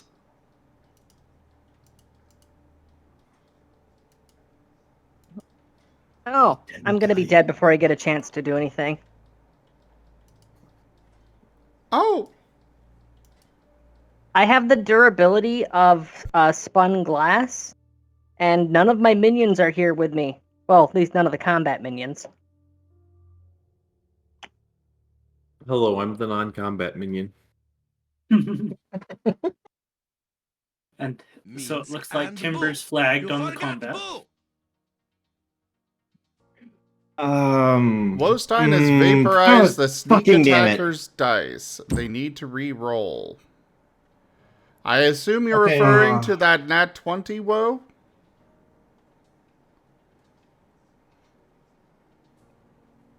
Do you want him to reroll the crit or the first attack? Yeah, please specify.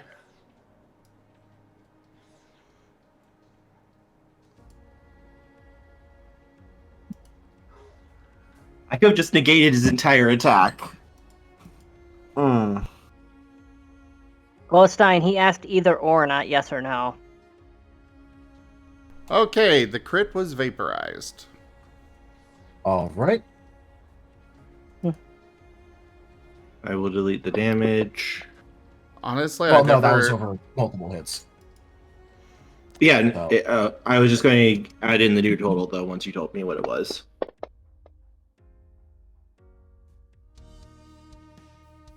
I was honestly not expecting that card to be played in favor of us at any point ever. Your new damage total, subtracting the old and adding the new, is 23. That's more damage. Yes, because on the crit he rolled low on damage but got the effect. Gotcha. Remember, there were 2 hits. The first one dealt damage. The second one was like crit. I'm just surprised. It's like, oh, he did even more damage on it, times 4 damage. Yeah, you see, the problem is that he had damage, but he rolled a 1, a 1, a 1, and a 2. This time he rolled a 10. Fair.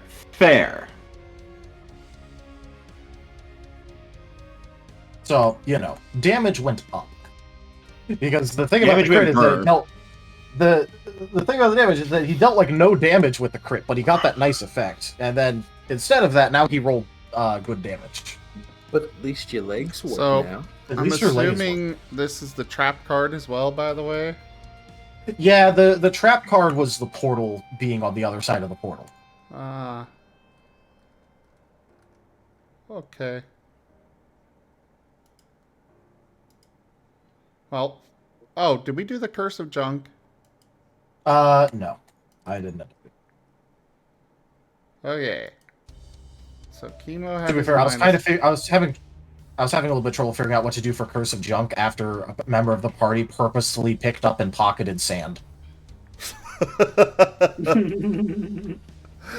That made things a little bit more difficult to figure out on what to even put in. Well, as far as that, it can be something useful for the record.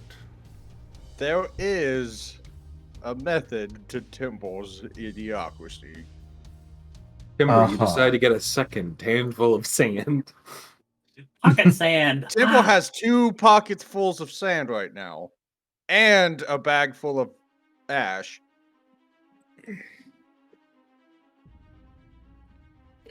Don't teach my hamster to suck eggs. Why did you stick Aether into a bag? What did I do wrong? For your safety. I don't like this. Timber, you can't breathe in there. Wostein, I don't think that Timber is a fish. I don't think we're in water right now. Are we? No, we went through you hit the water for about 0.1 seconds and then went through portal. There were 2 portals. The portal that we went through original, and then... So I'm guessing refund the influence as well as sent in? Oh yeah, for the fish one, yeah, because it's kind of non-applicable. You see, there are 2 portals. The portal and the anti-portal. Portals on portals, they're kissing. Mwah, mwah, mwah.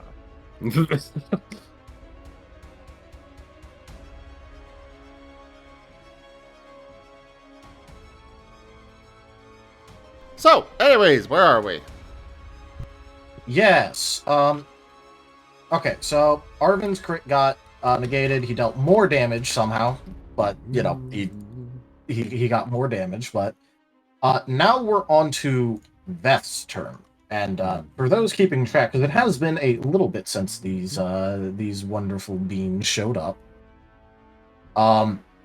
Yeah, Veth is kind of the since Kemo is no longer in there, Veth is the leader.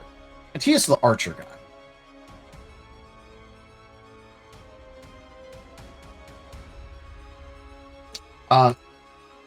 And having learned from a couple of things, he is immediately going to attempt to Hunter's Mark Timber.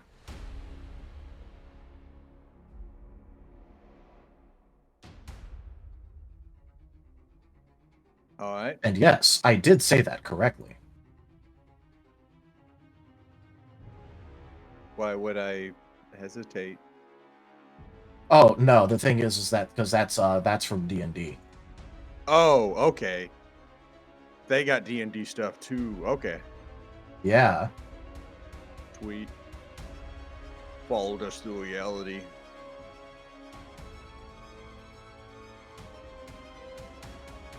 Okay. Well, what's he doing then? Yep. Well, he's using Hunter's Mark, and then he's gonna take a shot at Timber.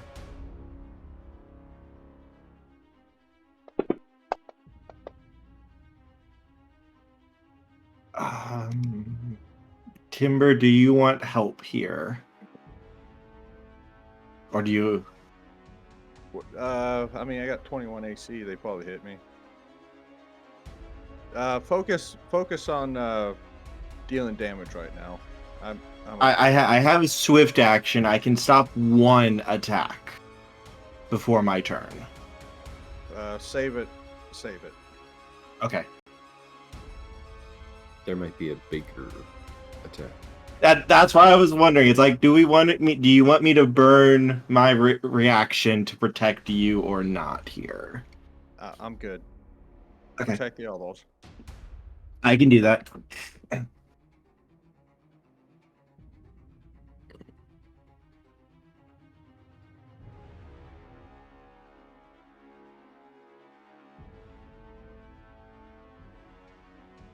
.21 AC.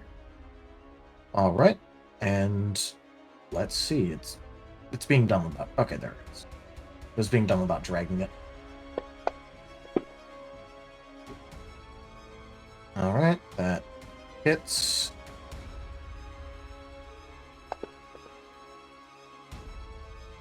You've taken 15 damage.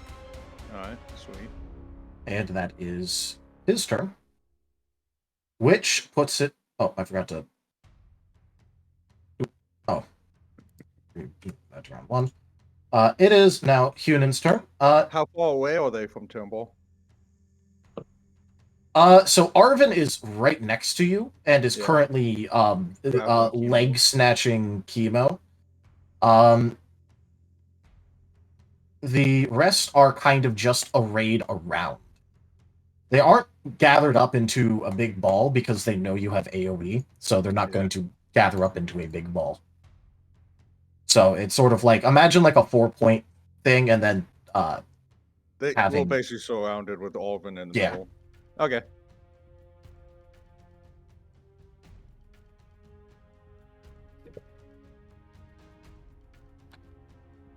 All right, and please make a wisdom saving throw for me, Timber. Okay.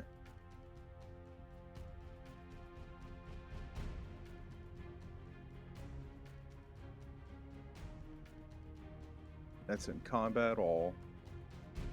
It's going to be under your combat, yes. Yeah. The will save. It's also on the main page, too. Okay. Well, mine's gonna be a little fucky because Paladin. Yeah. All right. Does that already include your +3, or do you need to add that to it? That's with the +3. All right.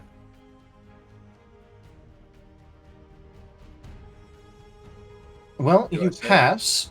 Yep, okay. You do in fact save. Yuna looks frowns for a little moment before raising up his staff and starting to wave it around.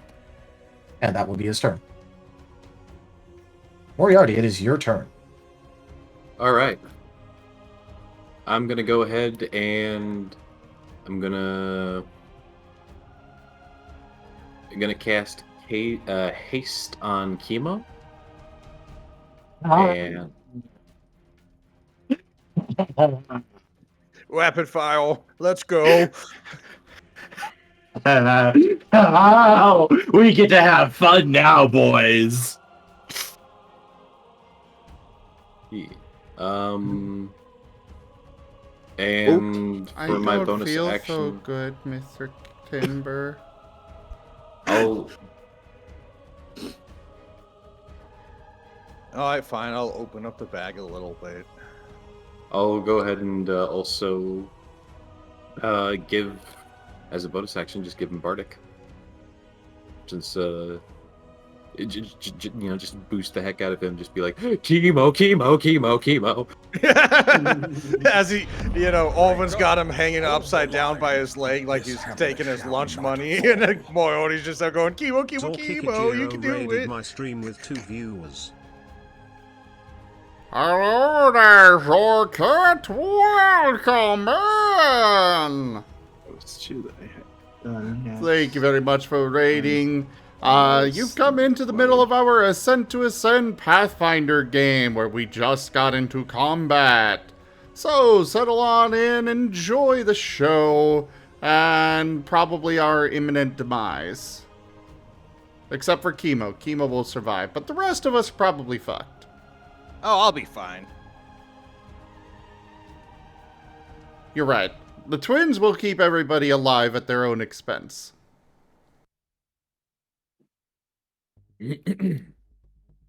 Have faith, Shotgun and Cody. Oh, we get to have fun, everyone. We get to have fun. It's okay, everybody. I'm about to break Imperial doctrine. Actually, Taldarius, were you keeping track of how many luck points I currently have? Because I cannot remember, and I hadn't updated the sheet. I'm gonna use the restroom. I don't think you used any today. Oh, that's good. That's good. I do not believe that you have done any today. So, Moriarty, what are you doing? What? I thought I said my turn. He cast haste on me. Yeah, but you can still walk around, try and move or anything. Yeah, you need to hit the arrow for turn complete if you're done. Oh, yeah, I'm not. I thought we were all grappled, but either way, I'm not moving. Well, no. He couldn't grapple all of you. It was Timber. Timber has you all up in a nice little ball. Which is important because the cleric is up next. And this is the that one Vixen cleric that you guys had met a couple times now, actually.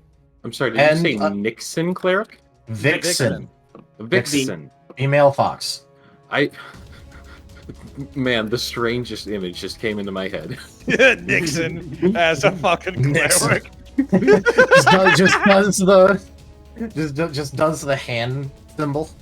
I am not a rogue. Let me make one thing perfectly clear. I'm going to beat you with this.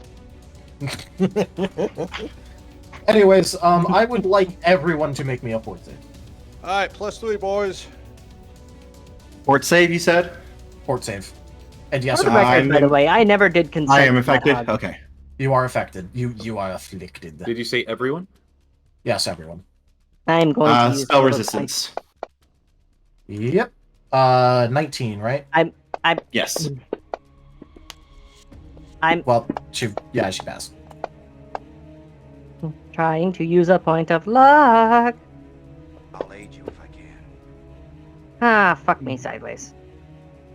Question real quick before I roll. Can I try to identify what spell they're casting as they're casting it? Actually, you know what? Yeah, go ahead. Wostein has granted a buff to our party. And he wants to know if this is an alternate pocket realm again. No, it is not. Is that not wrong? But yeah, he has granted a buff to our party of your choice. Darius. Yep. All right. Well, you're very lucky. I was giving you a hidden little +2 because of your familiarity with it. This is something that you would know about due to, like, for very obvious reasons of your backstory, which is, this is a spell that will fatigue all god touched within a certain area. And you are all standing nice and close together. Again, for the hug that I never consented to, for the record. And this targets not the body, but it weighs the soul. Okay. So I'm going to burn. I don't have a soul. Well, I mean, I'm going to burn the nat 20 that Wostein gave me in order to. I have a +12 with Timber. I can't risk getting fatigue. Fatigue is bad. Wait. Yeah, it affects the soul. Yeah, it's so very bad. That. In fact, it's going to take me from marginally useless to completely useless once my turn finally arrives and I have 1 hit point remaining. I'm going to burn my nat 20. All right, you're burning. So the I'll nat have 20? a fortitude of.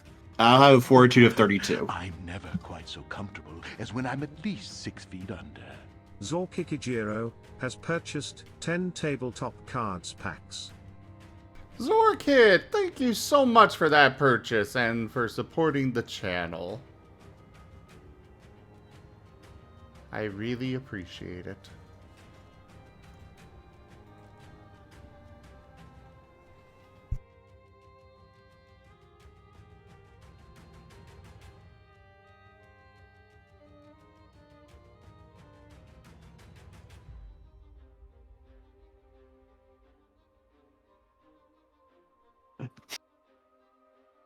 All right. So you're using your nat 20. That means that Rose, Cody, and Moriarty are all now fatigued. Thankfully, as this is not a mind affecting thing, it does not matter that only one of the winds failed. It only affects that 1 point. For anyone who wants a reminder on how fatigue works, it's very bad. You can neither run nor charge. You take a -2 penalty to strength and dex, and if you gain fatigued again, you become exhausted.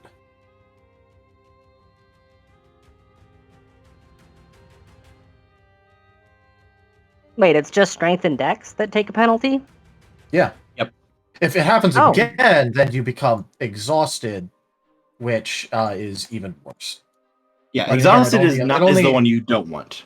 Yeah. Okay, well, in that case, actually, it's not that bad so long as I stay out of attack range. Yeah. However, so you can't run if you're fatigued. If you're exhausted, you also move at half speed and cannot run.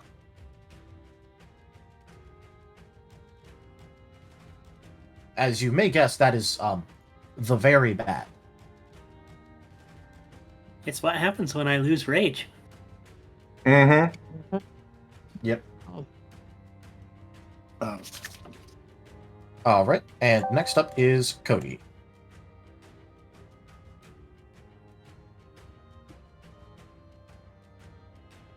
It shall be done, and done well. Zorkit, Alright. depending on the cards, you can specify who it is that receives the boon. This is the all-in card, so yeah, that one. Well, it doesn't matter let you because the player couldn't specify. have attacked. The player couldn't have attacked anyway, so. Oh boy.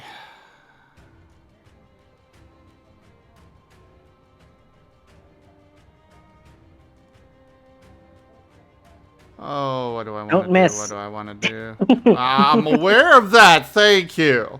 If you can give me buffs, I think I might be able to one-shot all of them depending on how they're positioned.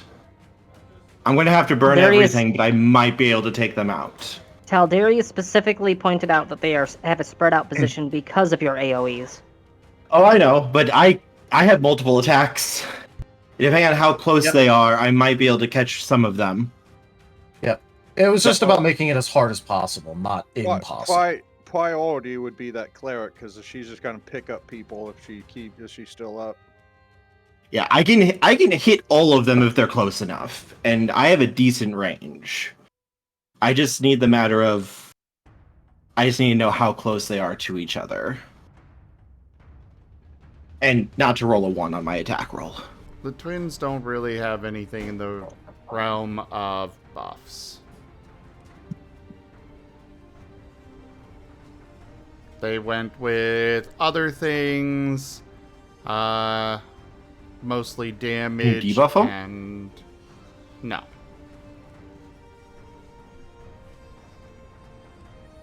Start blasting? They can definitely blast.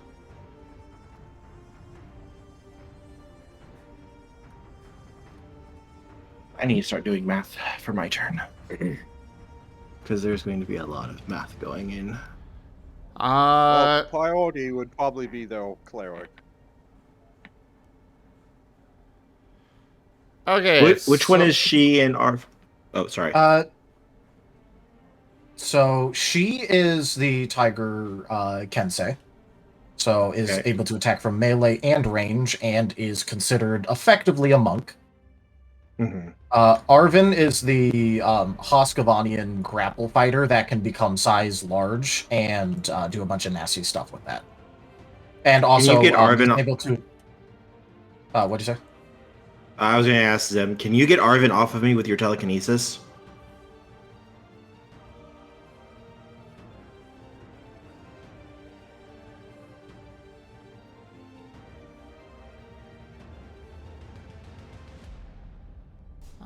Let me double check what I've got on that.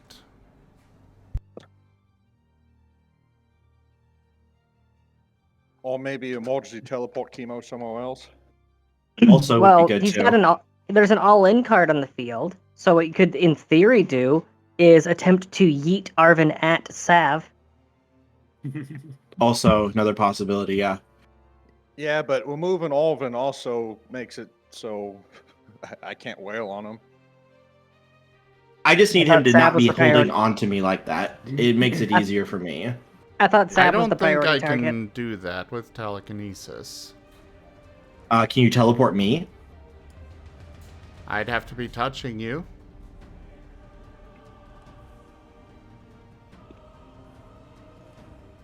Emergency teleport's a swift action for you.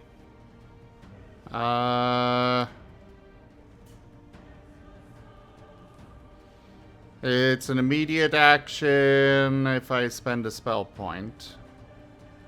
So one of the things you could do then is you could use your standard action to teleport onto me, and then use your immediate action to use your emergency teleport with a spell point to teleport both of us.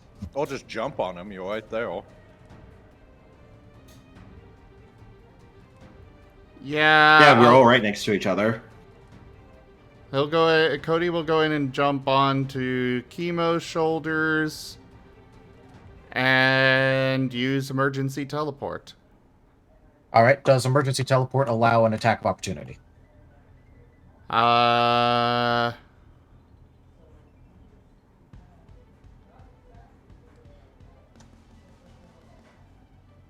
you can teleport out of it, but if I believe correctly, unless it states otherwise, he'd get to attack of opportunity you, not for leaving the square, but for casting a spell in melee.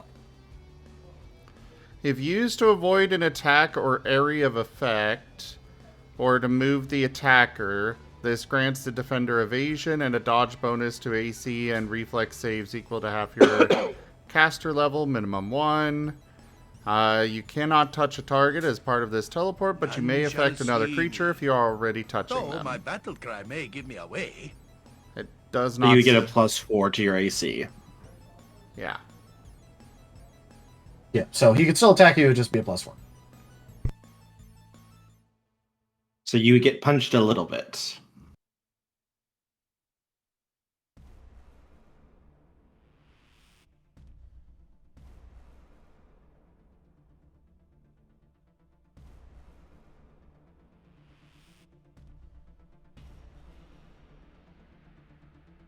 So is that what you're gonna do? Yeah. Alright.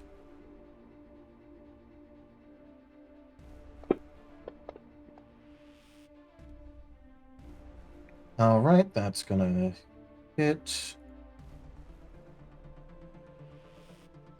Arvin is indeed sorry for what he must do. I can use my ability for my reaction to. I think. Let me see if I can use it on someone else. I don't know if I can use it on someone else real quick. Because I might be able to use my telekinesis sphere as a swift action. I know I can do that, but I don't know if I can use it on another person.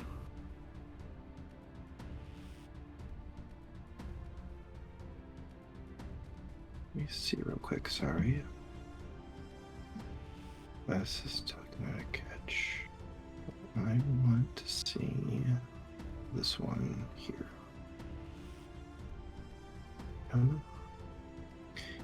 Block attacks with melee weapons so they retain their whole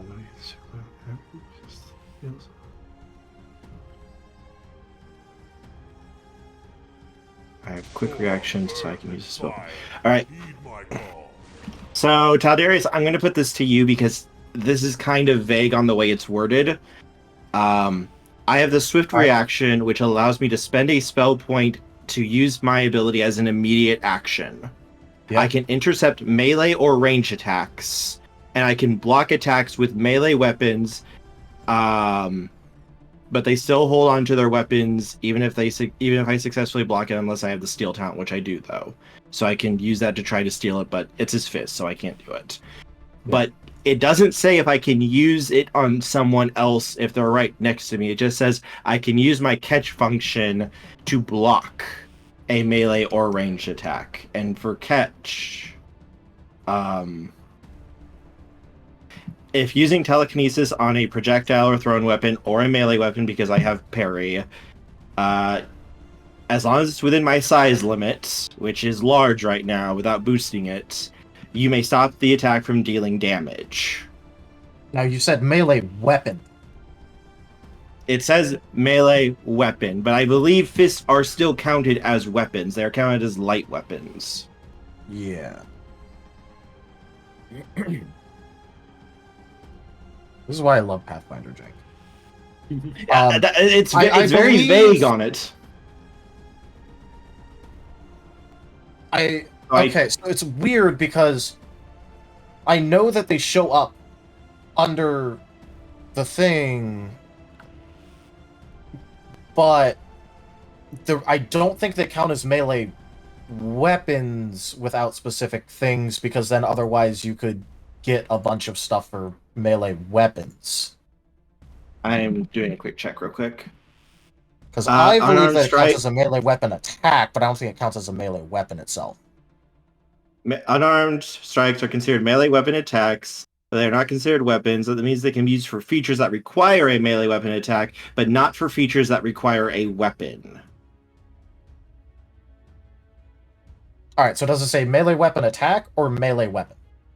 Melee weapon, for mine, is worded as melee weapon, I believe.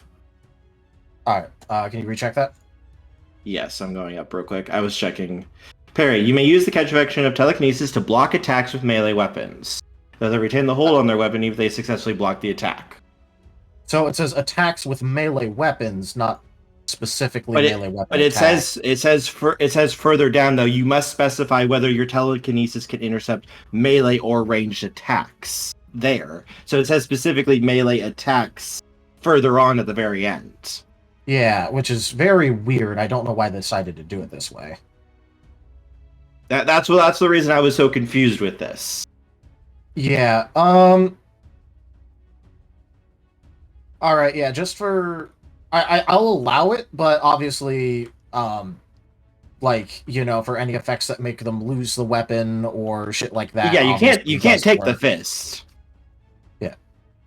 Well, depending on wording, technically you can, but I wouldn't expect to do that. I just wanted to protect the twin.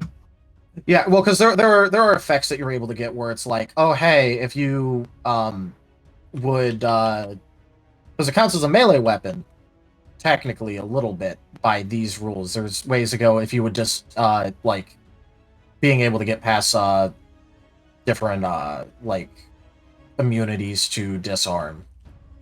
So I know there's got to be a way that you could technically jank it to remove their fist.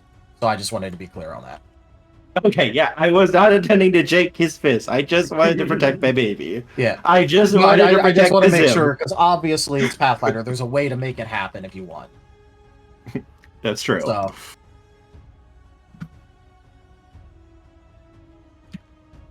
Yep, but yeah, so you could block his attack, taking up your reaction.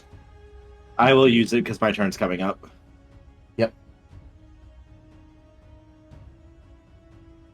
Wait, hold on.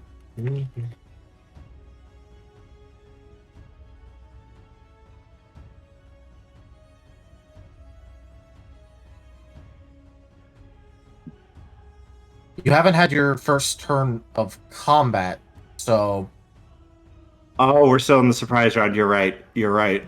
You wouldn't have your reaction. You're right. You're right. You're right. I forgot about that. Yeah, I just thought about that too. I should have thought about that before. Yep. No, 100%. You're correct. Usually, we're not getting ambushed. Yep. I'm sorry. I tried, Cody. I tried to protect you. Just for reference, do make sure to let me know anytime that Kemo is doing damage using negative energy. Anything that's using a negative energy or a death effect. Excuse me. Ow.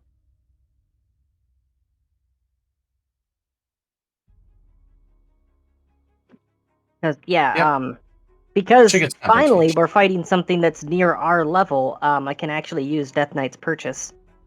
Mm-hmm. Okay, so I need to go and do math.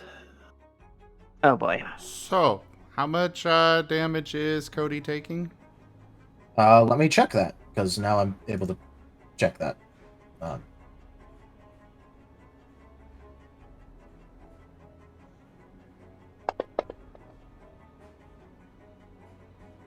You took 12. Okay, not that bad. Yep, you already added it. Yeah. They're supposed to have, oh, wrong box. I guess Cody's would be used up this turn, but, they have their little shield thing. Oh, yeah. Okay, so yeah, teleporting Kemo out of there. What? Sav is the cleric, right? Sav is cleric, yes. What are they wearing? Sav is wearing medium armor. What type? Let me double check that for you.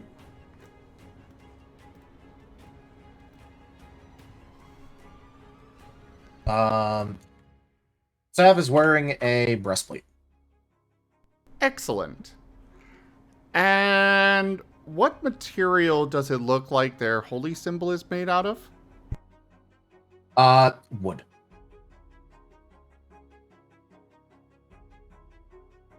Okay, so the problem is that they have a wooden shield and they have a holy symbol imprinted into their shield, and they're also carrying another holy symbol on them. So, because they're able to get holy symbols imprinted into your gear. Okay. That slightly dampens my enthusiasm here, but not that much. I am going to use Electric Blast. You may change the damage type of your destructive blast from bludgeoning to electricity. Targets wearing metal armor or primarily comprised of metal suffer a -3 penalty to AC and to saving throws against Electric Blast. An Electric Blast can ignite combustibles and melt metals with a low melting point, such as lead, gold, copper, silver, or bronze. All right. So at least the shield somewhere in the and city. Buy wooden shield. Okay, so specifically, are you targeting them or their item? Because there's a difference between, does it say, like, it explodes all, or it combusts all combustibles on their person? Or does it say can combust things? Can. Can. Okay, so it doesn't automatically combust everything on their person. You'd have to target their shield in order to delete shield. Okay. Alternative idea then. Because I didn't add a shape to this. Where was it? Scrolling, scrolling, scrolling. Here's the blast shape. Chain blast. In addition to the electric, you may spend a spell point to arc your destructive blast between multiple targets. Choose a number of targets no greater than 1 plus half your caster level, minimum 2 targets total. Make a ranged touch attack against each of them in order. No target can be further than 10 feet plus 5 feet per 5 caster levels from the previous target. And no target can be targeted more than once. Should any of the targets fail to take damage, either by a missed attack, resistances, or other method, the chain stops and no further targets are damaged. So, Chain Blast. Primary target is Salve. And extra targets are Shield, Holy Symbol, and the Breastplate. Okay, well, so what I'm going to need from you is, does it say if it increases, decreases, how it affects Sunder? Does it Sunder for you? Does it... I literally read off exactly what it says. Okay, well, you have it up, which is why I'm asking. It does not say anything about Sunder. No, it does not. Okay.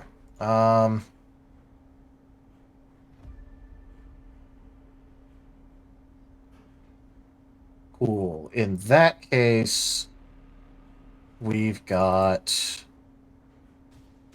You said you're targeting the shield, the holy symbol, the armor, and then them, or... Them first, and then... Them first, okay. The parts that they're wearing. Basically, I am turning them... I am surrounding them with electricity.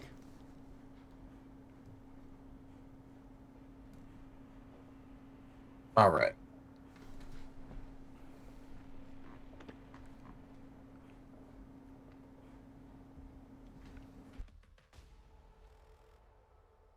Don't teach Okay, my so hamster to they're suck eggs. carrying it, so...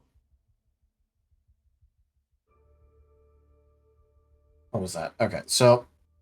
Sorry, there's just there's a lot of different rules for this, and it depends on if it's being wielded or worn. So the like the shield would be counted as wielded, while other things are counted as worn, and I need to make sure that I have all of this correct. Because yes, Pathfinder does in fact have different things for one, it being wielded or worn.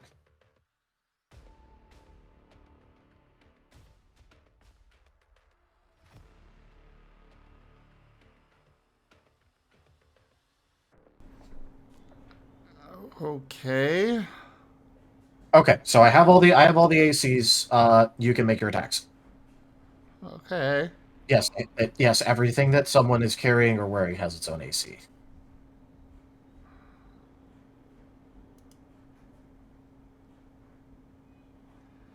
Reminder that this is a touch attack. Yep. Oh, nice. So you hit them. That would be a crit then, because of the all-in card. Oh, actually, no. Then Arvin's thing would have crit because he hit you. I forgot that didn't get used. Ah, right. Well then, let me draw the card for Arvin attacking Cody.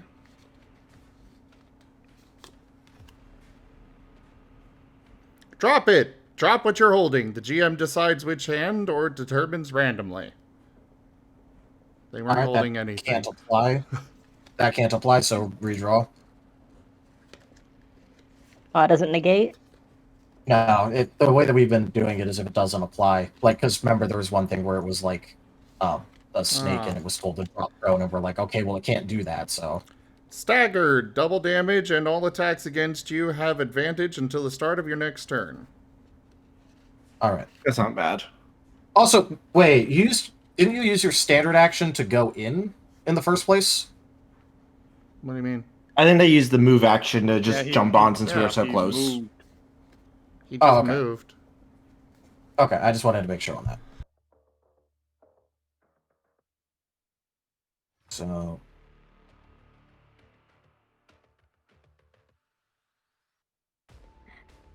remove all that damage, by the way. I'll just -6 it. Cody just gets backhanded really hard. Ow. Alright. So anyways, where was I? Right. So first one against Sav, second one against the shield. Third one at Holy Symbol. What? I said then was the Holy Symbol, okay. And then it's their armor. Well, I do need to know if any of them miss, because it stops that at a one miss. misses. Okay, can I use one of the party rerolls? Yeah. I'm okay with it. Yeah, go ahead. Do it. Good. Hey, you got like 2 of those? Not sure how many. I just know that we've got at least 2.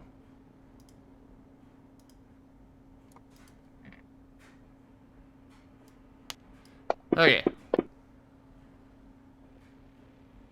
Well, it's better. Not by much, but it is better. Does that hit? Yep, and since it's touch, that would hit, yes. Cool. And now the armor. Ba-boom! Sadly, that's against armor, so it won't matter that much, but, because you can't crit card, armor, can you? Because it can't affect the body you're targeting an object. Do you have object crit cards or no? I mean, the crit cards are just for damage types, so I don't see why it couldn't just do extra damage to the... Because armor would have HP of its own, wouldn't it? No, it does, but, like, it won't get effects like, twisted decapitation or things like, or decapitation. So, yeah, I don't know but if you that wanna just doesn't keep apply, drawing crit cards until one works. I'll just draw until one works. I want my damn crit! No, you would have just did the normal crit otherwise. Fair. I wasn't saying no crit. I was saying otherwise it would just be a normal crit. Oh. Now, I'll draw until I get... okay, 1 plus half my caster level... So that would be 5 targets that I can go for. I've chosen 4 so far. So is Arvin within however far that is? No. 15 also, feet for you. Don't you have to declare all that before you start?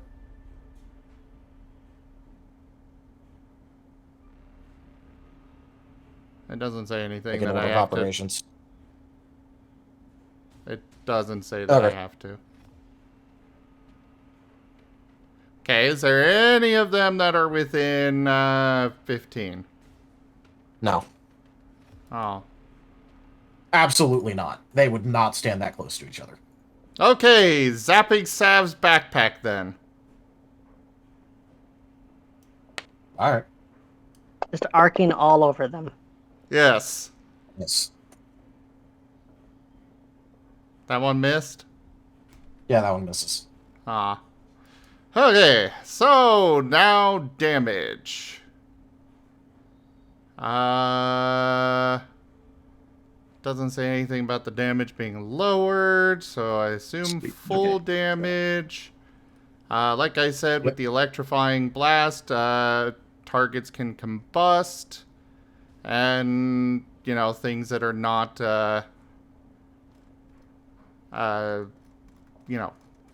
low melting point metals melt. Otherwise, that would be 4d6 damage, electricity to each of them. Starting with Sav. Does it even say what combust does, or Does it use the spell combustion, or?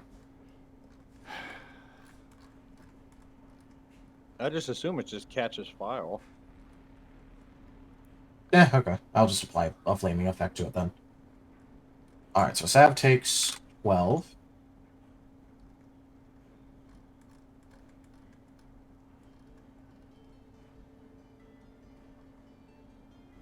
An electric blast can ignite combustibles and melt metals with a low melting point, such as lead, gold, copper, silver, or bronze.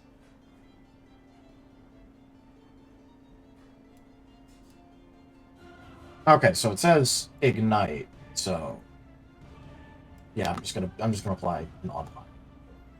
Okay. Here's the damage to the shield. Let's see, we had the holy symbol next. And then the armor's where I got the big crit. Yep. Tactic. It's this one.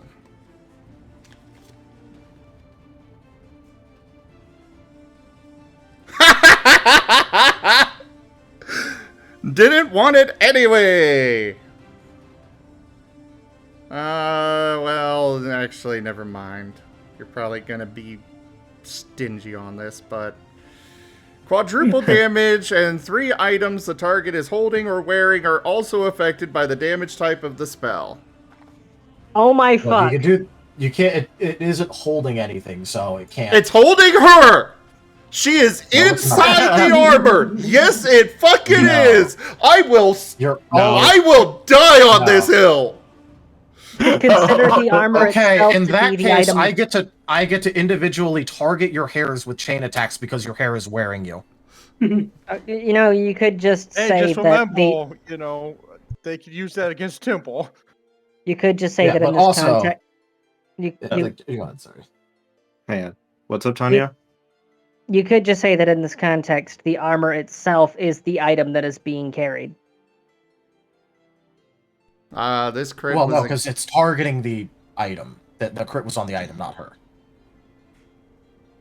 Yeah, and I'm saying within the context of this, if the card says that it damages items that the person's carrying, it could just make it be the item itself because it is an item that is being carried. Okay, that means you count as carrying yourself, and then that means that you can be forced to drop yourself. There's very I am awkward not an cases that item. this can happen. No, like, the reason that I'm being pedantic about this is because it's Pathfinder. If you count as an item that you're holding, you don't want that. And if your items count as carrying you, Not saying that don't you want count. that. I'm not saying either of those two things. Didn't you literally just argue for...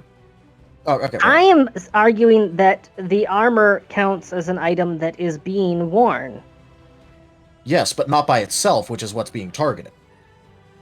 Yes, it is absolutely a worn item. Just not comparing it to itself. We could still do the quad damage, it won't destroy 3 things, though. Well, then either way, it still comes out to the same thing that I was trying to argue for. Well, no, he could brick the roll and then not destroy it.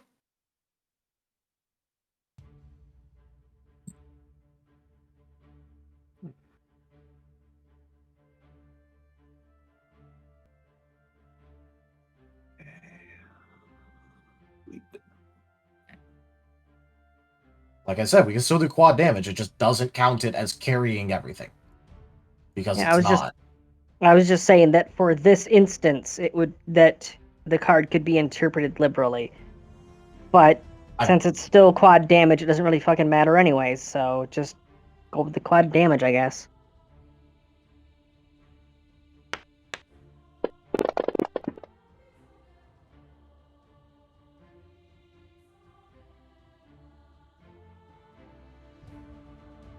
Yep, that would in fact slag her armor. Unfortunately, while her holy symbol is also burnt to cinders, her shield is fine. Obviously on fire, but it is fine. I mean, taking out the holy symbol is very good. She doesn't have a focus anymore. No, she does. She has one baked into her shield too. Oh. But You the did shield pretty is good, on though. fire. The shield Yeah, is the currently shield, on which is fire, on though. fire. Yeah. I do just want to be clear that, yeah, she still can, in fact, cast her magic. Okay.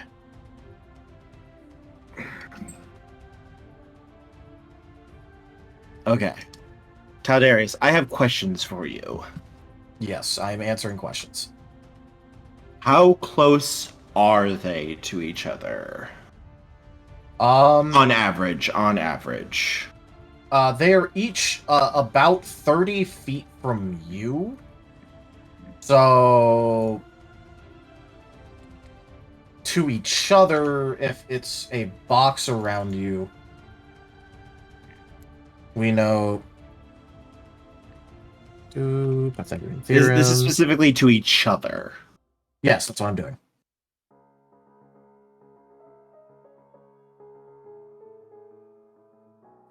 SQRT. They are approximately 42.426409 feet from each other. Fuck. They are very far from each other. I did say that it was Alright. like... I mean, if you really want two of them, you can arc it from Arvin to any one of them in particular, I guess. But Arvin is, like, you know... Let's see. Okay, so that's going to change my plan a little bit. I can try to gank two of them, and I can really, really fuck over the day of the rest of them, but I'm going to put myself on death's door, possibly, if I do that for you guys. But I can try to do it. If... Well, Kemo, on my turn, I'm gonna bulk the fuck up. So here's the thing. What I was actually planning on doing was finally using Curse in a combat environment. However, if you're going to be burning your health bar in order to damage them more, I could just be an aerial heal bot. Oh no, he's burning his max health. I'm burning my max health, so it won't kill me if I go down, because it's not actual real damage. Oh, actually, yes, it will, because it's actually my total health. It's not actual, like, subdual damage. Why don't so I have to be able to... charge up a beam and knock one out? I can take two of them out. So here's the plan. Because of the way I can stack my magic, the way my magic works, I can get two quickened spells off. One with meta magic and one just with quickened as a swift action. The issue is going to be, the thing I can do is I can set up my boundary field that applies all of my burn that's on me to all of them. That's why I was asking how close they are to me and how close they are to each other. They are within range to catch them all within my burn field. And if I burn my health out with Soulfire, I can do like a minus 18 to my charisma, and that will give all of them a minus 18 to their constitutions. And it lasts for as long as they are within the field. And then I can then use my normal action as a full round to blast two of them. And with a minus 18 to constitution, their HP is probably going to be pretty low. I could try to take out She and Arvin together so that we would basically, everyone else would get a turn beforehand. So long as you don't get overkilled to the point of death, you have three different people that can keep pulling you back from below 0 hit points each turn. If my hit points hit 0, I automatically die. Yeah, max HP too. He's burning his max HP. So I know he's burning his max HP. That's not what I was talking about. That isn't what... Yeah. I know he's burning his max HP. That wasn't what I was talking about. No, undead have the trait of if their HP hits 0, they are automatically destroyed. Since I am undead, I have that ability as well. See, I can't go into negative HP. The other thing I could attempt to do is I could just try to grapple and just fuck over all of them and just basically slam them into the ground and hold them. Just a question for you real quick. Does this count as, does your soul burn thing count as an attack, or? It is not an attack, it is just a field around myself. Alright. It's through the war totem ability, and I can put the totem onto myself. All right. I just needed to know if it counted as an attack or not, for obvious reasons. No. Yep. And since I'm going to be using Soulfire with it, possibly, it automatically gets through spell resistance as well. But it's more... The question is, do you want me to try to weaken all of them and put myself at risk? I can block one attack. So I could probably keep Veth from killing me. What's up? You don't do damage, don't halt yourself. We're not on the I'm going to hurt myself no matter what. I have to use Soul Burn to get to the max damage that I need. So I'm going to take a little bit of it. I can try and gank. Just with the... Okay. Yeah, don't put the damage out. Yeah, we're not in bad shape. That's what I'm saying. No, we're not. Remember, Kemo, you need to learn how to lose. Don't overextend. That's why I was wondering how close they are to each other.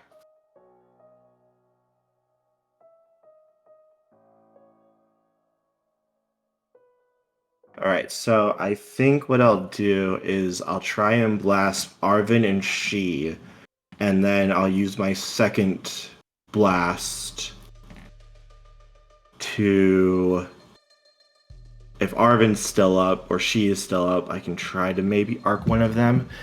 I could use Widen, so that would extend it, my range for the jump. That would take up one of my magic slots, though, so I can't do a ton. Oh, actually, hang on.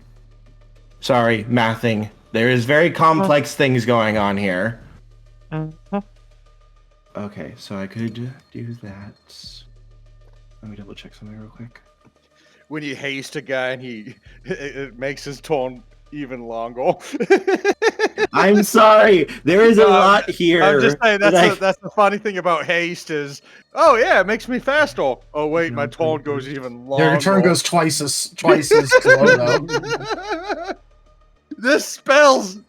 It does what the thing on the tin says. 100%. I just find that the most ironic thing. Okay. Taldarius, I have a question real quick for you. Yep. If I can widen my spell to 40 feet, would I be able to hit them? Reminder that they are 42 feet from each other. That's why I was asking. It's like, are you... So I was wondering. Because it's always in groups of 5, so I wasn't sure if you were going to round up or round down for me. I'm rounding up because, like, you know, it's farther than 40 feet away, and the 40 foot is, like, for the square, so since it's longer, it does not reach. Because then otherwise, technically speaking, if they're 7 feet away, which would be in the second square, you could melee attack them. Okay. Even though that'd be technically 2. Fair. That's why I wanted to double check before I... Okay, so I can't actually get them then with it.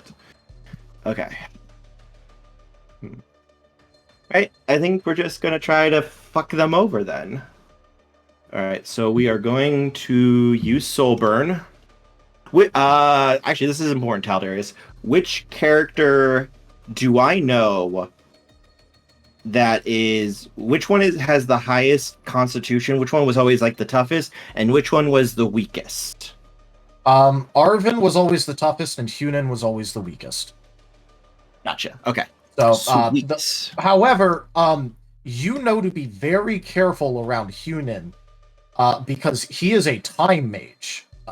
So fuck with him at own risk of the fact that he is temporal.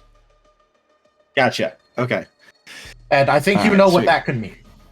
Yes, I do. That's why I was wondering. All right, but if you want the next easiest target, constitution-wise, after that, let me know. All right. Wisdom saving throws. Which one was always like the wisest and the least wise? Okay, so there's a lot of people that have good wisdom saving throws because you have a Kensei monk, you have a wizard who, you know, still has pretty good whiz saves. You have a cleric, so obviously good whiz saves. Good. And you have a hunter class ranger, so also good whiz saves. What about Arvin? Arvin is the lone one that is trash at will. Everyone else is good at will. Sweet. He has the highest con, so that means he's probably the target to burn. All right, so here we go. All right, we are going to use a quickened meta magic blast, and we are going to use arc, just like Zim did. And I am going to be using my Burning Lore, which raises my caster level by 4. I have a trait that raises my caster level by 1 when I use a metamagic with my spell. I'm going to spend another point to double my damage.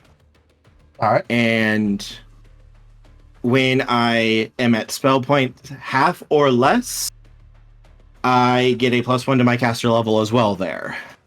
And then I will use my evocation. I will use 2 uses of my evocation to give a +4 to my attack and to force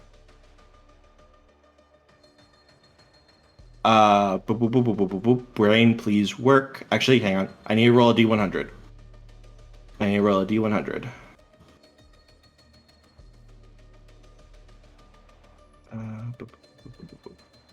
Brain, please work. Okay, so actually, I wasn't thinking about mentioning this because of the fact that I know I mentioned this to the party before.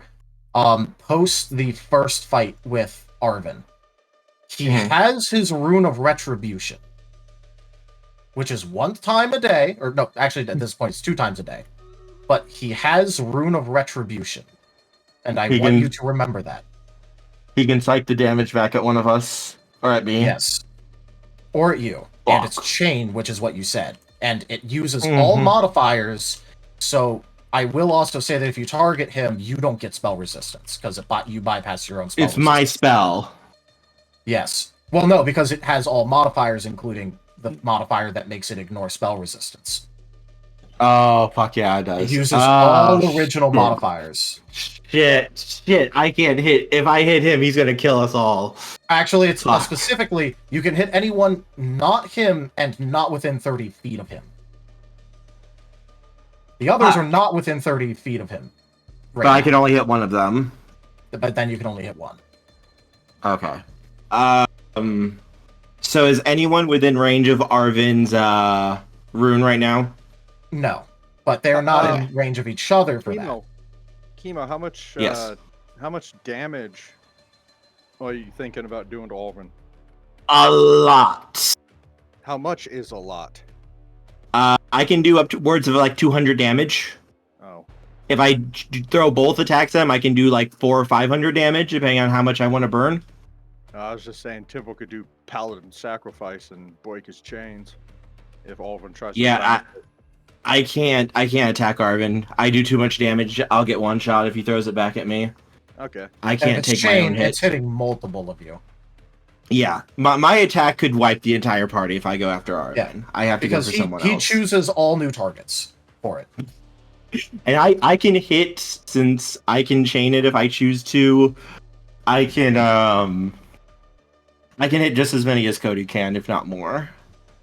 Alright, so which target would you guys say is probably the biggest danger? The cleric?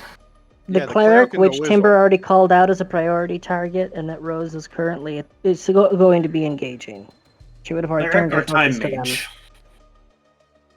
I'm worried about going for the time mage. I can try to take him out too. If you also remember, he did one thing on his turn, started doing another thing, and then passed. Yeah, he's charging up. So that means he probably only has a reaction to go. So I could try to take him out. I'm not trying to lead you in one direction or another. I'm just attempting to remind you about this.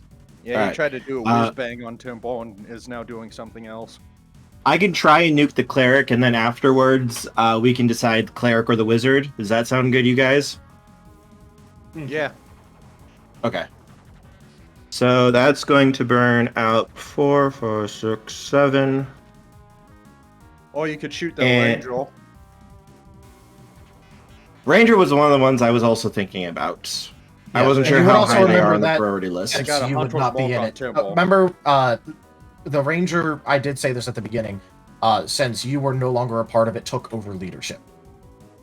But he's very much the planning, plan, make sure everyone knows the plan, hey, do you all know the plan kind of leader. Mm-hmm. So taking them out will not result in them having no idea what they're doing, but it would mean that their tactician leader is down. All right, I'm going to take to the air 30 feet or move up 70 feet for my speed. All right, how high up is the area? You were taken to an effectively, like, about as flat a plane as possible. They each have, like, a tiny, tiny little bit of elevation that they're on, pretty much. But they didn't want there to be any line of sight fuckery or anything like that. Instead, they want everything nice and clear line of sight for their time mage, their ranger, all of their ranged characters, and Arvin's retribution. I would be able to fly up pretty high then? Yeah. Okay, I'll fly up 70 feet then. And we're going to take aim at Sav with my Quicken Blast. And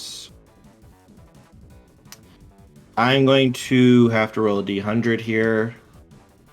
So would this be... tell me what's going on with the Soulburn stuff, because I need to know if that's applying right now or later. It applies now, but what I have to roll the d100 for is if I apply it to myself. If I roll less than 50, I do not. If I roll less than 50, then I can try to throw it onto somebody else. Alright, so if you fail it, then nothing happens, or... if you don't apply it to anything, nothing happens. No, I'm just going to take a -2 to my con. Okay. So it's not a huge deal, and I can try to throw it onto somebody else. They have to make a wisdom save, which is what I was planning. So nice. Based. Nice. Yes. Nice. So Arvin needs to make a will save. All right. The DC is 23. He rolled a 7. He will take, instead of me taking the burn, he will take the burn, so he will take a -2 to his con. As his soul literally starts burning. Alright, I will apply that -2. So that's I get to lower his HP for us. Yep, okay. So Arvin's HP becomes...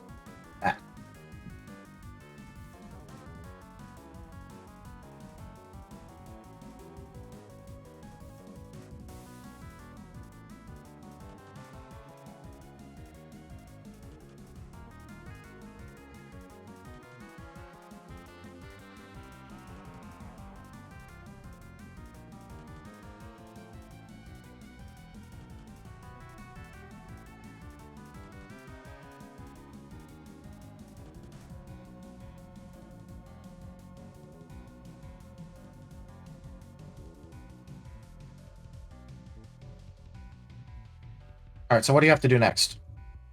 Alright, now I just gotta make my touch attack roll. Alright. I have my bonuses put in, so everything should be as it is. That is against touch AC. Against Sav, that hits.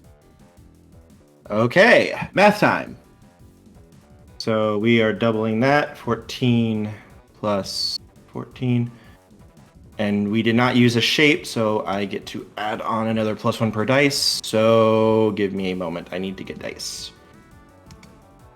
And I'll be right back. Sounded like the snow shifted off the roof. Gotta check it. Yeah, that's probably a good idea. Probably do that. Alright, so... I guess I'm gonna get a should refill have coffee everything too. here. What was that? So I guess I'm gonna get a refill of coffee too. Well, I will say Probably we've only also got good. a half hour left. Oh, okay.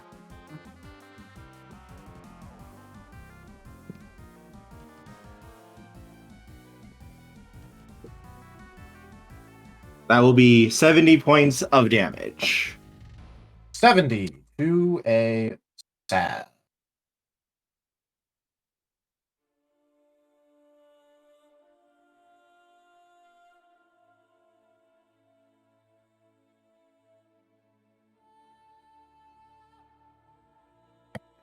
Actually, wait, no. I wouldn't fly up. I would just stay where I was.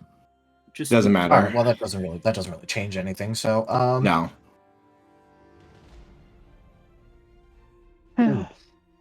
Ooh, wow. That is still standing, but is missing her main holy symbol, her armor, and was just absolutely zapped. All right. I have one more attack. And this one I can really blast with. Do you guys want me to? Forward attack? It is. It's the same thing. I just need to know what I'm going to use. The time mage? Okay. We'll go for the time mage. Yeah. You know the people I have better than we do. I have another plan for Sav, because I have to do the D100 since I'm using my thing again. So I can... Actually, no. I'm just going to use my Soul Burn ability, which will trigger it automatically. And I'm going to try to throw the damage onto Sav. So Sav will have to make that will save. Alright, you said it was DC 23? Yes. They'll probably make it, but, I mean... I need the spell point anyway. Yeah, they rolled... Yeah, they made it. They more than made it. They made it so Okay. I thought giving them a -2 to the con might actually kill them. I will say that you are absolutely right. It wouldn't have killed them, but it would have knocked them. Alright, but that does lower... I'm going to use the rest of my spell points, plus the spell point that I create, to use a... maximize. And since my spell points are at 0 as I cast the spell, I get a +2 to caster level, which will raise me up slightly. And I am going to attempt to touch Hunin.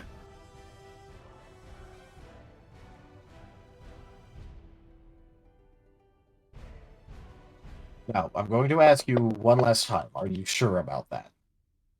Do you wish to target Hunin with this? Right. Should I go for someone else, you guys? You remember what Hunin has that he used on us last time? No. What would I know about Hunin's tricks?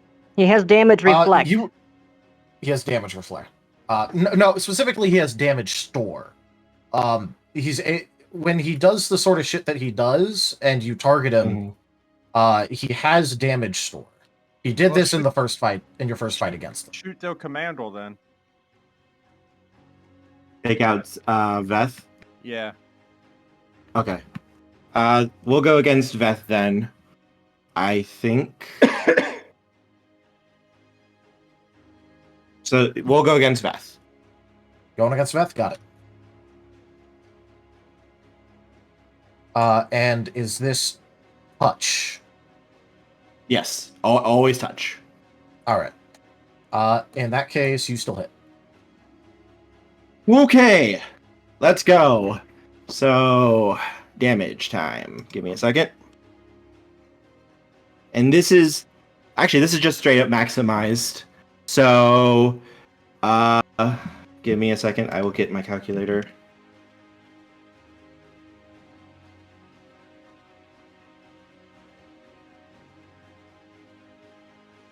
This is just straight up 128 damage. As I can narrate it if you would like. Yeah, sure, go ahead. Your attack. As Kemo just lifts... You don't, like, way above his health pool, so. Wait, what? You dealt almost double his health pool, so. Almost, not quite.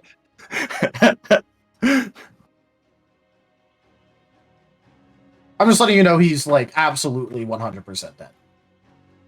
As Kemo just lifts up his hand and focuses as the energy coalesces into a large, blazing, golden red spear, and he just lowers it down and points it right at Veth. Be reduced to cinders. And he just unleashes a giant beam of pure fire. It's energy, but more lore here. As just the fire just sears through everything it touches and slams into Veth.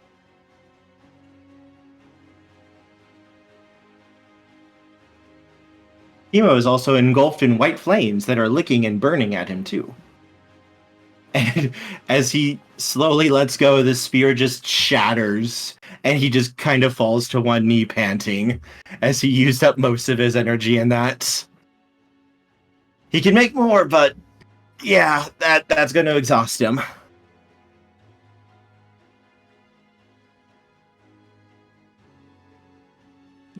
Oop. All right, let me go ahead and just remove that.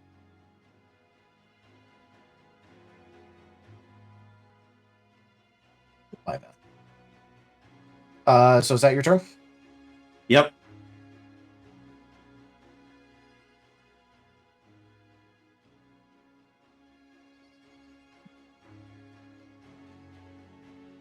All right, and at seeing you be weakened like that, she is going to. Well, actually, first, can he do it? Okay, yes, he can. He is going to do his best to flash step you. We're a tight group, right? Yes. Yes. This will not stop she from teleporting forward effectively with key points and absolutely stabbing the shit out of them. For some odd reason, for a moment there, I thought that I still had an ability from 5e. Ignore me. Oh, okay. When I still had Artificer, I would have had the ability to intercept an attack, but I can't do that anymore. All right, so he hits first attack. I'm going to use my reaction and use my Soulfire to create a spell point and use my catch as a swift action to catch the sword with my telekinesis right before it would strike me. All right. That will use my reaction. Do you have to use another spell point to try and disarm him, or do you just get to try? I do not get to disarm. I don't have the spell point to do it. I don't want to take that. Okay, I just wanted to make sure that you I will make Sav have to make another will save though. All right. You want Sav to make will save? Question: that counted as death effects, right? No. Nope. Okay, did it count as negative energy? No, I didn't. Any of the shit you're doing on your turn didn't count. All right. Nope. I'm trying to push the burn off onto Sav because I can. Sav rolled a 24. A 24? Yeah. No. All right, I'll take the burn. Okay, look, to be fair, it is a cleric.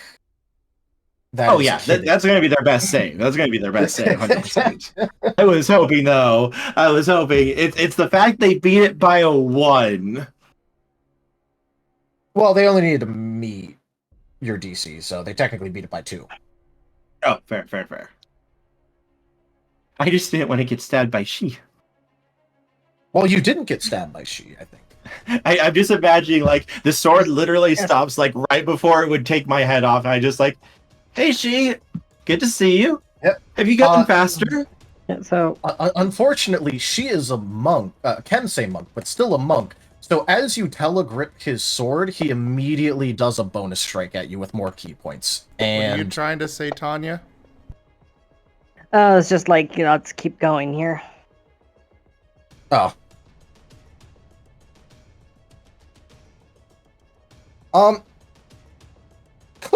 please get a slashing crit for his claw attack? Oh, I don't like this. What is it with you and getting crit right now? I don't like this. I stopped one. What is it They're with you using getting a crit right katana, now, aren't Kerr? they? Kerr, why are you getting crit? Okay. Stop that. Slashed I'm not trying ankles, to. triple damage, and you are knocked prone. Make a DC 14 Constitution saving throw when attempting to get back up. On a failed save, you are unable to do so.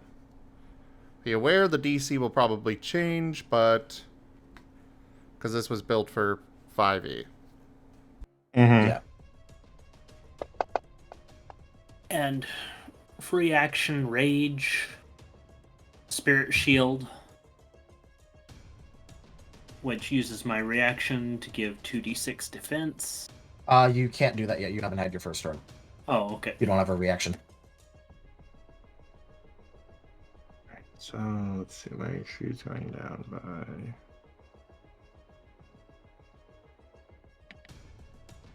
16. So I'm just putting this in to keep track of it.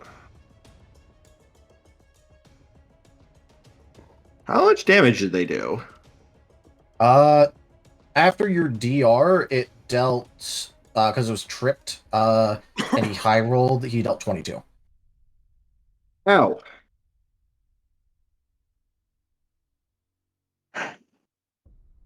It's hard to do that when he. It's hard to do anything about that when he rolls almost max or max on all 3 dice, and then has Monk lightly touches your chest and your chest explodes damage on his fists. Mm-hmm. To be fair, he also has that on his sword because it counts as a monk weapon for him. Those can say. Yep.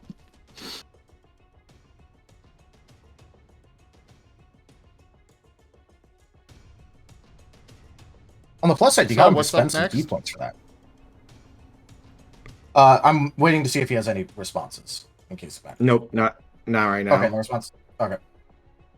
Oh yeah, you already used your reaction to stop the first one. I used my reaction to stop this first attack.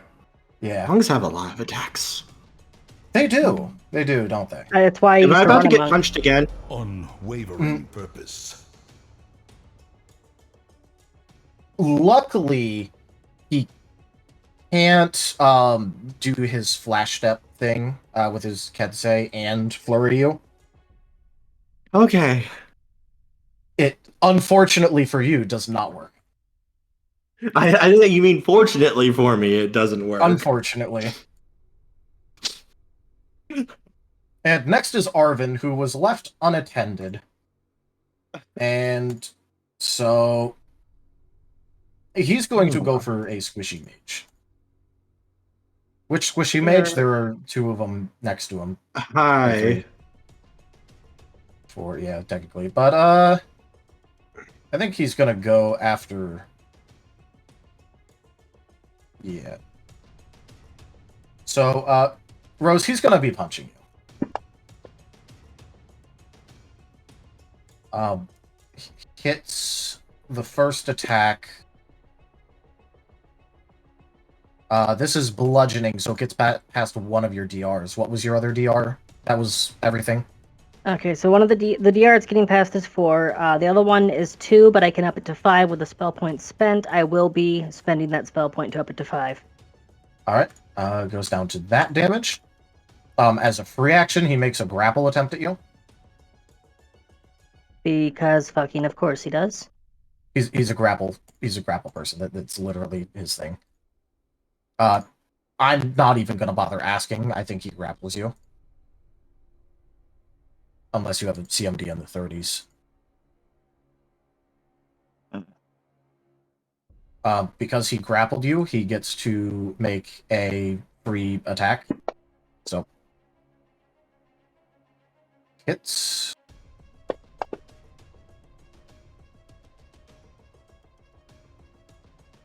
And then he will finish it off by making a bonus attack against a already grappled target.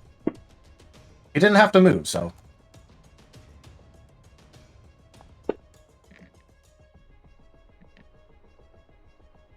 And then drop.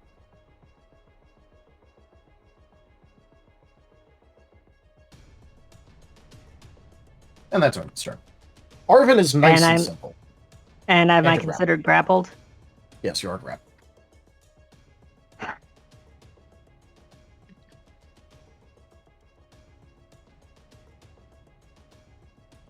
So, never mind. I remembered that the spells count as a full body thing, even if the flavor. Only if they have a somatic. Only if they have a somatic thing. And I don't know if your things have somatic. Does Bone Rattle have a somatic? I can look. I was going to attempt to fly up and then eliminate Sav, who's an easy target, but no, I'm screwed. Yeah, grapples are really nasty. Can she delay her turn till after shotguns? Yeah, she can. You can hold your turn. Do that. Let shotgun jump on that becomes your initiative forever, but that does you can do that if you want. Okay, she drops down 2 points. If you want, Rosalia. Just do it. Okay. It's Timber's turn. Go. Okay, quick question. What is Timber's spell save DC? It would be half his level plus his charisma? No, I believe your save again. It depends. Is it fortitude, reflex, or will? It's gonna be a wisdom save. That's gonna be a will save. Yeah, Timber's gonna pull out his good old reliable 5e Dungeons and Dragons Wrathful Smite. So that would be a half your con. No, it would be my charisma. That's what I meant. Sorry. Wow. I don't know why I said con. I'm tired. Yeah. Well, I never cast spells, so I don't know what Timber's save would be. DC is 10 plus caster level.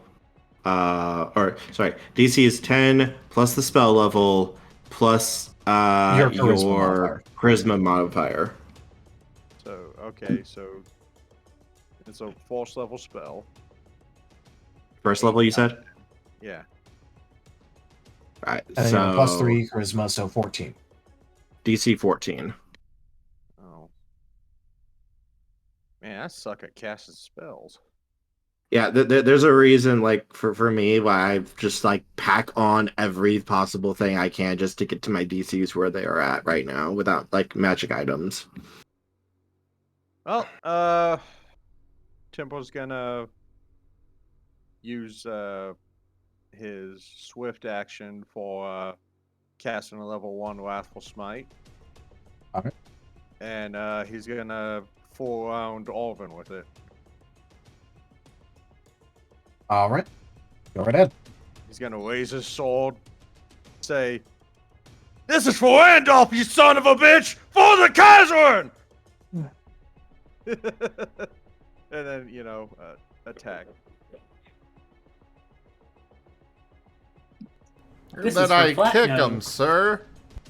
Let's see.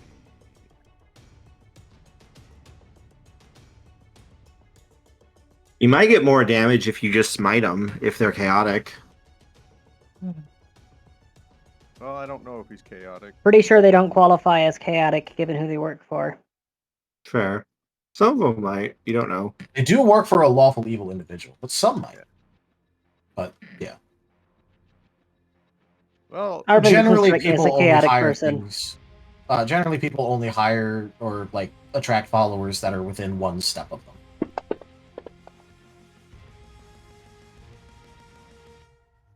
Oh, must have quit.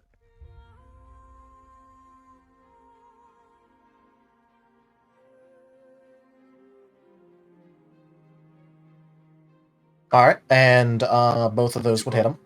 Both of those hit? Okay. Yep, So because he's technically counts as grappled, so he has a slight minus. He needs to beat Temple's spell save with a will save. which I believe is 14. Or he will be frightened of Timble. All right. 14 will save. Cool. And it adds 1d6 psychic damage. All right. Well, he rolled higher than that on the dice on this one. So, Okay. No fear. To be fair, he also has a racial against fear because Hoskavanian, but... Yeah. Well, I was seeing if Conquest Paladin can do anything. Yeah. Unfortunately, the one kind of will save you're trying to do is the one he actually has a good modifier to. Yeah. So... Here's psychic damage. There we go. And then the second attack.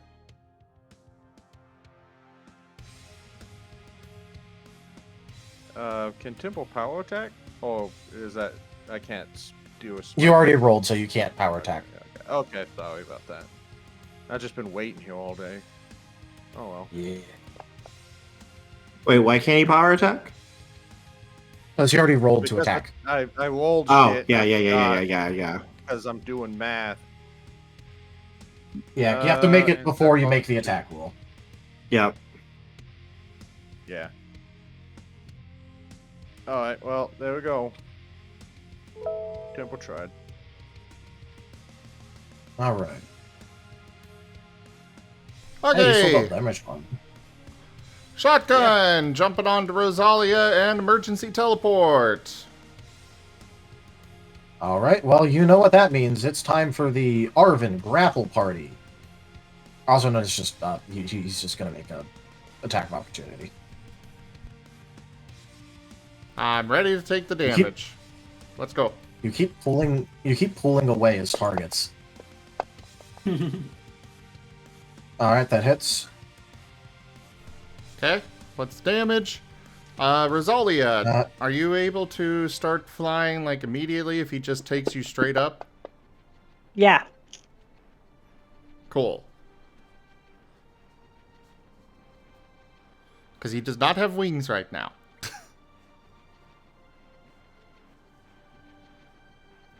Anyways, damage was dealt. Okay. So next up, going straight up, shotgun is then going to...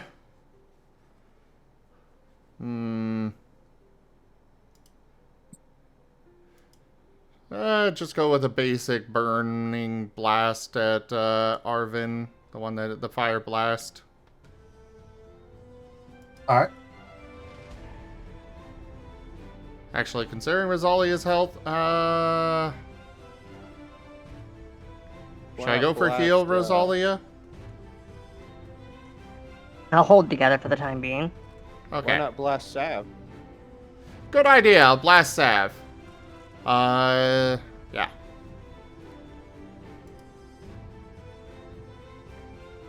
Oh, that one's not set up right. Okay. We'll just use this one. Same stats anyways. Oh, come on! That is a...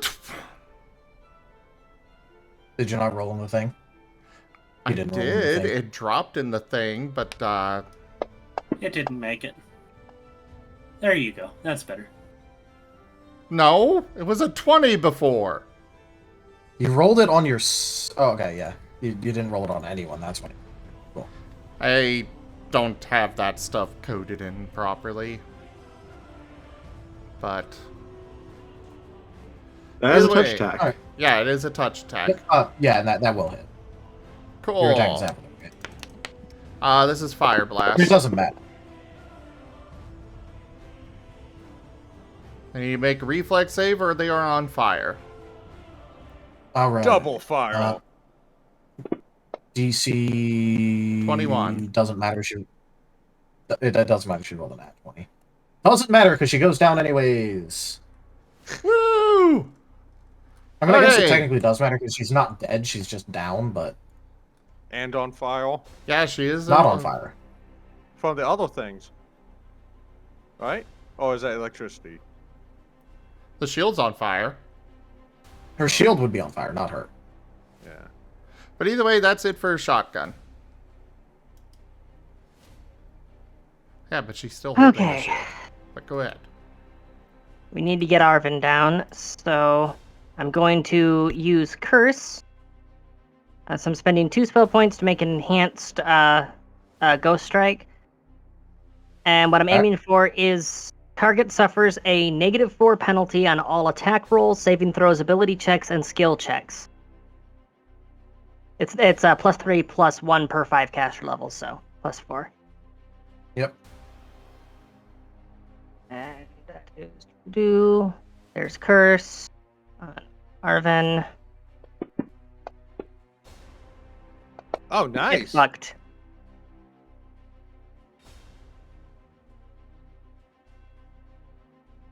All right, so that is Curse an attack roll or is it? Can you use luck on that? I've got them listed as attack rolls here. All right, in that case, yeah, that will hit, but that will not crit. So long as it hits. I'm trying to sap him. Yeah. Yeah. All right, I'm just gonna be double checking some stuff here. That is specifically spell points, then Ghost Strike. Just says that it's long range. I don't have anything else listed there for whatever reason.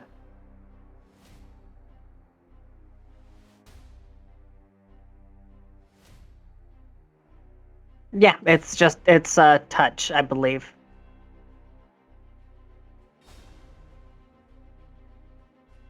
I would have to go back into the book, and I'm not gonna deal with that right now. Try to get any of the nuance shit on it. Either way, it's a 20, so it doesn't matter anyways. So yeah. Yep. What sort of do they have to make a save or? I think it'd be against my caster level. So my DC for all that, my DC for that is, I believe, 20. Is it a 20 or 21 for my spells? Okay. You may spend 2 spell points to make a Ghost Strike that was permanent curse. Will negates. Okay, so then it's a will save. Yep. And you are trying to do which one? The second one listed, if you're reading off the standard sheet. Okay. All cool. Yeah. -3 penalty on all attack rolls, saving throws, ability checks, and skill checks, plus an additional 1 per 5 caster levels. I don't think a nat 1 is going to do it, but just because Arvin is doing good work, I'm going to DM reroll. All right, yeah, he rolled a like 26, so yeah. So then I'm Please use completely up useless and that hovering DM in the reroll. air. As expected, I am useless. You are not useless. You made me use my DM reroll. As out of all the group, I like Alvin the best. Arvin's just sorry for what he must do. Yeah. But he does it anyways. By the way, my turn's over. I'm just hovering in the air. Because most of my attacks are really long range, she is going really high in the air. Cool. Makes sense to me. Okay. And Rage with Ancestral Protectors. Yep.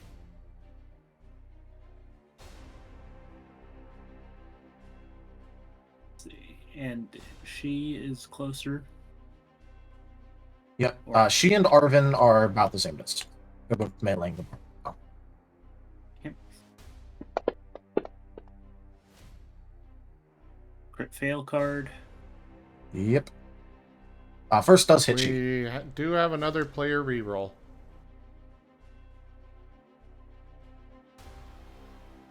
I say use it. Okay.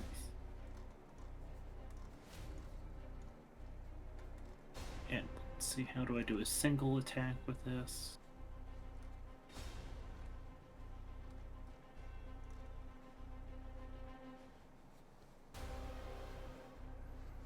I mean, you can just roll the full thing again. We know it's the second one. Yeah, just roll it. Just roll the full thing again, and I'll just take the second one. Okay. Well, 9's better than 1. Yep, it's still gonna miss, but at least it's not a crit fail.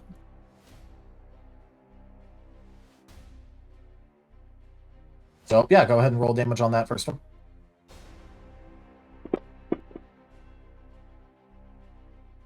Oops. Alright, yep, you deal 15 damage to she. Okay.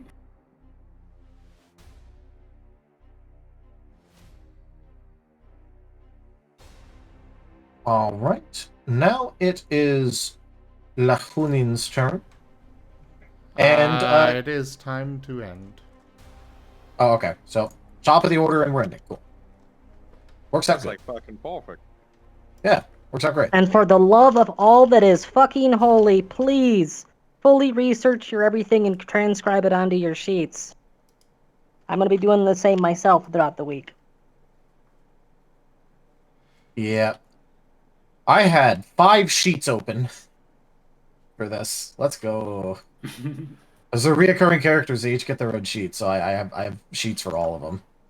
Yeah. All right. Well, thank you all so much for joining us today for Ascent to Ascend Pathfinder. Check out our website, zgfgaming.com. We've got links for our Discord, Telegram, Mastodon, Blue Sky, Patreon, and more. They are on the website as well as down in the description below through our link tree. Thank you to my patrons, tippers, and subscribers. It is your support that keeps this channel alive. I cannot do this without your guys' help and support, so thank you. Consider becoming a patron over at patreon.com/zgfgaming. It's one of the best ways to support the channel, though you can also do so by simply sharing the stream around, as well as coming by, hanging out, and don't forget to subscribe to our YouTube. And also, have a fantastic Merry Christmas. But for now, thanks so much for joining, and I bid you the most fondest adieu. Bye. Bye-bye. Bye.